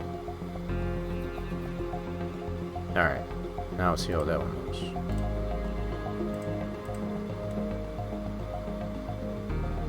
Yeah, now we're talking. That's more closer to what we wanted. Yep. So So 0 looks like it should probably work as far as that goes. Now it's still got some areas in there, and that's probably just the way that's mapped, so it's actually screwing up the sides here. So it may maybe try 1, but that gives you somewhat of an idea of how that works as far as just changing that mapping to it. It initially should work with 2, but the fact that it didn't, it's kind of weird. But anyway, that gives you a rough idea as far as how that platform model for our stands will work. Now, there should be like grass over in here, so that's something else we'll be able to tweak on later. But just to get an initial model in here, and see that's what that stands will land on now. Now, if we want to add to this platform to put like a walkway that's behind this wall, we could do that. That would definitely be an option. Because we do have the track there, we can add that like a walkway, a platform to walk on the edge of the grandstands. That could easily be added to that, just to fill in this void there. For the most part, yeah, it's turned out pretty good. Let's check out the other end here.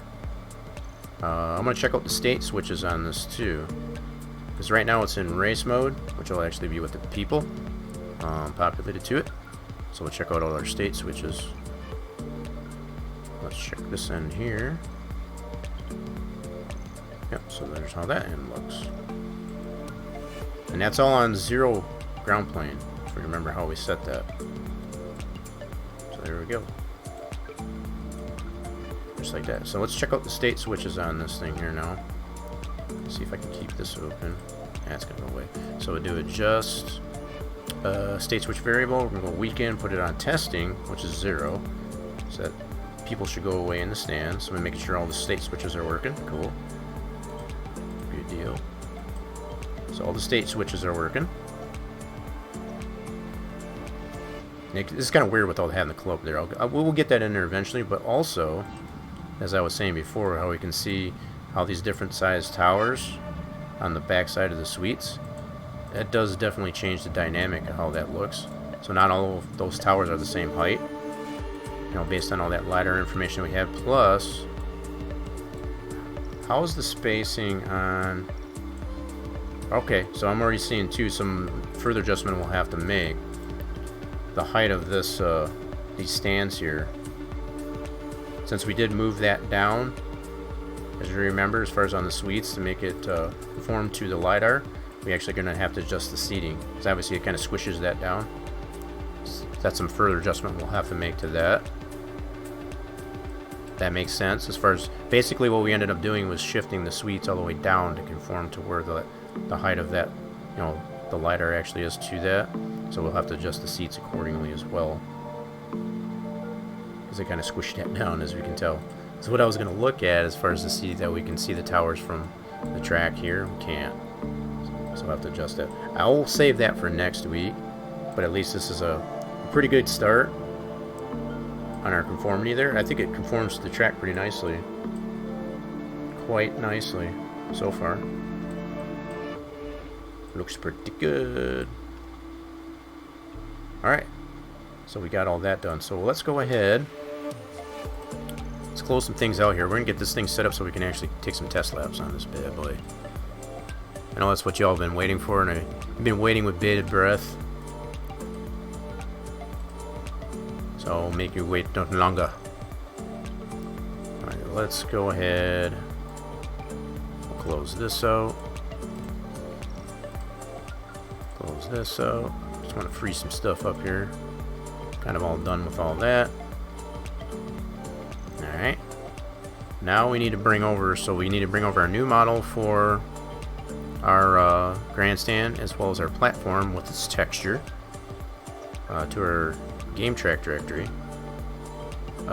So yeah, let's do this platform. You know, I'm noticing now the way I named this, I should have probably put an underscore into that. I mean, it's not terrible. I can always redo that, but I like to have these textures, I guess, more compliant, I guess, with that. So this was, it's not terrible. It's just I should have put an underscore in the name of that texture. Alright, so anyway, we'll do that. We need to bring in this PTF and at least the new model for our grandstand, which is this one. Everything else should be in there. So let's bring this into game track directory. Oh, I forgot I did this one. I need to delete that. Don't need that. Let's go into tracks. Go into 20 build. Alright, so paste this one in here. Yep, so that all that did replace was that new grandstand model. So we'll be able to, yeah, so this is from stuff from the last test. So I'll back this one up. Like so, and then we need to rename this one to our track folder so that it loads in the sim. So we'll copy our track folder name. Like so. There we go. That should be everything that we need. I guess you have to load in the sim. Cool. Now we'll go ahead and test this all in the sim.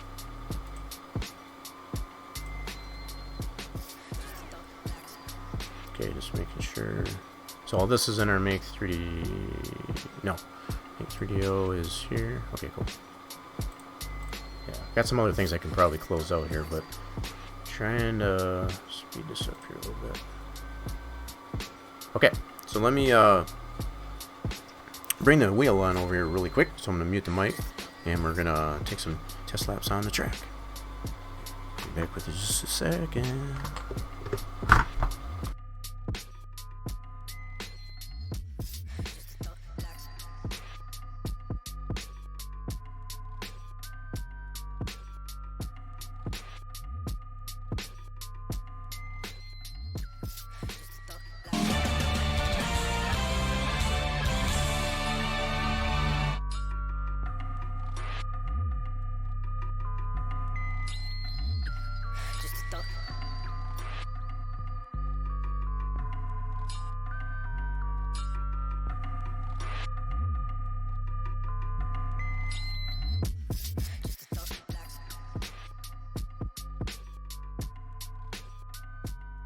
Ow, pretty cool. I was like, whoa, you got it again, and the second, that's the same jackpot. So you got two of those in the go. Oh, you forgive me. What is I forgot what we were talking about because as far as taking so long, as far as making you guys wait. Yeah, two in a row, the same one. That's crazy. All right, so what I want to do here next, let's get this off of here. Switch it over to this. There we go. Oh, as far as the naming convention of the, yeah, and I can still adjust that if I wanted to, yeah. And I might just do that. That's gonna bug me. OCD gonna get the better of me. I like the naming conventions of the the textures to the model. I guess to kind of be more conformant.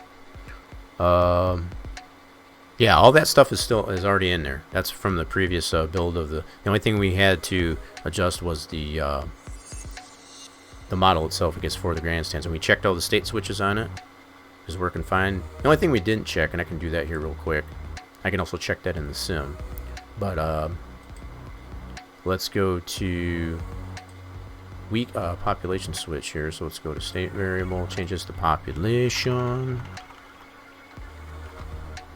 Oh, this freaking keyboard, stop.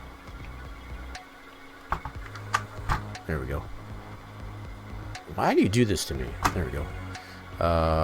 Okay, population. And then we'll set it to 0. That should turn off, which they do. So that's working right as far as to have that goes away. Now, that'll work as far as when we depress the O key in the sim. That'll make that all go away. So that's working like it should. So let's go ahead and apply back to 2. And that should come back. Good deal. So all that population in as well as the weekend switch. Now we won't be able to test it with the weekend switch because we don't have all the things needed, I guess, to test it in a race weekend. But we can definitely in testing mode. And that's what we're going to do here next. Okay. So let's load up Profiler. Do-do-do-do. So I gotta wait for that to... And all my Steam games or whatever that's... Need to load those back in the profiler. Just take just a second.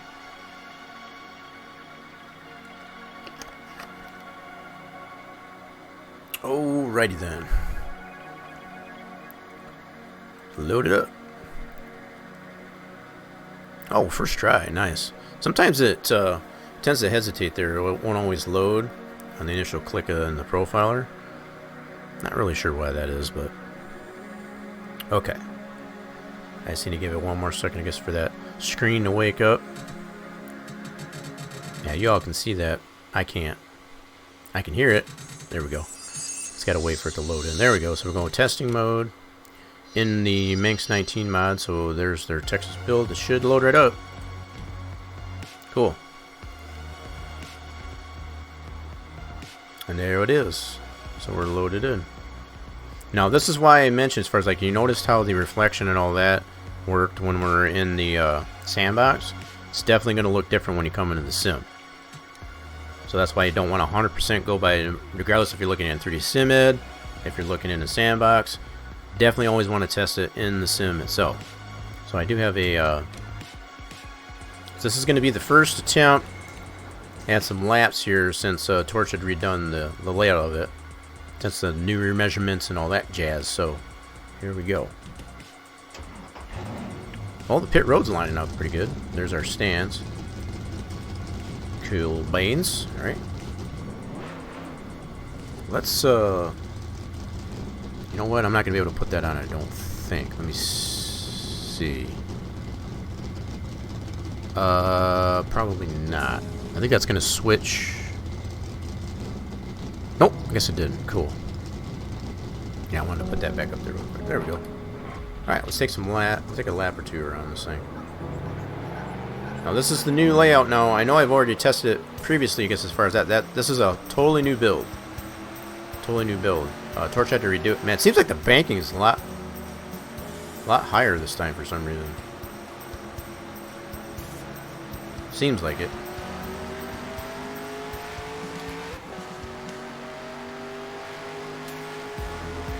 Alright, here we go. Pedal to the metal. Man, the banking on this, it seems so steep than it was before. Oh, that dog leg. Holy crap. I think I overcorrected it. Oh, crap. Oh, on the wall. Yeah, I think I just overcorrected on it. That dog leg is really kind of snaps the car there. You got to really... I know this setup is probably not going to be compliant with this build of the track, so I might have to tweak on some things. Got a little dark spot here too, I notice. I don't know if that's shadowing. Let me check that out real quick. Let's back it up. Check it out. Yeah, so I notice there's like a dark spot right here. I don't know if that's shadowing. Yeah, see this dark spot, or is that a different texture? That's a pretty definitive line there. That's on the exit of 2. Probably look at that in sandbox there. So I don't know if that's shadowing or shading, or that's just entirely different texture. Alright, so these walls here, as I was mentioning way part of the stream, see, it's got the collision there, but that's a model. That wall there is a model in comparison to the outside wall. So it still has that collision there.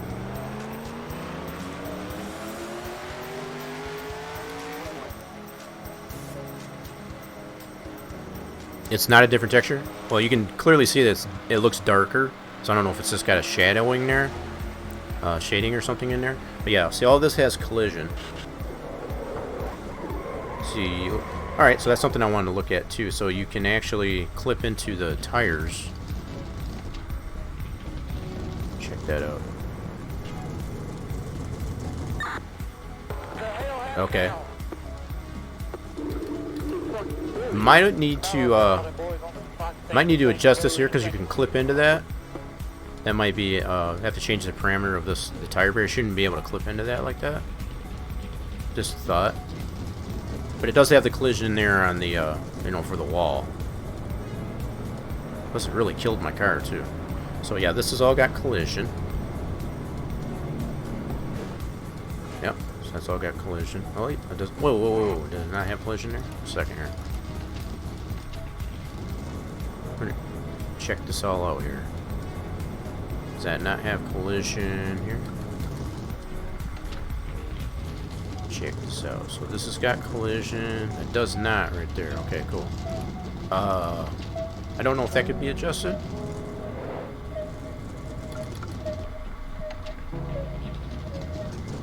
Yeah, so it just clips in there. So this here does have a collidable barrier there, which you kind of clip in a little bit. So might have to just adjust that wall there just a tad. What the heck is up with my wheel here? It's probably just the camber I got on the setup. Plus, it probably didn't hurt. It didn't help, but whatever, I hit the wall pretty much a ton there. So this has got an opening in here. I think that's the one. Let's see if this is the one that's got the. So not this one. So that was the one further back this way. Okay. So I want to check that out. Let's back it up here a little bit. Yeah, so this one here, I think it's got the opening in it. Whoops, come on. Shift. There we go.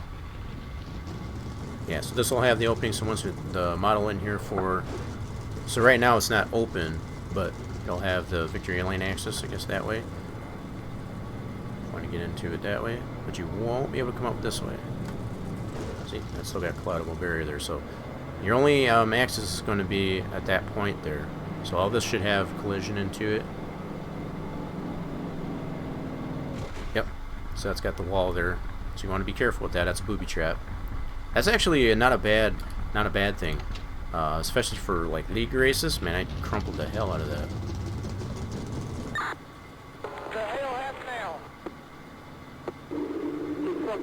Yep. So should have. So there's no walls here. Is that what that is? So I put bare bond on the other side of the seam of the hood. Yeah, so Seams of the hood right there above the grill. So there might be some adjustment to the. Seal all that up. Start getting all that sealed up. Pretty good looking streak oil there. Taking down a cylinder right here.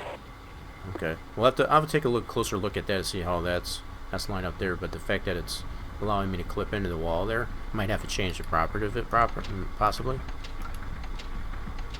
Yeah, but the general concept of it is pretty cool. Let's go ahead and reset the car.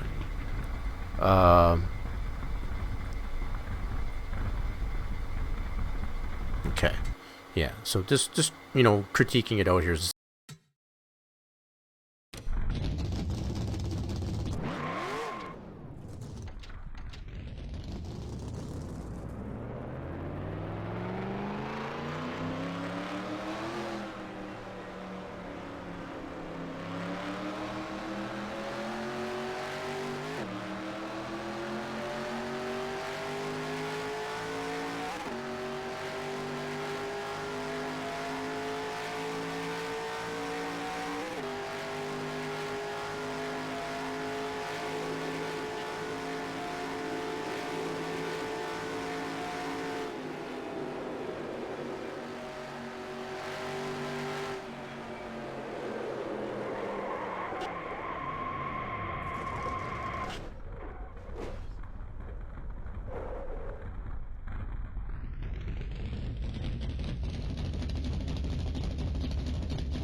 Yeah, so that's not definite. That's his driver here, really. More than likely. All right, let's try this again. I want to get a solid lap in here.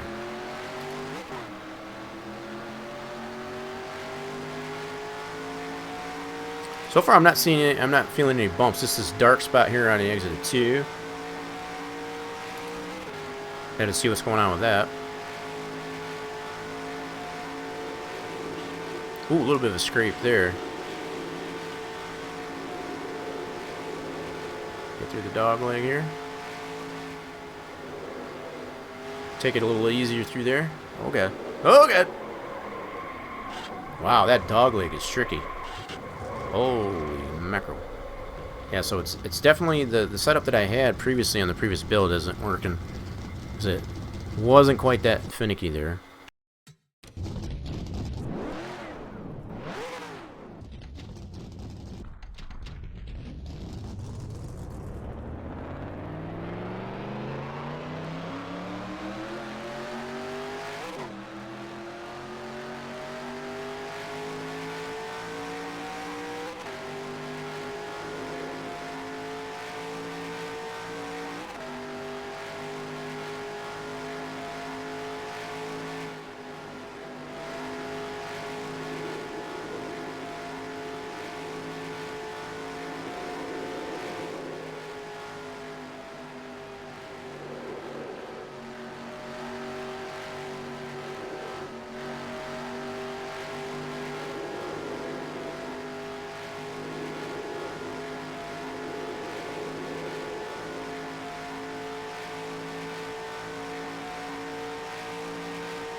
Whoops, I muted again. My bad.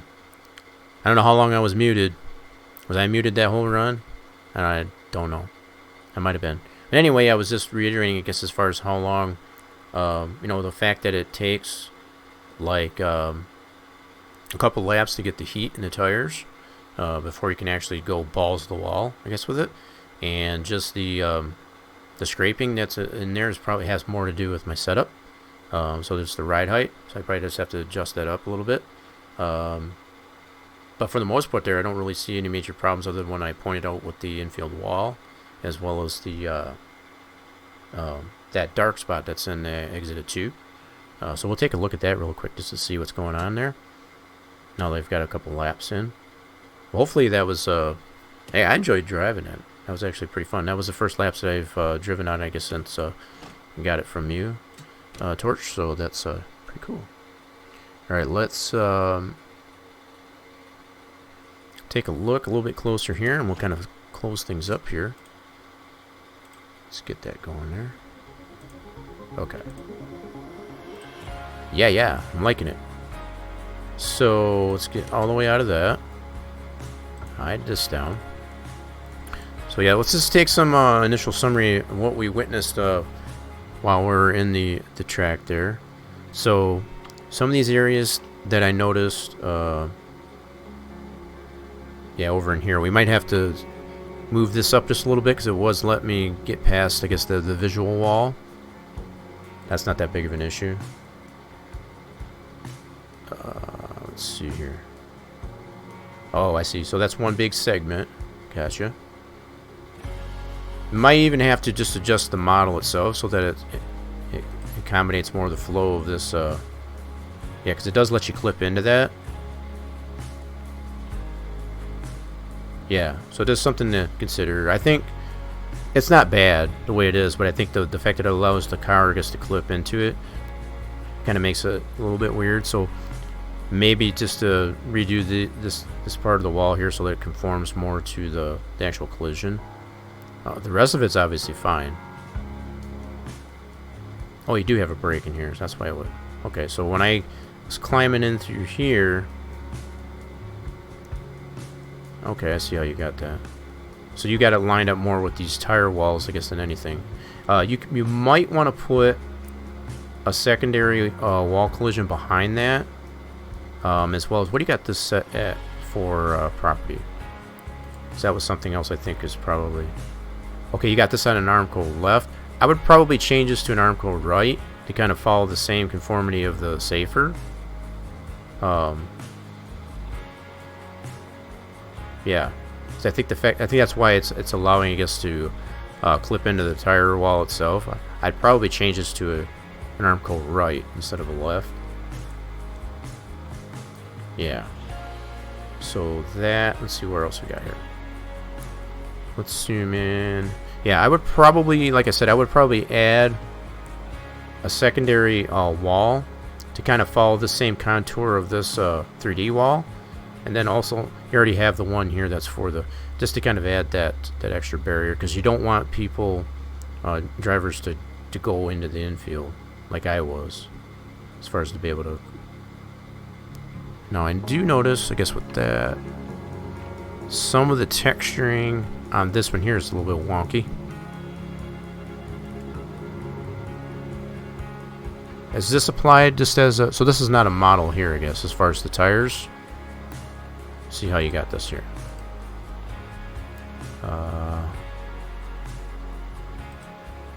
Or is that a model? So the mapping on that seems a little wonky as well. So let me see here. Left. Okay, so no texture on that. So that's all model? Okay. Yeah, this is the texturing on that. Just might need to adjust that a little bit. Really minor stuff. For the most part, that's a really cool idea. Alright, let's zoom that out.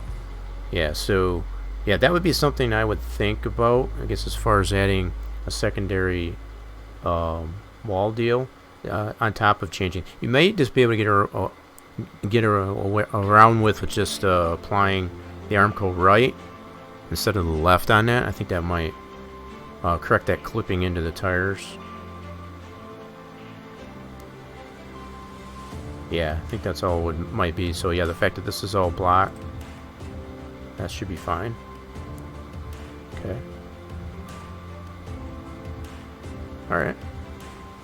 And then what do you've got the, let me see what you got here. So you've got it at a height of 1 and a 60-60. Okay. Okay. What I would probably play around with, just like I said, changing this to an armco right, and some of these, especially these areas that have the tire barrier, and some of these areas that don't, like just here, you could just do that concrete, obviously. Yeah, so like these areas can be concrete. Yeah, I've got that armco left. So I'd probably do these areas that don't have any tire barrier as concrete. Do all this as concrete. Let's see what you got here. Yeah, just all armco left. Yeah, so there's little things like that. That's not too terrible. And then where's that dark spot? So it's not really showing in here. That's weird. Yeah, that dark spot that was like right on, it was like right here at the start of this segment. There's no shadowing in there. I'm not sure why it's doing that, but definitely it's pretty obvious, I guess, in the game itself, as far as it has that dark spot. It's like a solid line. Let's see what's going on there. You can see it in here, as far as sandbox. That's what I was trying to look for, because there's a very definitive line. Let's see. If you can see it, then obviously I'm not seeing it. I can see where the segment ends right there, but it's very noticeable in the sim itself. Very, very noticeable. Let's go this way. But I don't see it as definitive in sandbox here. I can see that line right here, but it's not nearly as bad as it was in in the sim, I should say. I don't even know how you would correct that, to be honest. That's not a different texture, though, like you said. Let's see here. So racing surface,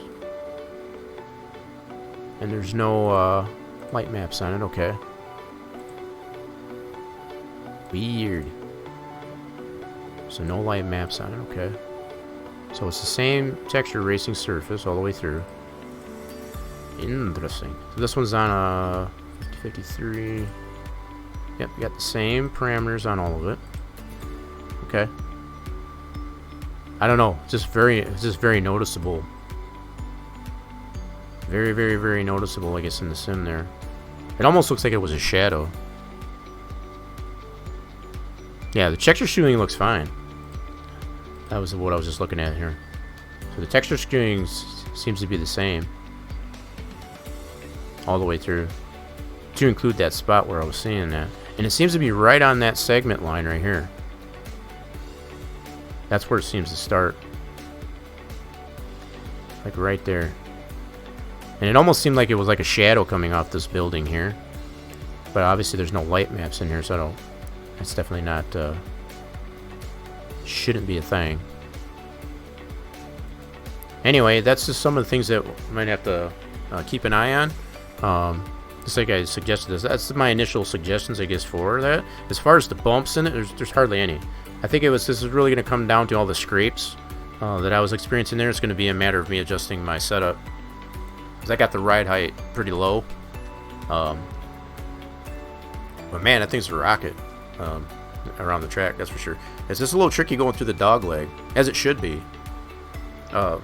It does take you a couple of laps, like I was saying, to actually get the tire heat into the tires, and actually get it to stick to the track. I thought that was pretty cool. Really digging that. Yeah. So yeah, we're moving in the right direction here, I think. So yeah, we do have some adjustments that we'll do next week, as far as to our platform object, and we'll need to adjust our seating here. I don't know how the heck I'm going to do that, to be honest. Be able to get that spacing in there for that. I'm going to have to take a look at all these things like that next week. As far as now that we've shifted that all down, It might come down to where I might have to shift this whole seating area down to get that spacing back that there should be. Because obviously back on this back edge here, this needs to be above. Let's see if I can get this focused in here. So this suites here needs to be above, you know, at least to the top of this seats here. So the fact that it's clipping in there that much, we need to get that adjusted, obviously. So that's something we'll definitely be taking a look next week. So yeah, we got this all flush. These levels here, we'll be able to see these once I get the seating area redone. We'll be able to see these towers from this side.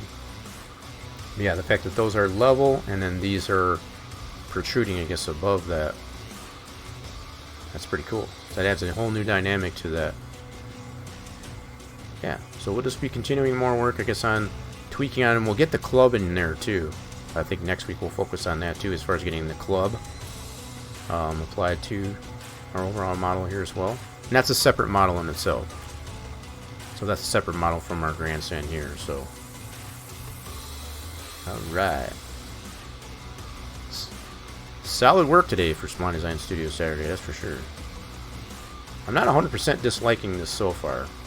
I think once we get it to be a little bit more organic and apply some grass to this area, as we know there is in reality, that'll make it look a lot better.